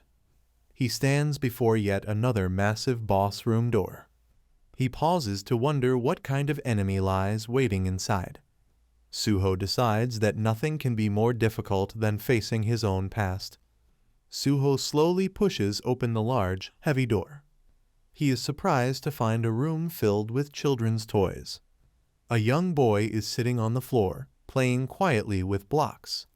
The child looks up with intense, glowing purple eyes. Suho is shocked to see a younger version of himself inside the dungeon. Suho is hesitant and troubled at the thought of fighting a child. The boy uses telekinetic powers to make all the toys float in the air. Suho is shocked to find that his body is completely frozen in place. The mysterious child charges forward with incredible speed and intent. The young boy delivers a powerful strike surrounded by purple energy. A mysterious figure moves through the shadows with blinding speed. The scene blurs as something rushes through the dark corridors. A powerful force sends the character flying across the room. Only a single blue torch lights up the dark and eerie hallway. The exhausted hero collapses to the floor, panting for breath. Suho is in despair after being killed by a newborn version of himself. He pauses in shock as he realizes the gravity of the situation. He prepares for battle, knowing he has already died twice. He sees that only one blue torch remains lit for his final life. Suddenly, a wall of blue torches ignites, lighting up the entire room. Suho looks up in shock at the glowing patterns on the ceiling. His eyes widen as he realizes the gravity of the situation. He expresses his frustration, calling the current situation ridiculous. A system notification orders him to defeat the being inside the door. Another notice warns that he cannot leave until the quest is complete. Suho looks up at the ceiling in shock as mysterious patterns begin to glow. He wonders if the many glowing torches represent the number of lives he has left. The hero realizes with concern that there is no way to level up in this dungeon. He suspects that a system error is making his current quest unfairly difficult. Suho swallows hard, realizing the torches might not be a reliable guide to his survival. Suho takes a firm step forward, refusing to give up on his mission. He walks into the darkness, knowing he has no choice but to move ahead. The dungeon is a confusing maze of unpredictable paths and random doors. He suspects that many more boss rooms might be hidden in this vast maze. While planning to search carefully, something suddenly catches his attention. Suho stops as he senses something mysterious in the dark corridor. A small, glowing figure slowly emerges from the pitch-black shadows. A creepy, glowing toy dinosaur appears, floating in the empty hall. Suddenly, a terrifying child appears surrounded by various floating toys. The child stares back with a wide, manic grin and glowing purple eyes. The terrified man spots a dangerous creature in the hallway. He realizes the monster has escaped through an open door. He sprints desperately to get away from the threat. Suddenly, he stumbles and falls to the tiled floor. A dark, shadowy force attacks him as he screams. A character is shocked after his leg is blown off by a small, toy-like creature. He is amazed by the incredible speed shown using the ruler's authority. The protagonist wonders how he will ever finish the challenge at this rate. A powerful dark figure with glowing eyes manifests behind the young man. The hero's eyes glow with intense purple light as he radiates immense power. The character looks completely overwhelmed and calls the situation insane. He engages in a fierce battle with sharp, blue energy effects surrounding him. He strikes a surface with great force while exhaling a heavy breath. Exhausted and leaning against a wall, he finds the extreme difficulty of the quest ridiculous. He regains his composure and focuses on the condition needed to clear the room. The character is struck by a massive, glowing fist during a brutal fight. He spins through the air, leaving a trail of blood and intense energy behind him. A young boy calmly accepts the risk of death while channeling purple magical energy. He lets out a powerful scream as dark energy and lightning erupt around him. He pushes forward recklessly, knowing he has infinite lives to continue the battle. He resolves to keep trying despite constant failure and injury. He searches for a way to find a new boss room to advance. He sits in despair, trapped in a cycle of fighting an unbeatable enemy. He feels like he is in hell because he cannot level up or grow stronger. He stands tall and declares his ultimate goal to become the strongest warrior. He grits his teeth in pain with blood dripping from his mouth. He feels trapped by his own words but continues to push forward. He uses his blood to draw a map on the cracked floor. He is determined to do whatever is necessary to reach the goal. A news report reveals the dangerous side effects of the drug Stardust. A news report on a phone announces that a former guild master has been found dead. The public is shocked to learn about the hero's secret involvement in a crime. Hunter Lim Jayu feels deep guilt and blames himself for what happened. He regrets letting the suspect escape, believing it caused the current disaster. A serious discussion takes place regarding the mysterious and abnormal condition of the body. A man asks if a specific skill was created by the drug stardust. His companion admits that while he isn't certain, it is a strong possibility. They discuss a mysterious masked hunter who was hostile toward the victim. The man realizes that one of the miners from the group has gone missing.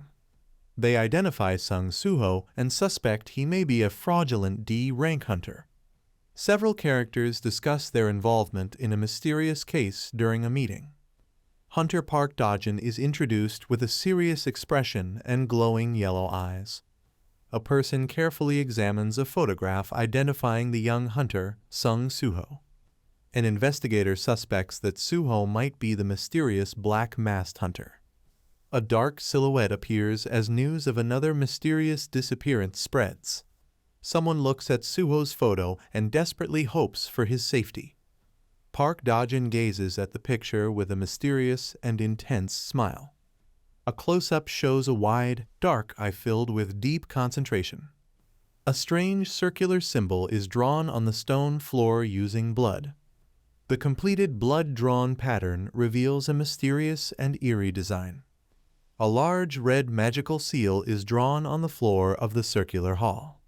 The hero stares forward with an intense and determined gaze. A small drop of blood marks the corner of his mouth. He sits in the shadows while glowing with a faint blue energy. A hooded figure speaks aggressively to an insect-like ally.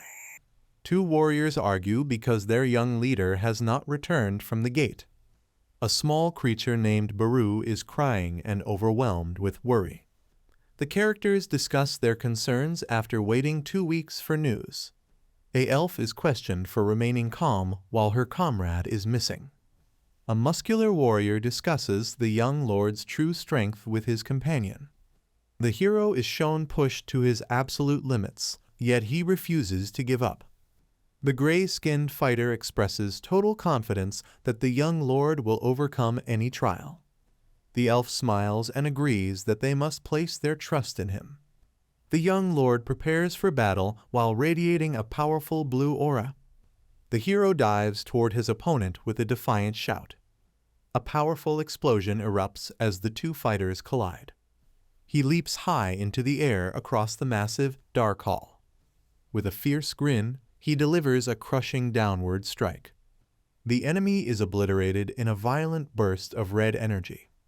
As an infant, Suho already possesses the max-level skill Ruler's Authority. The Soul Striker version of Suho is revealed as a level 99 monster. The protagonist lies defeated on the ground after a brutal encounter. He quickly dodges a swift attack and lands firmly on the floor. He feels frustrated because he failed to map out the corridor again. He grows used to the fear of death with every new challenge. The injured hero reflects on his progress despite the brutal struggle. He grins fiercely as he feels himself becoming much stronger. Every death is a challenge that helps him surpass his limits. He uses a trail of blood to carefully mark his progress. Suho explores a large chamber marked with mysterious red patterns on the floor. He realizes that defeating the enemies is the only way to complete the quest. He notices that the enemies are appearing much faster than before. He smiles with a determined look as he prepares for the next encounter. The strange, toy-like enemies reappear in the massive, vaulted hall. The young boy with glowing eyes feels like something is trying to block his path. He moves quickly through the dark, blue-lit corridor as energy flashes around him. He decides to surround his body with the invisible hands of the ruler's authority.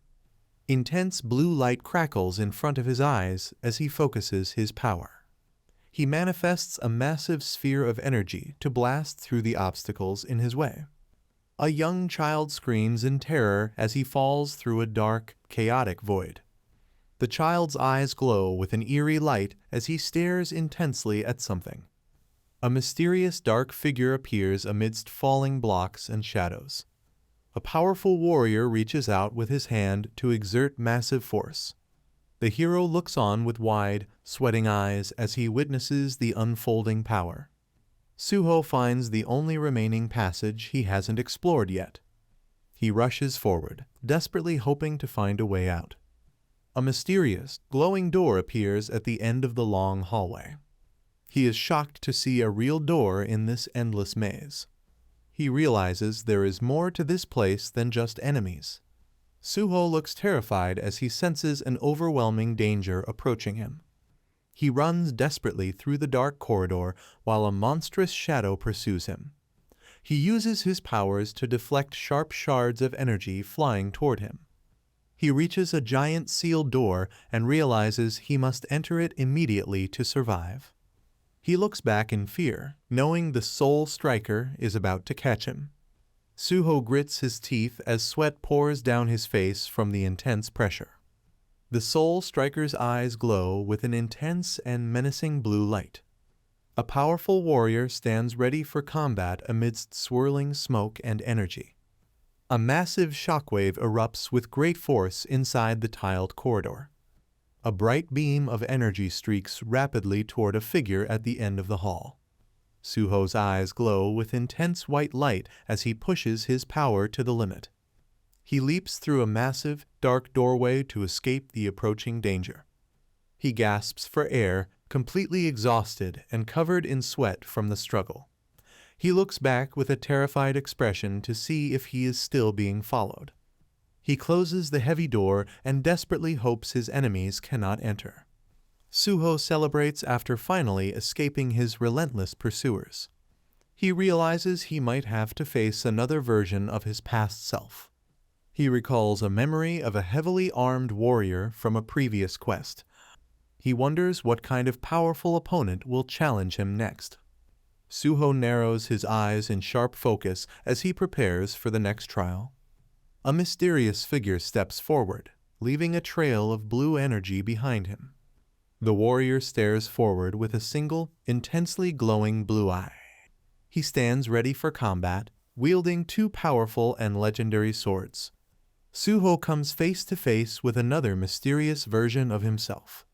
He is surprised to see a version of himself using twin swords this time.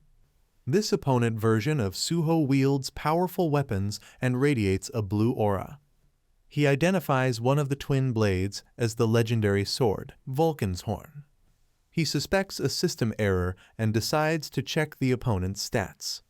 The young man watches a mysterious black object float before him. He smiles with newfound confidence as he prepares to act. He lunges forward with incredible speed to start the fight. He finally engages in a fierce duel with a worthy opponent. The two warriors clash with immense power, causing a massive explosion of energy. Suho realizes that his level and overall stats have become much higher. His status window shows he is at level 32 with a strength of 75. He is especially impressed by how much his physical strength has increased. A new status window reveals he has reached level 40 with 128 strength. With glowing eyes, he activates the Iron Body Reinforcement skill for battle. The warrior stands empowered by multiple high-level defensive and speed buffs. Suho is stunned to see his opponent using so many familiar and powerful skills. The two fighters engage in a fierce and lightning-fast exchange of strikes. A massive Storm Slash is activated as the battle reaches a new level. He is amazed that his opponent has gained access to such advanced combat techniques. A massive energy wave called Storm Slash erupts in the middle of the room. Suho moves quickly, glad he saved an extra weapon in case his broke. A sharp, glowing red cut appears on the hero's face. A monstrous creature is shredded by multiple beams of white light. Suho's eyes glow with intense white light as he concentrates on the fight. Suho experiences strange memories during battle and wonders if it is a mental attack. He stares with intense, glowing eyes while gripping his weapon tightly. A memory that doesn't belong to him flashes through his mind as he continues to fight. He moves with incredible speed across the battlefield, leaving trails of energy behind. Suho stands ready with a cold and determined look on his face. Suho speaks the legendary command to arise. Massive dark energy swirls as a shadow summon begins to manifest. A fierce battle erupts with lightning-fast attacks and blue energy. The hero grits his teeth while exerting his full power in combat. Quay, a knight-rank shadow soldier, emerges with a menacing grin. The warriors are shocked to see a knight-rank shadow soldier appear in the middle of the battlefield. Our hero swings his glowing red sword with immense speed and power against his enemies. The protagonist realizes that his opponent already has shadow storage at a surprisingly low level. He grits his teeth in determination while his eyes flare with intense blue magical energy. A tiny, glowing version of Beru sits calmly on the palm of a hand. He encounters different versions of his companions, Essel, Gray, and Emut. The system provided appropriate trials that made him stronger with every victory. He wonders what kind of glitch caused this other version of himself to appear. A powerful being wreathed in blue flames unleashes a dark orb of energy. A blue insect-like shadow soldier smiles with a sharp and menacing grin. Suho questions why he is constantly forced to face such incredibly difficult and painful trials. His hand is brutally pierced by dark spikes as he wonders why he is always pushed to his limits. He reflects on how he has been forced to die hundreds of times while facing inexplicable enemies. With eyes glowing blue, he grips his sword with fierce determination to survive the encounter. A terrifying blue-armored creature with sharp fangs and glowing eyes looms as a powerful opponent. A powerful blue energy explosion erupts with incredible force. Suho is struck by a massive red claw amidst the swirling blue aura. He realizes that giving up or complaining will not improve his situation. A glowing red blade pierces through the air during the intense combat. He decides to fight on regardless of whether the system has glitched. He realizes that he has been using the system incorrectly this entire time. He understands that the system is not the one actually training him. He decides to take advantage of the system's trials to train himself. He grips the ground firmly as he pushes through the physical exhaustion. He vows to no longer blindly follow the path laid out by the system. Suho vows to change his future by making his own choices. He leaps down with great force, causing a powerful explosion. The enemy stands in the hall, ready to fight with twin swords. He crouches low to the ground, preparing for his next attack. He strikes his opponent with incredible power, blowing him away. A massive pillar of white energy erupts from the ground. He screams as intense blue light surges around his body. A violent explosion of energy shatters the stone floor. He stands firmly on the cracked ground amidst the dust. He gasps for breath, completely exhausted and injured from the battle. The system confirms that the quest to defeat the being beyond the gate is complete. Suho earns the title One Who Overcame Adversity, which increases his stats as his health drops. He stands over his fading opponent and sighs with relief that the battle is finally over. Blue electrical sparks crackle around his hand as the intense energy begins to fade. A final system message praises his creativity and his heart for never giving up during the crisis. Suho considers 3 different paths presented to him by the system. He looks at the system with anger, feeling mocked after his intense struggle. He complains about receiving only a single reward after enduring hundreds of deaths. He reaches out and demands that the system hand over all the rewards he earned. A small shadow companion manifests amidst a surge of bright blue energy. A blinding light signals the successful completion of his long-awaited class change. A young woman with long purple hair expresses deep concern because 3 weeks have passed without any news. A small, shadowy creature with glowing white eyes sadly calls out for the young monarch. Nearby, a large wolf-like beast senses that something serious might have happened to their missing leader. Just as the group is losing hope, a mysterious figure suddenly appears in a flash of bright blue energy. The newcomer looks at the worried group and casually asks if they were doing fine in his absence. A mysterious figure finally returns through a glowing portal, greeting his companions with a casual, "long time no see." The group, including a purple-haired girl and a small shadow creature, reacts with utter shock and disbelief at his sudden arrival. They joyfully cry out for the young monarch as a brilliant purple light fills the city streets between the towering buildings. The setting then shifts to a wide view of modern skyscrapers standing peacefully under a bright, clear sky. In the final panel, a man appears weary and deep in thought as he rests his head against his hand. Two men meet in a dimly lit office to discuss the mysterious disappearance of Suho. They reveal that rumors are spreading throughout the Hunters Association accusing Suho of murder. One man stands up in an angry outburst, refusing to believe that Suho is capable of such a crime. They suspect the real culprit might be an invader called the Apostle of the Itarim.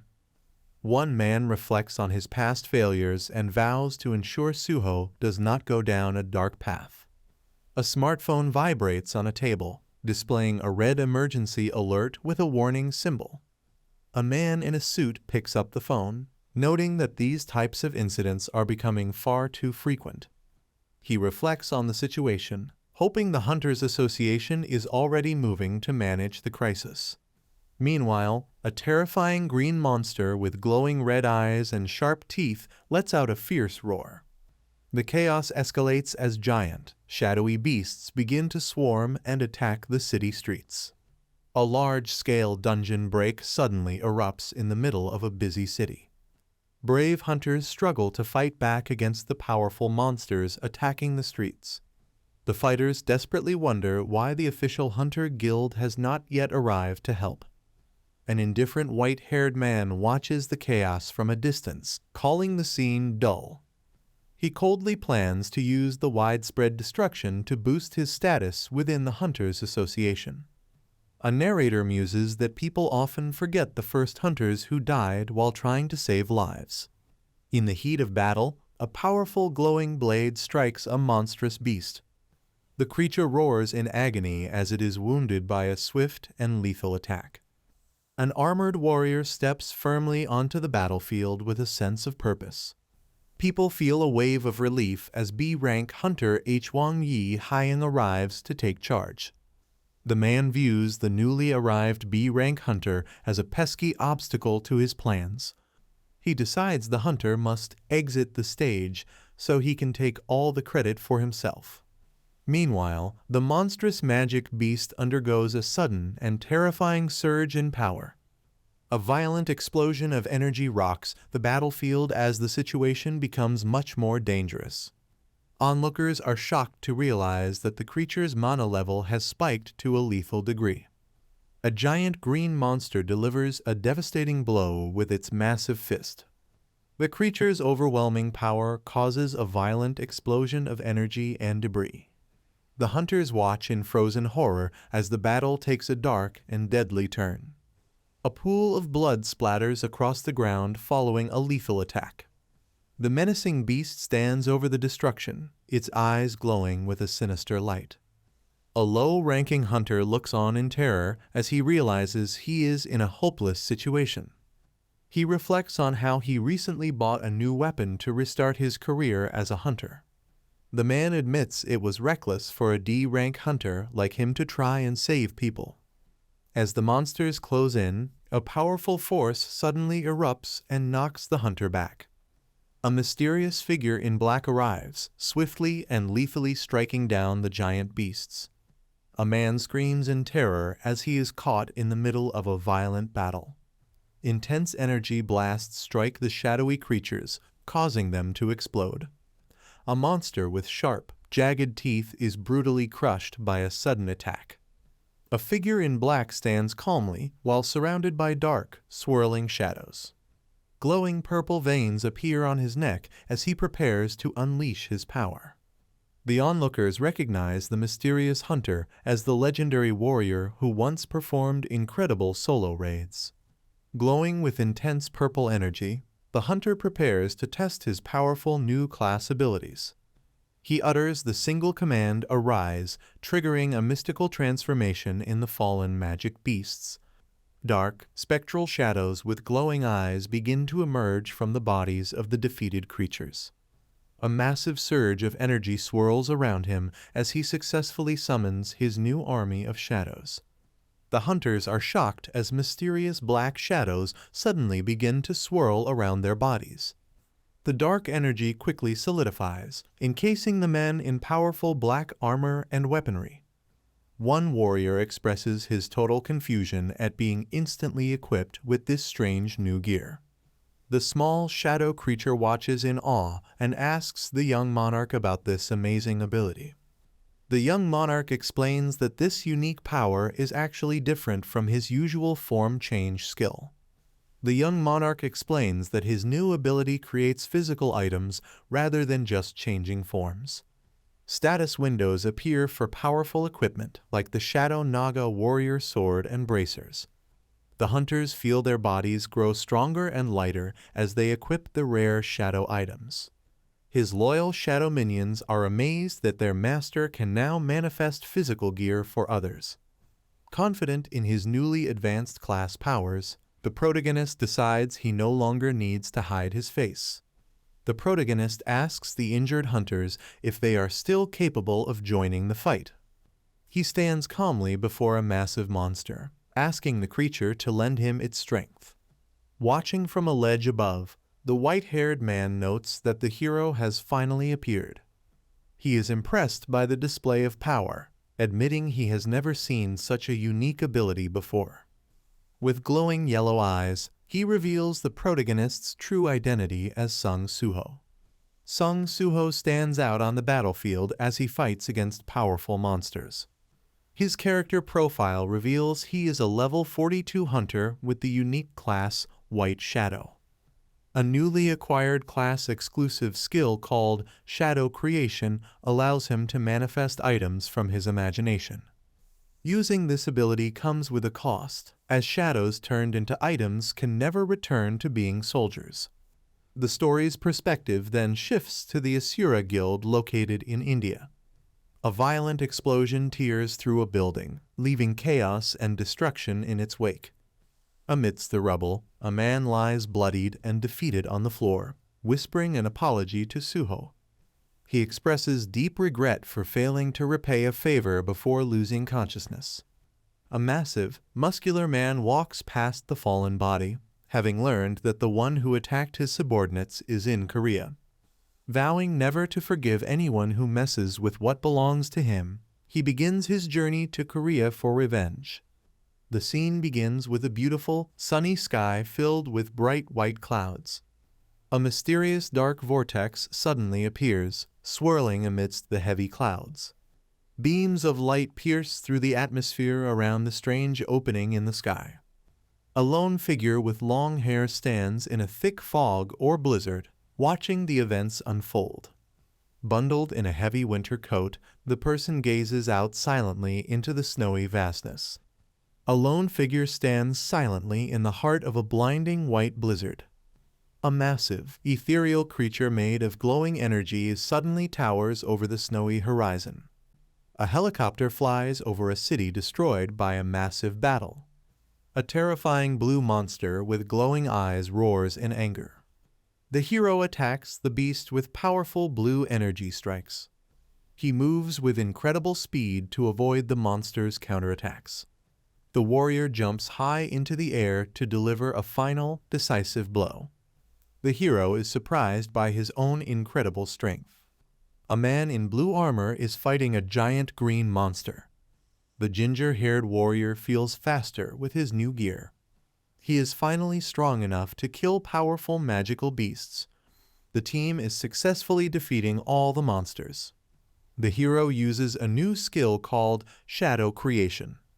He says the word "rise" to activate his magical power. This unique ability allows him to create items using shadows. He can disassemble and reassemble materials into any form he wants. The character is surrounded by intense purple shadow energy.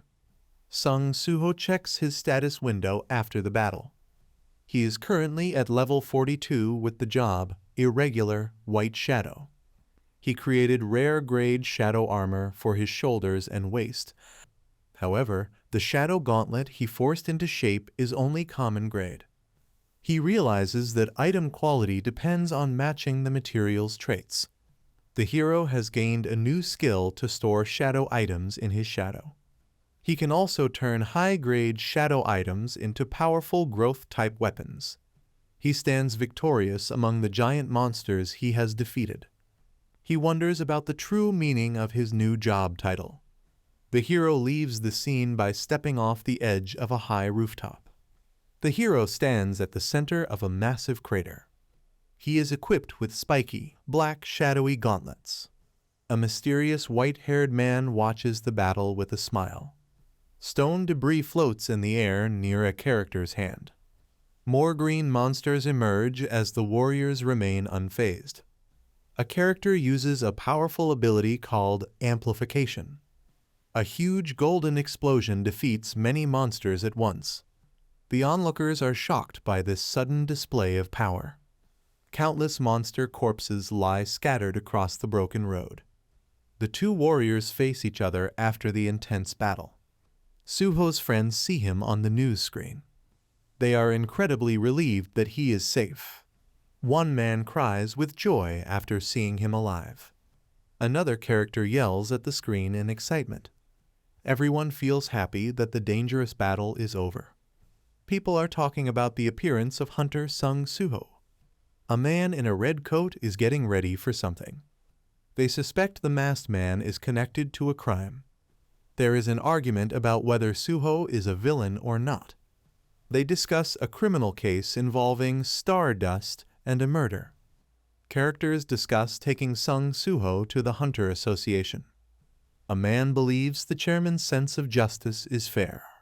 The hunter reports that his target is nearby. Park Dajin is a newly promoted S-rank hunter. Suho faces the powerful S-rank hunter amidst the ruins. The man smiles strangely at Hunter Suho. Suho is told he must go to the Hunter Association. He is accused of murder and distributing illegal stardust. Suho is shocked to learn he is a wanted criminal. A confrontation begins between the two hunters in the ruins. The S-rank hunter demands Suho to come with him quietly. Suho's friends defend him, saying he helped save them. They believe the arrest is a misunderstanding and an abuse of power. Suho agrees to go to the Hunter Association of his own will. His friends praise his generosity for providing them with new equipment. Suho collects his shadow items using a new skill. He thinks storing items in his own shadow is very convenient. His friends are shocked by how much his power has grown. A mysterious observer watches him through a glowing golden eye. They talk about developing star shards to control S-rank hunters. Two characters walk together through the ruins. A sudden disaster alert appears on everyone's phones. They learn about a massive prison break at Jisan Prison. Dangerous awakened criminals have escaped from the facility. They discuss an illegal awakening drug called stardust. A tense argument breaks out between Suho and Dajin. Suho is determined to go and stop the escaped criminals. Dajin warns him that he must report to the association immediately. Suho defiantly replies that he is willing to become a problem. The hunter watches Suho with glowing yellow eyes. A powerful warrior is surrounded by intense golden energy. A close-up shows someone's eyes glowing with purple light. The hero stands alone among the ruins of the city. The man is eager to test his new strength. A mysterious dark tower glows with ominous red lights. A mysterious figure stands over a pile of defeated bodies. A high-tech prison facility is surrounded by an orange energy field. Someone is holding a metallic collar and calls humans cruel. The collar is designed to stab mana stones into prisoners' necks. The escaped prisoners stand together, looking towards their next move. A metal collar is shown flying off in a burst of energy. Hwang Dongseok and his group want revenge on the Hunter Association. Hundreds of awakened prisoners gather to show their anger. A dungeon break occurs while the inmates prepare to fight. Hwang Dongseok smiles wickedly as he seeks his freedom. A massive prison break has occurred. Citizens are being told to evacuate immediately. The city streets look dark and empty. Someone is melting a door with fire. A powerful, glowing hand is ready to enter. A group of men enter a dark and empty room. They are planning to fight against the Hunter Association. One man is holding a glowing yellow star shard. They discuss a secret plan to take over the city. These men want to become stronger and gain more power. A man with a glowing red eye shows off his power. The men find expensive whiskey and want to steal it. A terrified person is hiding inside a dark locker. She watches the intruders through a small gap in the door. She uses her phone to report the incident quietly. The hiding person is discovered by a scary man. He holds a bottle and mocks the terrified girl. Large parts of the city are burning in fire. A fierce battle breaks out in the middle of the chaos. The situation becomes very violent and dangerous. Hwang Dongseok is a C-rank escaped prisoner. He has a scary smile and a glowing red eye. The prisoners are rioting because of his words. Two men meet on a rooftop to discuss a secret deal. Kang Tae-sik is hired to smuggle someone overseas. Hwang Dongseok angrily grabs the other man's collar. He feels disrespected because of his lower rank. Kang Tae-sik calls him a coward for fearing the star shard. A mysterious figure sits alone in the shadows. They plan to finish their secret job during the riot. Hwang Dongseok demands an answer from Kang Tae-sik. He agrees to help to avoid making a dangerous enemy. Fires continue to burn throughout the city buildings. A helicopter is ready on a rooftop for transport. A powerful armored hand is shown in a close-up. Two men discuss a missing person named Sung Suho. Sung Suho is suspected of heading toward Jisan prison. They talk about a mysterious masked man hiding his power.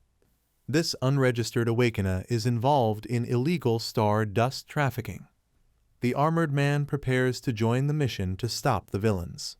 People are confused about Sung Suho's true identity. A young man with white hair has a glowing yellow eye. Villains are using illegal items called star shards. Powerful enemies are watching the situation from afar. Someone is patiently waiting for Sung Suho to appear. The hero uses beast armor to travel as fast as possible. His heightened senses allow him to hear people in danger. He realizes the situation is getting worse every second. He is determined to save his friend named Gray. He enters the battle with a powerful and explosive kick. The hero finds a scene filled with blood and injured people. He is angry at the escaped prisoners for hurting others. He asks them why they didn't just run away. The hero steps on a villain to show his power. He gives them only two choices to end the fight. The hero gives a deadly choice to his enemies while surrounded by a powerful aura. A young boy asks his grandfather about his many scars. The grandfather calls his scars badges of honor. He got one scar while saving a child from a burning building. He earned another by stopping a public disturbance. The boy is amazed by his grandfather's heroic stories. The young boy wonders why someone would risk getting hurt to save others. His grandfather gently pats his head while explaining his selfless nature. He says his body naturally moves to help people before he even thinks. Now, as an adult, the hero stands tall after defeating the dangerous criminals. He gives the remaining villains one final, deadly ultimatum. The prisoners are shocked by the hero's incredible strength. One man decides to consume a powerful star fragment. He bites down on the glowing item to gain instant power. A huge burst of golden energy explodes all around them. The villains now feel unstoppable and ready to fight S-rank hunters. The hero realizes the inmates will not surrender quietly. An inner voice scolds him for hesitating to take action. He is reminded that innocent lives are currently in danger. The mysterious voice mocks him and calls him a weak brat. He is urged to kill his enemies without showing any mercy. A character screams with a glowing red eye, full of rage. The hero's eyes glow with a bright, intense purple light. He stands over a defeated enemy amidst a powerful aura. The surrounding villains are shocked and terrified by his presence. He prepares to strike his enemies with incredible speed and power. The hero attacks his enemies with overwhelming strength. He moves so fast that nobody can see his movements. Several villains are quickly defeated and fall to the floor. A prisoner is shocked that the star fragment didn't help him. The hero finishes the fight with a final, brutal strike. The hero unleashes a devastating attack against his opponents. Shadowy spikes emerge from the ground to strike the villains. The dark-haired warrior's eye glows with intense purple energy. Several enemies in prison jumpsuits are instantly defeated. The battle ends with a violent and bloody display of power. The hero is told that he has changed a lot in a short time. A bloody hand lies on the ground after the brutal battle. Someone questions why the hero chose to kill his enemies. A small shadow creature named Beru sits on the hero's shoulder. Beru loyally answers the hero, calling him the young monarch. The hero wants to know the identity of the ringleader. He orders Beru to eat the villains and read their memories. Beru worries that the hero is revealing his identity too much. The hero admits that he came to save people but felt irritated. He believes internal problems between Awakeners are becoming too overwhelming. The hero decides to stop hiding and unite everyone. He plans to bring together monarchs, hunters, and even villains. He wants to gather all powerful items and magic beasts. His ultimate goal is to stand against a great enemy called the Itarim. He is determined to achieve this mission using his own strength. The young monarch stands over the many defeated villains. He plans to gather comrades to clean up the city's streets. He knows he must face the hidden villains with greater numbers. His hand glows with intense purple energy as he prepares his move. He speaks the iconic word "arise" to summon a new army. A luxury car speeds through the city streets. Suddenly, a massive fireball erupts on the road. The explosion consumes everything in bright orange flames. Two men watch the destruction from a distance. They look at the burning wreckage with cold indifference. A man calmly smokes while watching the city's chaos. A huge explosion completely destroys a white car. The characters talk about the dangerous situation around them. Someone asks Miho if she is okay after the blast. Metal debris from the vehicle flies high into the air. A car door flies through the air after an explosion. Beak Miho is interrupted during her family trip. She is the Vice Guild Master of the White Tiger Guild. She looks ready to fight as she cracks her knuckles. The characters are worried about being late for their family. Powerful as rank hunter Beak, Yunho prepares for battle with his massive beastly claws. A man looks at the many fallen bodies on the ground. The group discusses the large number of people involved in the incident. A woman reports that powerful reinforcements will arrive in 10 minutes. An older man thinks about a familiar name mentioned in a report. A powerful hero prepares to lead a mission to rescue the people. A mysterious glowing eye stares intensely. Dark silhouettes look down from the rooftops of the city. A terrifying and powerful shadow creature appears. The city buildings look quiet and eerie under the hazy sky. A young woman is overcome with fear and starts to cry. A wounded man desperately tells someone to run away. He calls out a name as enemies surround him. The man is brutally defeated while trying to protect a girl. A cruel villain mocks the fallen man's sacrifice. The man lies on the ground, severely injured and defeated. The girl cries in fear as she faces her enemy. A villain attacks, intending to kill her. A powerful shadow warrior suddenly appears and blocks the attack. The girl is shocked when the weapon is stopped inches from her face. She looks up in disbelief at the mysterious protector. The enemy is terrified to see a dead man rise back up. A shadow warrior stands ready to protect the woman. Suho grants power to the fallen warrior for one last stand. Rare shadow armor is equipped to strengthen the warrior. A powerful shadow sword is summoned to finish the battle. A bright sphere of purple energy glows intensely. The shadow warrior strikes down the enemy with great force. Blood splatters against the wall of a building. Dark blood stains the ground after the battle. A glowing hand slowly begins to fade away. Suho commands the fallen enemies to rise as shadow soldiers. He orders his new shadow army to search for more villains. The shadow soldiers increase in number to protect the city. A small shadow creature praises Suho's incredible authority. Suho shows a confident smile after his successful victory. The woman is comforted by the presence of the shadow warrior. Suho decides to leave the shadow warrior behind for a final farewell. Suho looks on with a very intense and focused expression. Suho learns that many of his shadow soldiers were just defeated. A villain aggressively attacks the shadow army. A man with glowing red eyes looks very angry. A man is confused by the appearance of strange new monsters. Powerful shadow soldiers surround the enemies in the city. An arrogant villain boasts about his newfound strength. A man looks on with a surprised and serious expression. The villains are shocked as the shadow soldiers suddenly start to kneel. Suho identifies the man as the leader of the escaped prisoners. Suho looks at his enemy with a calm but intense gaze. Hwang Dong-suk gets angry and calls Suho a disrespectful brat. Suho confronts the group and asks them a very important question. Hwang Dong-suk tells Suho to keep his distance while they speak. The villains discuss how summoners are defenseless without their summons. Hwang Dong-suk mocks the group with a sinister, wicked grin. One of the enemies is suddenly thrown off the side of the walkway. The fallen villain is paralyzed with shock and terror. Suho stares intensely with a menacing and powerful expression. Hwang Dong-suk is paralyzed with fear by Suho's overwhelming presence. Suho grabs the villain by the collar and demands the truth.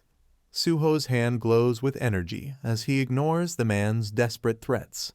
Suho slams his opponent into the ground with incredible force.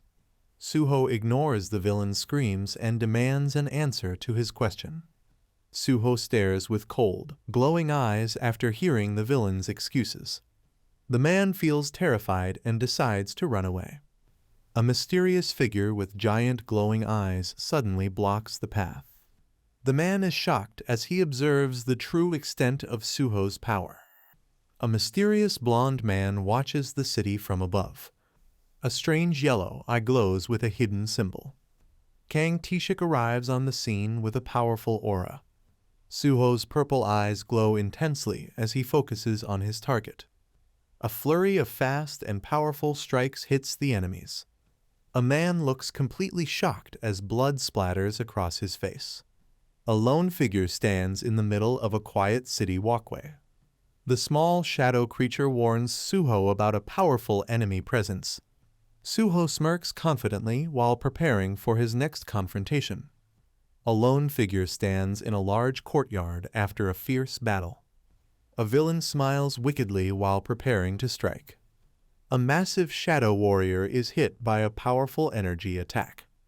Multiple shadow soldiers are slashed by fast, glowing light. A hero stands calmly in the middle of radiating energy blasts. Suho is slightly wounded by a hidden assassin's stealth skill. He uses his sensing skill to dodge, but cannot counterattack yet. A mysterious blonde man observes the battle from a high-tech room. The man is surprised that Suho is struggling against an A-rank opponent. He watches the fight silently with a very calm and focused gaze. Suho looks down with blood on his face, appearing deep in thought. Purple shadow energy swirls as he reflects on why he hid his existence. Mysterious silhouettes with glowing eyes represent invaders from outer space. Dark energy erupts as he recalls a past incident involving star dust. Suho stands surrounded by a storm of energy while preparing his next move. Suho's eyes glow with purple light as he questions his opponent.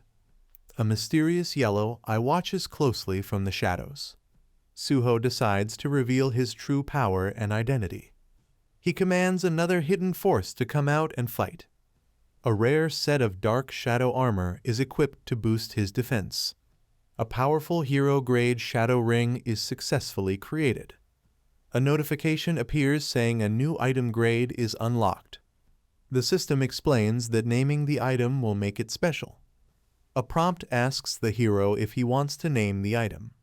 Suho wonders about the special naming effect of his skill. The hero unlocks a special skill to turn shadow items into growth-type weapons. Suho names his newly created shadow item Kira while surrounded by light. A system message explains that named items are bound only to the first wearer. Named shadow items can gain experience and level up with their wielder. The item's power grows and shares its stats as its level rises. Suho wears the powerful shadow ring as it glows with dark energy. He is amazed by his new ability to grow stronger even faster. Suho focuses intensely on the great potential of his new power. He leaps toward the sky, determined to reach his father sooner. A large, sharp monster claw is shown surrounded by intense flames. A powerful shadow warrior unleashes a fierce attack. The shadow soldiers are suddenly being defeated in battle. A mysterious voice asks what is troubling the young lord. Suho stands outside as a dangerous new threat approaches. He looks on with a serious expression, ready for the enemy. A powerful impact rocks the rooftop where Suho is standing. Suho watches carefully as debris falls all around him. A massive furry foot smashes into the ground with great force. A large white-furred beast emerges from the center of the explosion. A ferocious wolf-like monster growls with glowing yellow eyes. Suho is shocked to find a massive beast that can actually talk. The beast reveals he is actually the powerful guild master, Baek Yoon-ho. The ferocious creature tells Suho that he reeks heavily of blood. Suho introduces himself and insists that he is innocent of any crimes. The white-furred beast laughs at Suho's boldness for admitting he is wanted. The white tiger beast questions Suho about his involvement with Stardust. The monster demands proof of innocence while threatening Suho with its claws. Suho suggests putting the argument aside to focus on the urgent mission. Suho urges the beast to help save people, despite being in a dangerous situation. Suho firmly believes that a hunter's first priority is to save lives. A glowing yellow eye stares with sudden realization. A flashback shows a group of firefighters discussing their duty. An older man smiles while remembering a meaningful conversation. The beast finally remembers where he heard the name sung Suho before. He grabs Suho after realizing he is the grandson his captain bragged about. The powerful beast excitedly recognizes Suho as the grandson of his former captain. Soldiers on a bridge discuss the strange and unsettled feeling of the city. The city looks quiet but eerie under the dark, red sunset sky. A powerful warrior reaches out with a hand glowing with intense energy. Baek Yoon-ho charges forward and brutally attacks the surrounding enemies. Suho throws a powerful punch that is charged with mysterious purple energy. Suho quickly defeats several enemies with a single strike. The two heroes stand together, surrounded by powerful auras. Baek praises Suho's strength and calls him his captain's pride. Suho acknowledges Baek's amazing power as an S-rank hunter. They wonder if their noisy battle will cause other villains to hide. Baek calls Suho a rookie while Suho considers his own role. Baek emphasizes that their true mission is to save lives. A massive shockwave erupts as Baek releases his immense power. They discuss how showing their strength helps protect the citizens.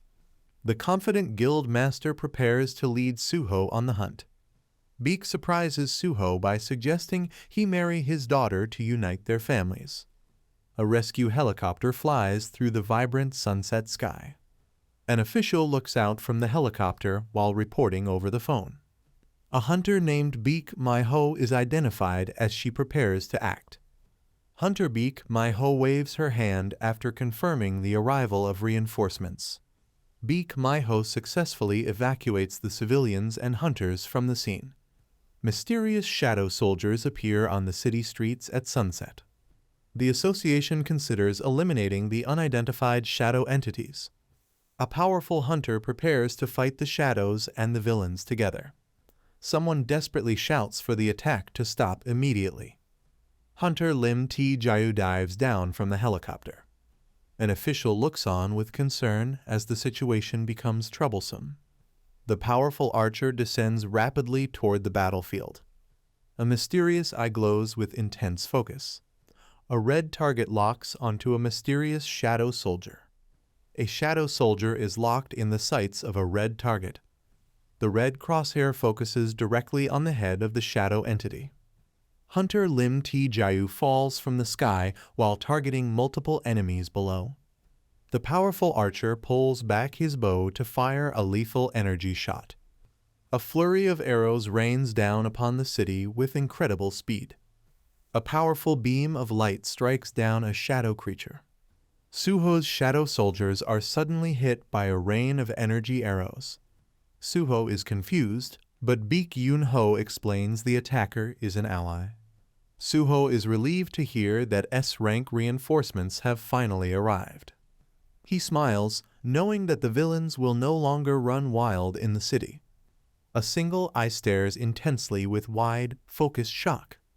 A voice from a bright flash of light finally finds Suho. A somber funeral memorial is set up for Sung Suho. A powerful explosion of energy erupts from a dark source. Suho watches as massive blue energy blasts rain from the sky. A sharp blue energy blast strikes the ground near Suho. Beak Yun-ho uses his power to deflect the incoming energy attack.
A group of heroes gathers in a barren landscape.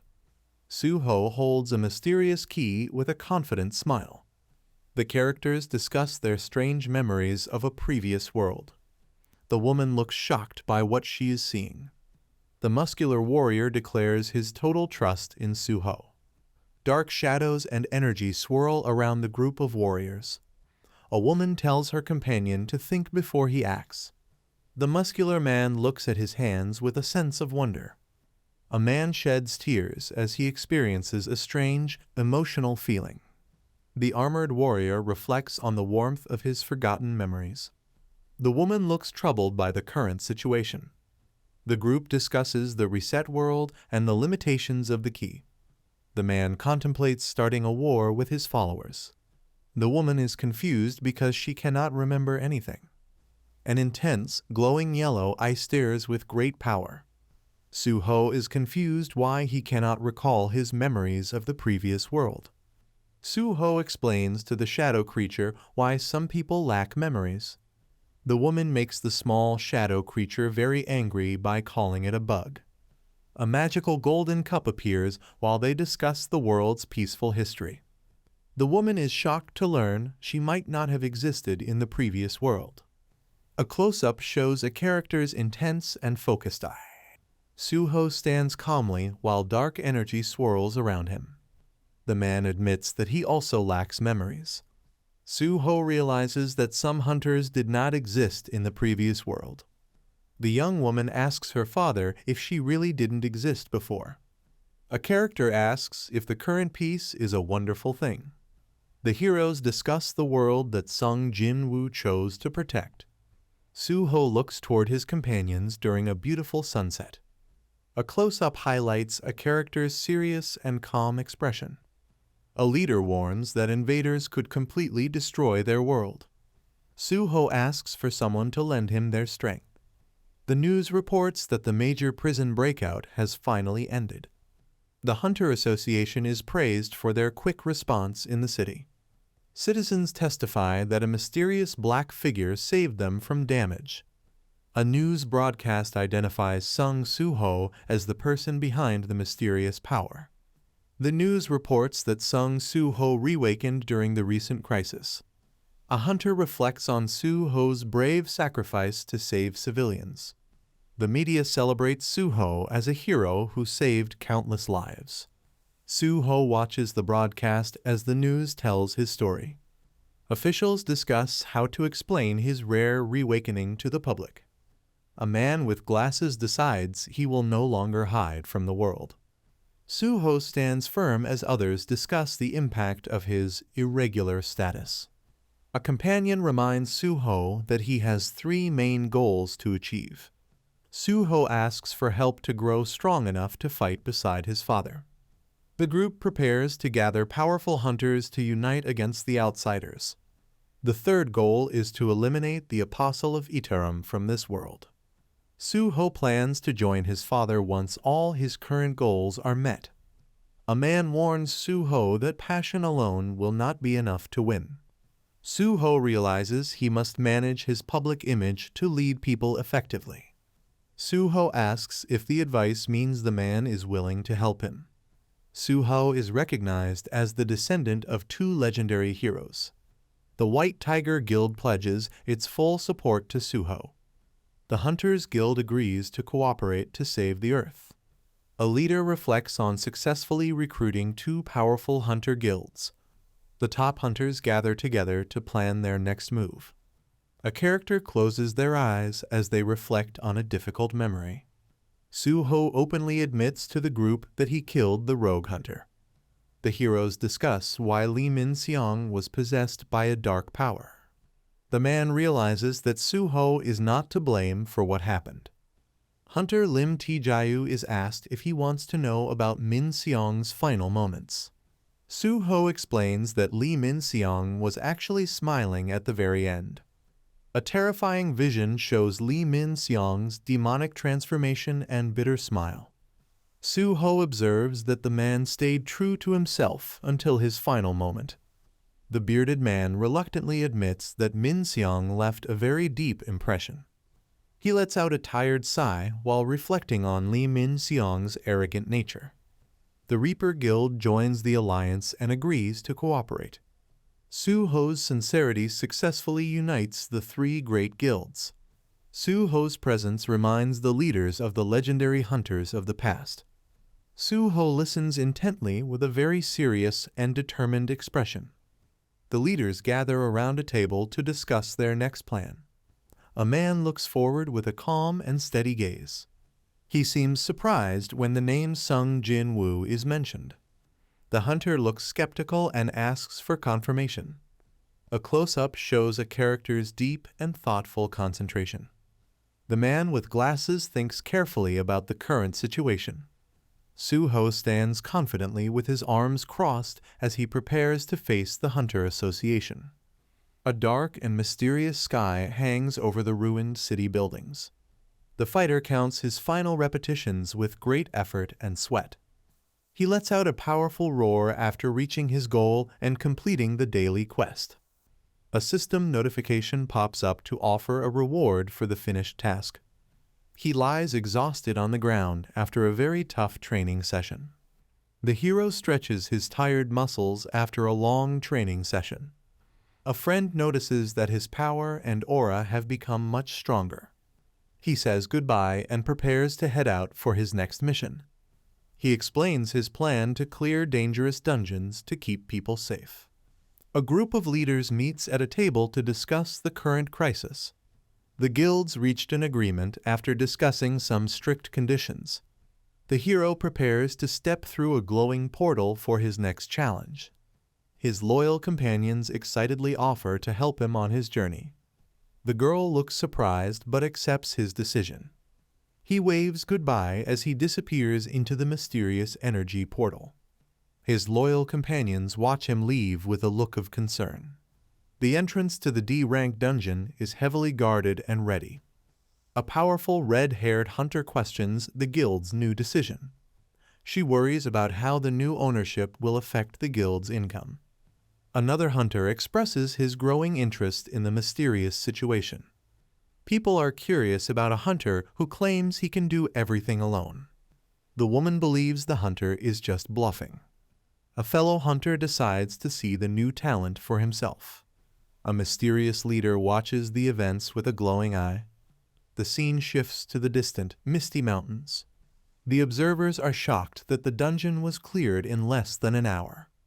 The hero stands confidently with a massive army of shadow soldiers behind him. He casually apologizes for the delay after finishing the boss and mining stones. Everyone is amazed by the huge pile of magic stones he collected by himself. A mysterious leader watches the hero's incredible progress with intense interest. The hero calls out to the other hunters with a confident smile. A group of leaders walks down the hallway after finishing their meeting. The men question if giving away their dungeon rights was the right move. They discuss how wealth and power won't matter if the world falls. They find it surprising that the person with the most to lose supported the deal. A man with long hair looks on with a solemn expression. He is determined to destroy the source of a dangerous drug. The man in glasses wonders about the risks lying ahead. Terrifying shadowy monsters emerge with fierce, glowing eyes. A beast makes the characters feel helpless. A powerful hunter looks on with a worried and intense expression. The group shares an uncharacteristic concern about the current situation. Chairman Woo Jin-chul walks away as the difficult meeting ends.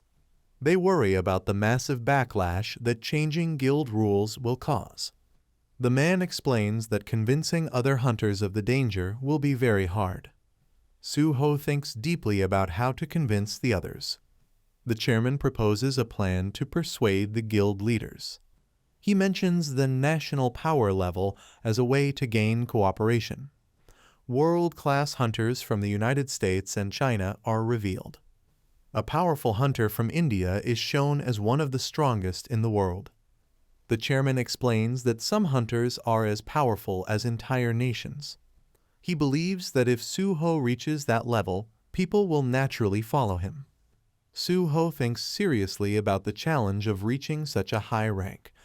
He clenches his jaw with a look of silent determination. Suho vows to become strong enough to persuade and lead every other hunter. The chairman tells the group to focus on the battles they can win right now. The leaders walk together into an important meeting room. Guild members from the Yeongdong region watch the proceedings with serious faces. A woman watches silently as the major decisions are being made. A large assembly meets to support and plan for Suho's future growth. The hero unleashes a devastating punch powered by intense energy. He fearlessly strikes down giant monsters with swift and precise attacks. A powerful kick sends shockwaves through the battlefield. He stands tall after defeating a horde of dangerous enemies. Suho walks forward as his loyal shadow soldiers follow him into the darkness. The hunters are shocked and can't believe the incredible progress they are seeing. In just 2 days, the hero has cleared many high-rank dungeons by himself. A fellow hunter is deeply impressed that one person can do so much alone. The hero feels his magical power growing stronger after every successful mission. He remains calm and focused as he continues his journey to become the strongest. He uses his growing mana to control his powerful shadow authority. His loyal shadow companion offers to compare his power to an S-rank hunter. The hero calmly declines the offer and remains focused on his own path. He stands with a dark aura as the mysterious hunter walks away. The hunter looks down with a serious and thoughtful expression. The hunter watches carefully from the dark cave. A large modern house sits quietly under a gloomy night sky. He enters the dark house and looks at the shoes by the door. The hero remains silent while thinking about his next move. Someone walks quietly through the entrance into the darkness. Suho stands in the dim room with a serious expression. A hand holds a family photo while making a cruel threat. A mysterious figure glowing with red energy waits on the wall. A powerful S-rank villain greets Suho with a menacing grin. The framed family photo falls and shatters on the floor. The villain mocks the hero while standing over a shattered family photo. A menacing man waits patiently in the dark for Suho to arrive. Suho looks on with a dark and serious expression as he recognizes his enemy. The intruder is revealed to be the dangerous S-rank awakened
The main character's strength boost skill has leveled up.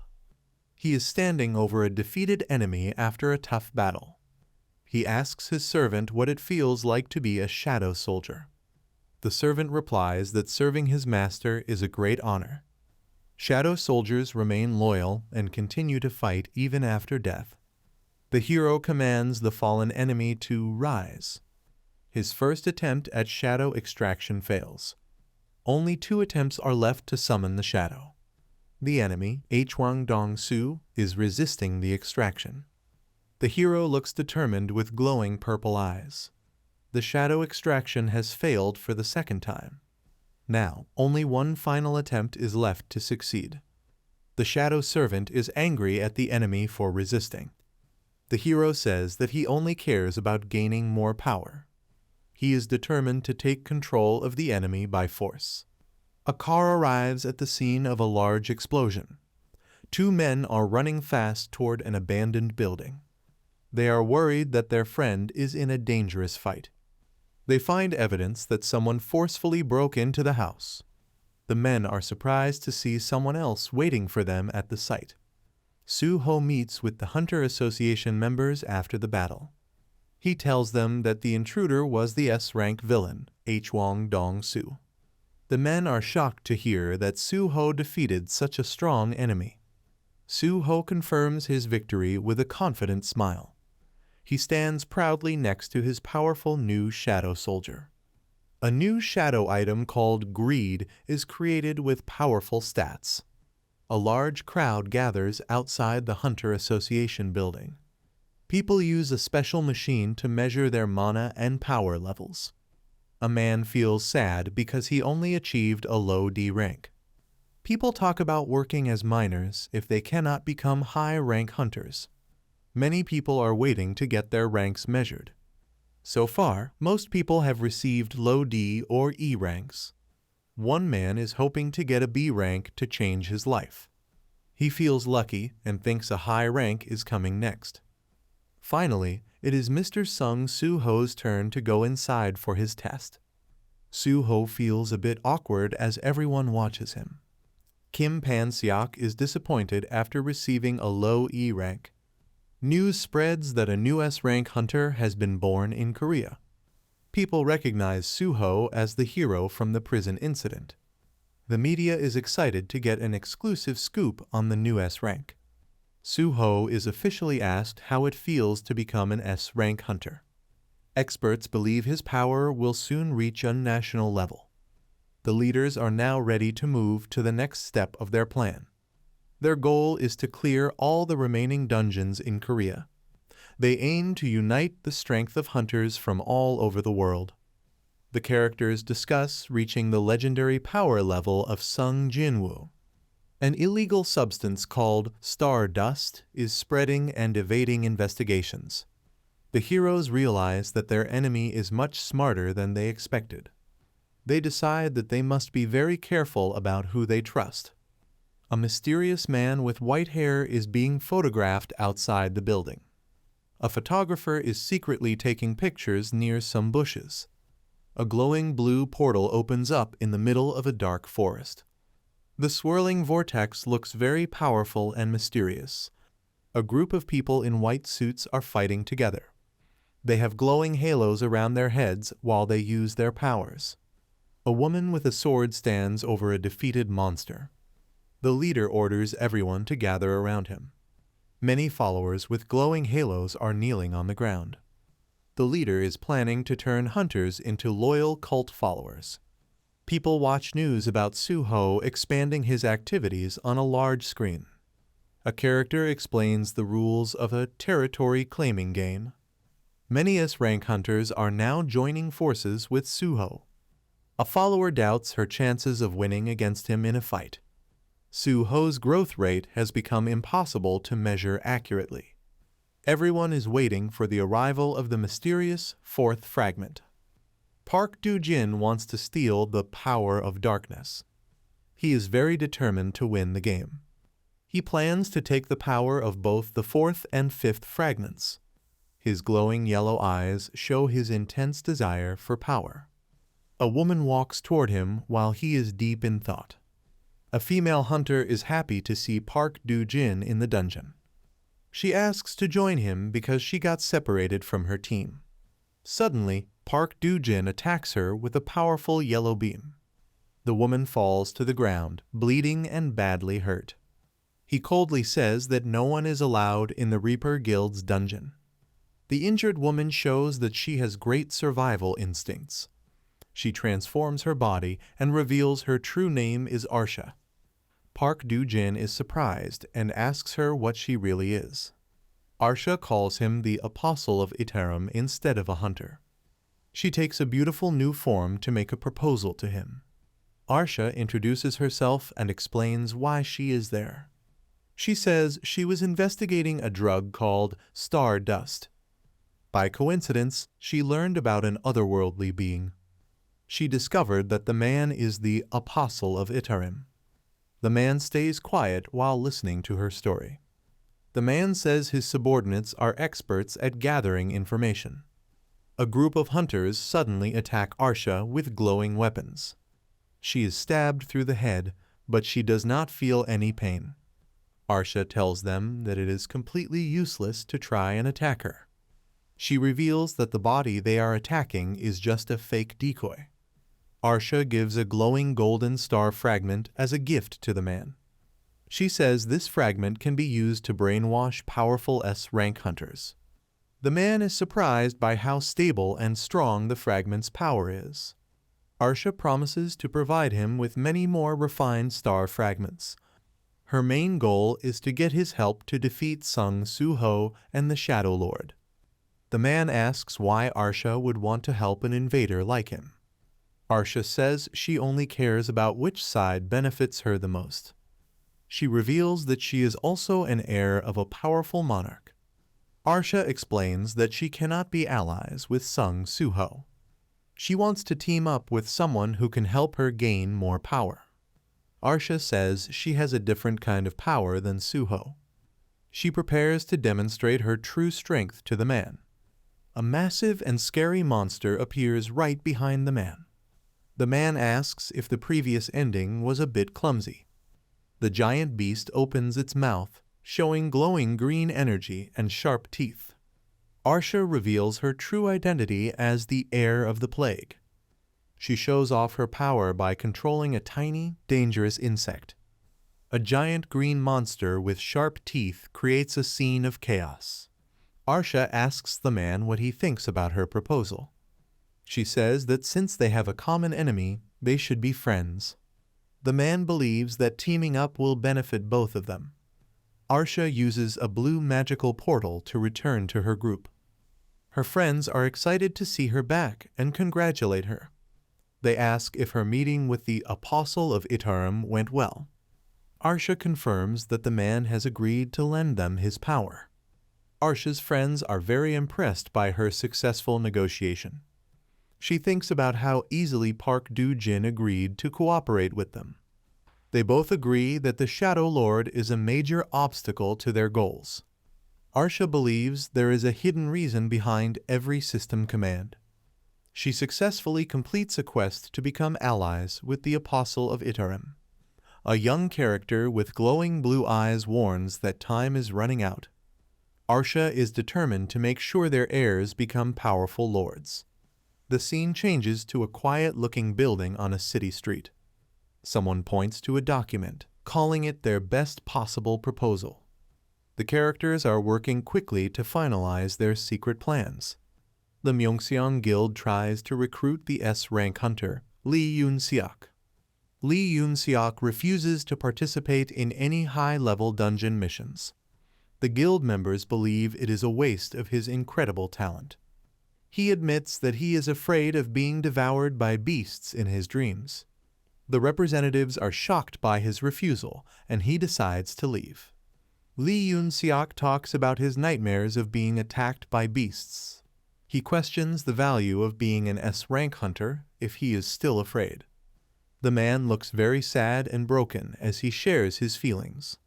He admits that he trembles with fear whenever he faces monsters. Finally, he stands alone by the window, lost in his own thoughts. Lee Yoon-seok is still troubled by his scary memories of monsters. The guild members discuss his behavior while walking down the stairs. They notice the deep look of trauma and fear in his eyes. The woman wonders what the point of being an S rank is if you cannot fight. They realize that even a very powerful hunter can have a weak heart. A stranger suddenly arrives at Lee Yoon-seok's office. Yoon-seok identifies him as an S-rank hunter from the Reaper Guild. He calls the stranger rude for showing up without any notice. The visitor says he came to see the hunter who is afraid of beasts. Yoon-seok gets angry and asks if the man is there to pick a fight. Lee Yoon-seok tells the stranger to leave because he doesn't need help. He activates his electrical power and warns the man to stay away. The stranger moves very fast and grabs Yoon-seok by the face. Yoon-seok is shocked as he is easily pinned down by the man's strength. The man tells him that from now on, he will face things much worse than beasts. The man uses the golden star fragment on Lee Yoon-seok. The glowing fragment begins to merge with Yoon-seok's body. Yoon-seok is overcome by the fragment's intense power. Park Do-jin watches coldly as the brainwashing process starts.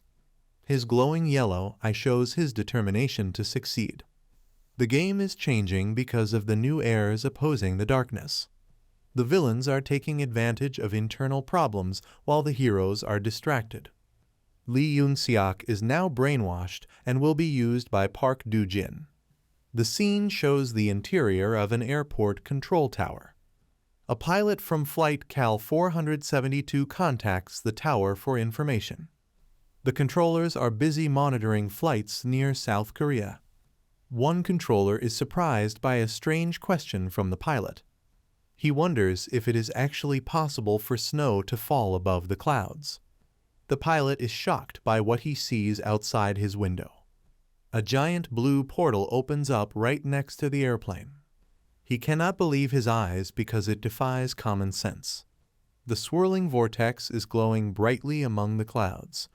He doesn't know how to explain this mysterious event to others. A dangerous gate has been detected above South Korean airspace. A violent snowstorm is quickly forming around the gate. The pilot is terrified that the airplane might crash. The control tower is initiating an emergency landing immediately. A scary monster with glowing red eyes is seen through the clouds. The hero defeats a monster with his powerful shadow energy. The beast explodes into many pieces after being attacked. Suho looks very calm and strong after the fight. He is wearing a new purple item on his left arm. He realizes that he still hasn't tested his new greed skill. Suho feels his stats increasing after equipping the greed item. He wants to finish his work quickly before the dungeon collapses. He explains that his shadow soldiers only last for a single day. To keep them permanently, he must turn them into shadow items. He decides to release lower-ranked items to make room for new ones. Suho's chance of creating high-rank items has increased. He is surrounded by many floating shadow weapons. He notices that high-grade items are appearing more often now. He is curious to see what kind of item he will get next. He hopes to find a very rare heroic grade item. Suho gets a new hero grade gauntlet, but wishes it looked different. He decides to store the item for now because he already has greed. He continues to clear many dungeons with the help of the Hunter Association. He is frustrated because he cannot find the hidden Star Dust Factory. A man in a yellow helmet praises Suho for his hard work in the dungeon. Guild leaders receive an emergency message summoning them to the Hunter Association. They all gather in a conference room for a high-level meeting. Park Jong-soo feels nervous being the only rank hunter among the S ranks. Baek Yoon-ho, the White Tiger Guild Master, officially begins the meeting. The leaders are there to discuss a serious and urgent crisis. The Guild Masters discuss the new gate over South Korea's airspace. Lim Tae-jayu asks if the meeting is about gate ownership. Ma Dong-wook confidently claims the gate for his own guild. Other leaders wonder how Lim Tae-jayu recruited the stubborn Lee Yoon-seok. Lim Tae-jayu credits Park Do-jin for convincing the new S-rank member. Sung Suho arrives late to the meeting after clearing a dungeon. The other guild leaders are shocked to see the unaffiliated S-rank hunter. Ma Dong-wook greets Suho with a lot of excitement. The masters immediately start trying to recruit him into their guilds. Suho feels a bit overwhelmed by all the sudden attention. Suho politely thanks the masters but says he has no plans to join any guild. He turns down their offers without any hesitation once again. He realizes that he is the only person in the room who doesn't belong to a guild. Suho thinks that founding his own guild might be a better way to recruit others. More serious-looking officials or hunters enter the meeting room at the end. Woo Jin-cheol, the president of the Hunter Association, starts the emergency meeting. He explains that a passenger plane crashed after hitting a gate in the sky. The crash caused many casualties due to the sudden presence of mana. He reveals that the new gate has been officially classified as S-rank. Suho is shocked to hear about the first S-rank gate in a very long time. The guild leaders are terrified of the newly appeared S-rank gate. Suho wonders if everyone working together can handle the danger. His shadow servant, Beru, warns that it will be extremely difficult. Beru says the hunter's combined strength is nothing compared to the enemy. The leaders are shocked to see Suho's powerful summoned creature appearing. The guild leader is trembling because he feels a terrifying pressure. Suho asks Beru why he is making the atmosphere so tense. Beru explains the reason behind the hunter's fear and nervousness. He reveals that he was once the ruler of a powerful S-rank gate. A massive and menacing shadow warrior is shown with glowing red eyes. Beru reveals that he was the boss of a terrifying S-rank dungeon. The guild leaders realize that even S-rank hunters were afraid of him. They recognize Beru as the same creature that Sung Jinwoo once summoned. Beru laughs as he remembers how hunters felt like helpless prey before him. The presence of such a mighty predator makes the entire room feel very tense. Beru acts arrogant and calls the guild leaders weaklings. Suho scolds Beru for being rude and threatening their allies. Suho explains that Beru has lost most of his original power. The leaders are confused by the talk about past lives and memories. Suho agrees to help the leaders recover their forgotten memories. Suho prepares to return the leaders' forgotten past memories. The leaders are shocked to learn that the world was once reset. They fear having to fight powerful monsters from the old timeline again. Woo Jin-cheol says a dungeon break will happen in 7 days. He warns that an S-rank gate break would cause immeasurable damage to Seoul. The S-rank gate is slowly dropping toward the center of Seoul. The guild leaders realize they have no choice but to clear it. They must face a dangerous new threat known as Itarim. Suho's power has already surpassed that of the other S-rank hunters. The masters fear they might only drag Suho down in the upcoming fight. The guild leaders feel powerless and miss the strength of Sung Jinwoo. Everyone in the meeting room is feeling very uneasy and worried. Suho is asked not to carry the entire burden of the mission alone. Beru explains that Sung Jinwoo's level was much higher in the past. Suho wonders if it is impossible for him to reach his father's level. Everyone feels the pressure because the hero's father is not there to help. Suho realizes he must find a way to clear the gate by himself. He is determined to protect the people and succeed in this trial. A new system quest appears, tasking the player to clear the S-rank gate. The mission is to use every skill possible to defeat the threat in the sky. Suho is surprised by a sudden system message. He feels a mysterious hand touch his shoulder. The shadowy hand appears out of nowhere from behind. He turns around quickly with a shocked expression. He looks toward the hallway, wondering what just happened. Suho stands in the meeting room surrounded by other hunters. He realizes the system is telling him that the answer is within himself. He asks Hunter Beak Yun-ho if he was a physical combat type fighter. Suho remembers a special item or skill he obtained in a field type dungeon. He looks at the screen while using his dark shadow energy.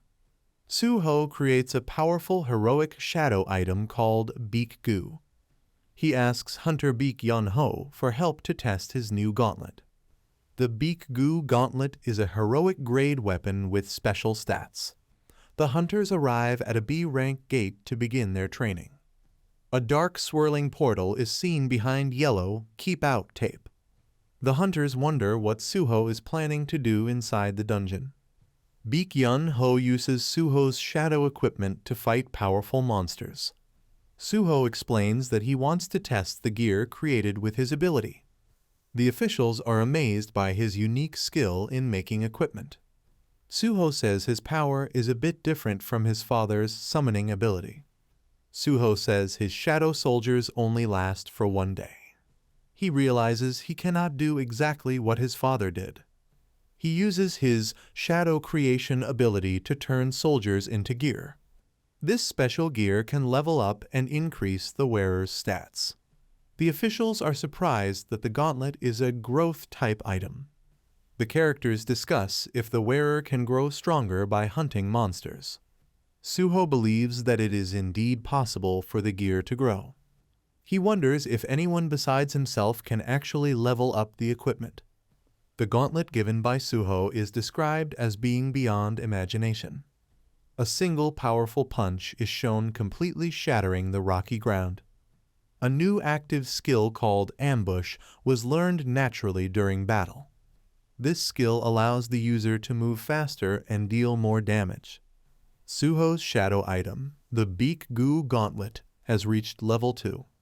The gauntlet provides a significant boost to the wearer's stats. The character says that his body feels much lighter and faster now. Suho promises to create special growth gear for all the hunters. There are only 6 days left before the S-rank gate breaks open. The hunters are very excited and start making many different requests. They wonder if they can become as strong as S-rank hunters using this gear. Suho encourages everyone to fight and overcome the upcoming trials. Together. Sung Jinwoo's power was absolute, and he always fought alone. Suho's power is different because it is designed to lead everyone. He gives hope to hunters who want to fight by his side again. Many hunters are now ready to join him in the upcoming battle. Suho looks towards his father's shadow as he prepares for the future. The hunters follow Suho as he leads them toward a new future. They hope that their distant dream of peace will soon come true. A blonde woman reminds her master about his plan to visit Korea. The master is relaxing by a pool at a luxurious mansion. They discuss meeting Sung Suho in the near future. The woman says the fruit is not ripe enough to harvest yet. Their guild just defeated many enemies to improve their reputation. Suho has reawakened and officially become an S-rank hunter. The characters discuss mourning and taking revenge for someone named Randolph. The first S-rank gate since the cataclysm has appeared in Korea. Korea is now requesting help from hunters across several nations. The master looks at Suho's profile on a tablet while relaxing outdoors.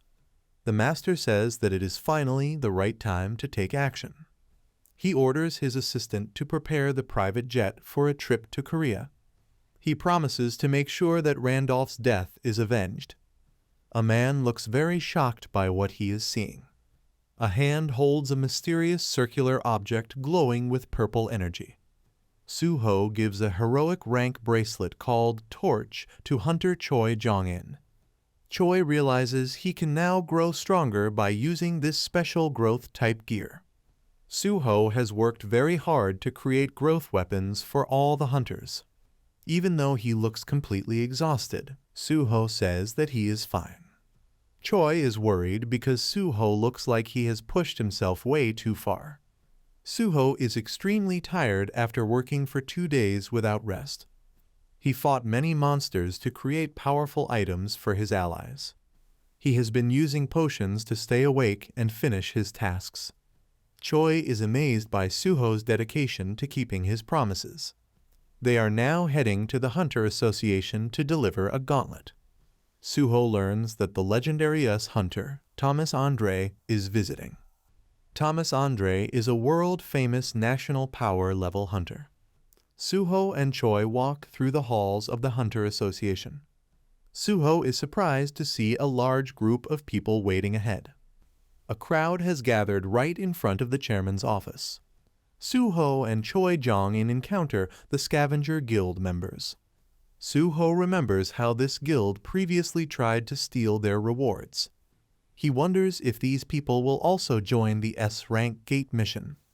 Suho is asked to wait outside while Choi Jong-in goes in. Choi Jong-in is officially greeted as he enters the chairman's office. Choi Jong-in meets Thomas Andre, America's #1 hunter. Thomas Andre has a very powerful and overwhelming presence. The Scavenger Guild sets harsh conditions for helping Korea. They demand 80% of all rewards from the S-rank gate. Choi Jong-in is shocked and calls the proposal outrageous. Thomas Andre claims his high price is actually a reasonable offer. He mocks Korea for being unable to clear the S-rank gate alone. The Korean leaders feel that Thomas is trying to threaten them. Woo Jin-cheol explains they need help because the gate's level is unknown. He points out that Korea now has 2 powerful new S-rank hunters. Thomas Andre says that his guild lost a core member during an incident in Egypt. He explains that rumors spread about his guild being weak after that loss. He went to the Asura Guild to restore his honor and find answers. Thomas learned the name of the strong Korean hunter who was at the scene. His assistant confirms that the hunter's name is Sung Suho. Thomas Andre believes Sung Suho is connected to Randolph's death. He threatens to kill Suho if Korea refuses his offer. Thomas mocks the raid captain and challenges him to a fight. Choi Jong-in struggles to endure the terrifying pressure from Thomas. The leaders realize that making an enemy of Thomas will put Suho in danger. Suho forcefully makes his way past the guards blocking the entrance. He suddenly enters the meeting room, surprising everyone present. Thomas Andre and his assistant watch as the young hunter arrives. Suho apologizes for his sudden appearance but stays very serious. He is ready to confront the situation despite the heavy tension in the room. Suho addresses Thomas Andre as the U.S. National Power Level Hunter. He questions the Scavenger Guild's demand for 80% of the profits. Suho says that inside a gate, the first person to claim the spoils owns them. Thomas finds Suho's bold attitude very interesting. Suho stands confidently while facing the giant and powerful Thomas Andre. Thomas Andre gets angry and calls Suho a brat during their confrontation. Suho stays calm and asks why Thomas is so confident that he will win. Both hunters release massive amounts of energy as they face each other. The room is filled with golden and purple light from their overwhelming power.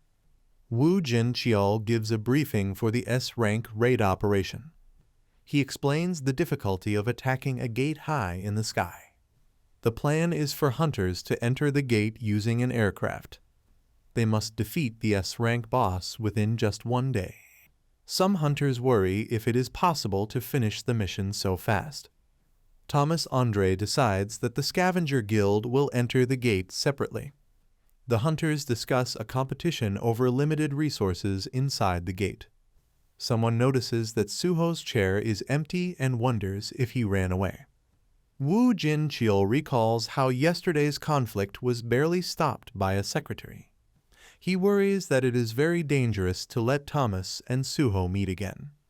Thomas Andre calls Sung Suho a rookie hunter who cannot manage his condition.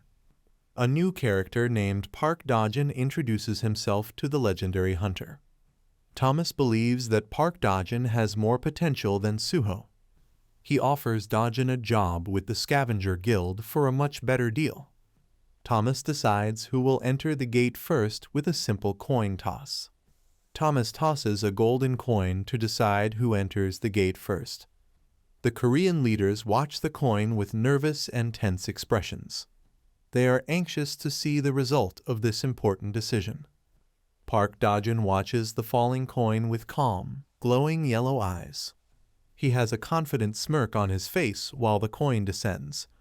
The gold coin lands on the floor to decide the turn for the raid. Arsha asks Park Do-jin if he is joining the S-rank gate raid as well. Park Do-jin warns her not to spy on him using her insects. She says that Sung Suho is focused only on defeating Thomas Andre. Suho is training day and night, so he hasn't noticed their secret presence. Arsha and Park Do-jin are discussing their secret plan against the Shadow Heir. She suggests gaining Suho's trust only to betray him later. They reveal a shocking secret: they were the ones who created the gate. Park Do-jin is surprised to learn that a gate can be created artificially. Arsha explains that they can create gates using Pia's special ability. Arsha mentions that Pia's power to create gates is not very stable. Park Do-jin thinks that Arsha and her group will be very useful. Arsha warns Do-jin not to target Pia or she will tell Suho his secret.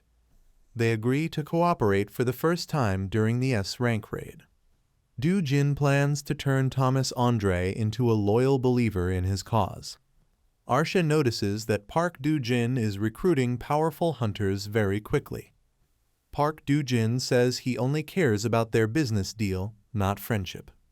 Arsha asks him why they created the gate, but he is not interested. She thinks that he is a very difficult man to get along with. He ends the conversation and walks into a swirling blue portal.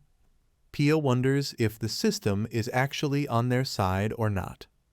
She mentions that forcing a gate open caused her body a lot of pain. Arsha puts her hand on Pia's head and calls her a naughty child. Arsha's eyes glow red as she scolds Pia for doubting the system. She asks Pia exactly what happened while she was following her quest. Arsha tells Pia that the system will help them become perfect monarchs. Pia was lost and alone before the system's guidance led Arsha to find her. Arsha gives Pia a tight hug while telling her never to doubt the system again. Pia feels sorry and promises to follow the quests without any more questions. A powerful-looking warrior with a large axe stands nearby, watching them. Arsha receives a new quest to recruit the Heir of Frost. The S-rank gate is now open for the upcoming mission. A large military plane is ready on the runway for the hunters. Thomas Andre joins the group with his powerful presence. Even high-rank hunters are needed to work as miners for this raid. Thomas Andre discusses the mysterious rank gate with his assistant. He says that a true hero is born in a moment of great crisis. Thomas looks up at a glowing blue light high in the snowy sky. Suho stands confidently next to the legendary national power level hunter. They are both prepared to face whatever danger lies inside the gate. Thomas Andre informs Suho that his guild will enter the gate first. He warns that Suho's team will fall far behind from the very start. Suho waves goodbye and tells him to consider it a handicap. Thomas asks Laura how long it has been since they last met Suho. He is shocked by how much Suho's power has grown in only 3 days. Suho looks up at the massive S-rank gate floating in the sky. He feels that this gate is much more dangerous than any other one. The Korean hunters are ready for battle in their new powerful gear. Choi Jong-in asks Suho why he has such a serious expression. The team is determined to win and not lose to the Scavenger Guild.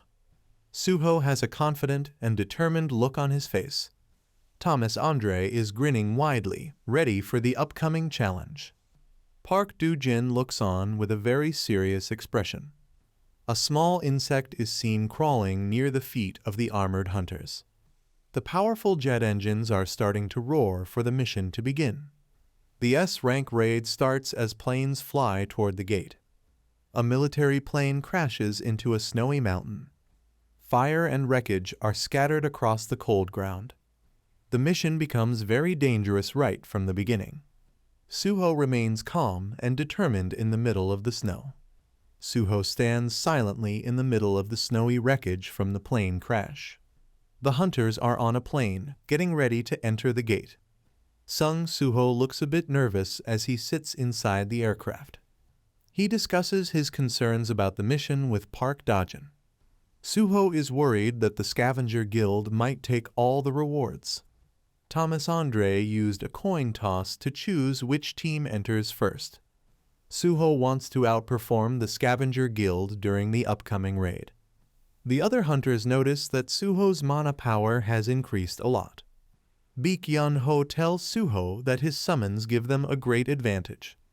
The Korean hunters look very strong in the new armor Suho created for them. Suho realizes that he hasn't given a special shadow item to Park Dajin yet. Suho offers a special shadow item to Park Dajin as a thank you gift. Dajin asks if the item has any secret functions that could violate his privacy. Suho is surprised and quickly promises that there are no surveillance features. Arsha secretly plans to gain Suho's trust just so she can betray him later. Dajin finally accepts the bracelet and promises to make good use of it.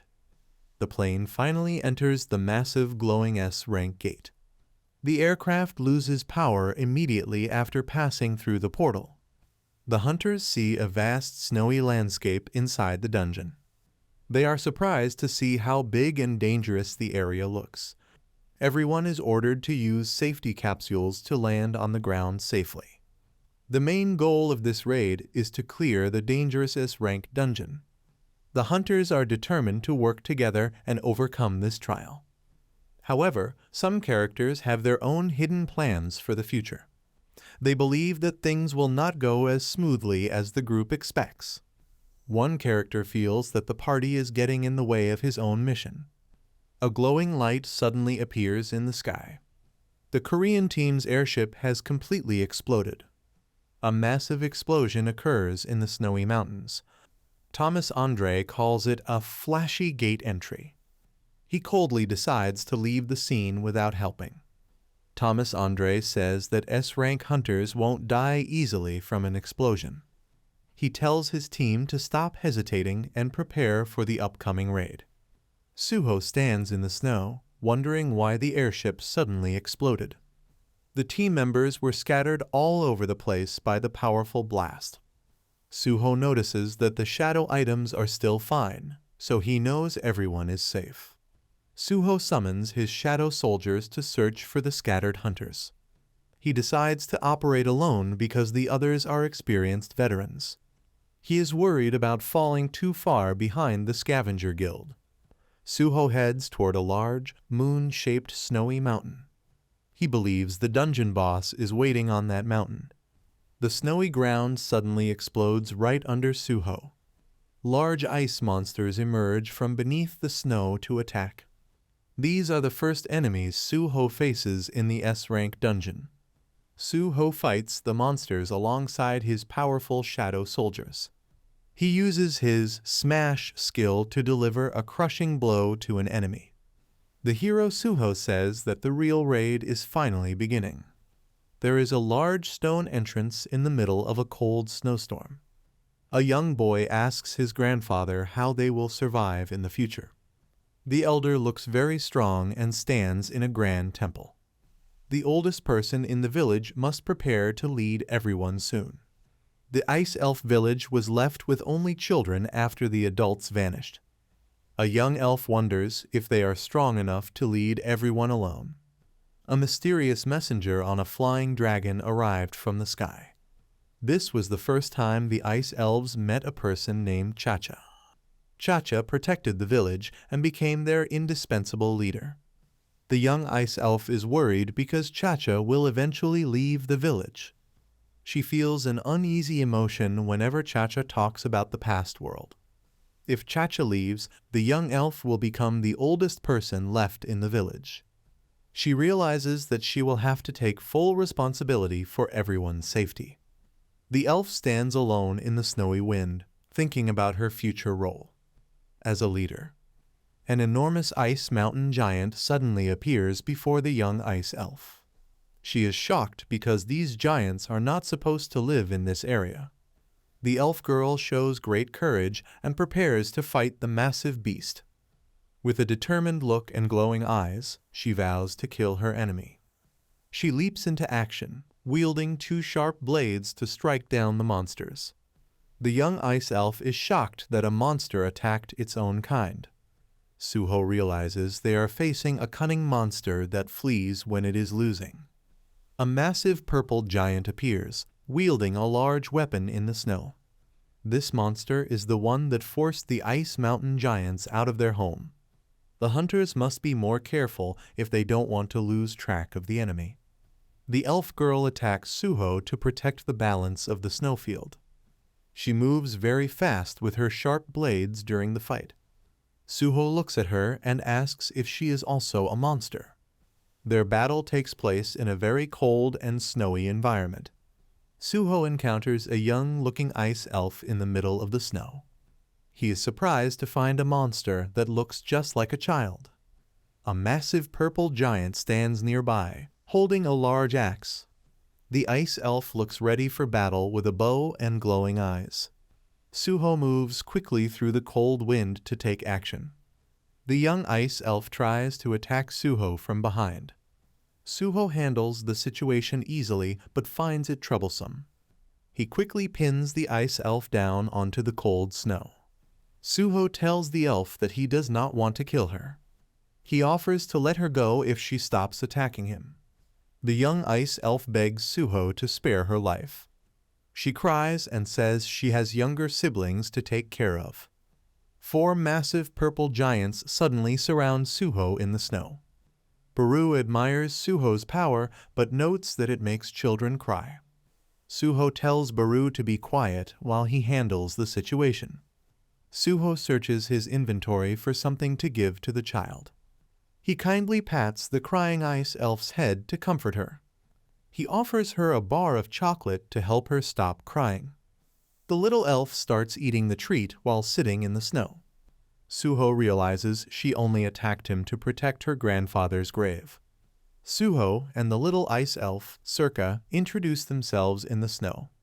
Circa struggles with his name and playfully calls him Ho-Ho instead. Suho explains that he is a hunter who came to clear the dungeon.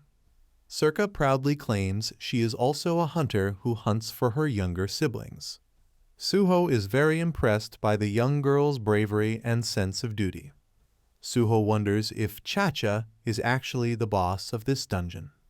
Circa says Cha-Cha fell from the sky and saved the young elves. Cha-Cha is described as a strong protector with a warm heart. Circa excitedly adds that Cha-Cha has black wings and a good sense of smell. Suho looks very confused while listening to this strange description. Suho concludes that Cha-Cha is likely not the boss of the dungeon. He tells Circa that he must leave quickly to continue his mission. Circa begs him to stay because his food can save her village. She believes that if Suho stays, everything will be fine for them. Suho apologizes and insists that he really needs to go right now. Circa points her knife at Suho to stop him from leaving. She feels sorry but says she must do this for her siblings. She wants to use Suho's ability to make sure her family doesn't starve. Circa is willing to betray her benefactor to protect her people. Suho realizes how desperately she is trying to care for her siblings.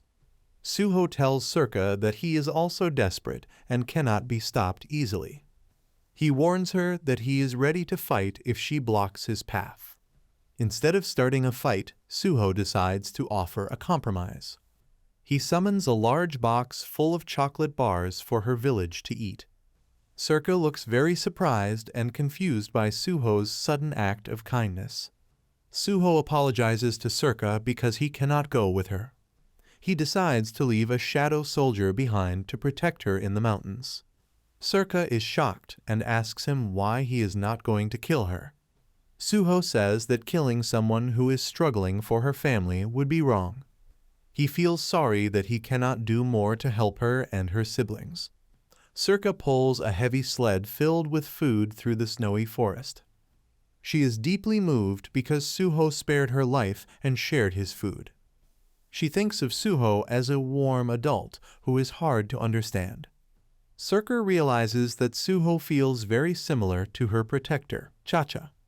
Suho continues on his own path while the young elf heads back home. Arsha stops Circa in the snowy forest to ask her some questions. She explains that her group is searching for the legacy of the Frost Monarch. Circa is surprised and asks if they are looking for her friend, Ho-Ho.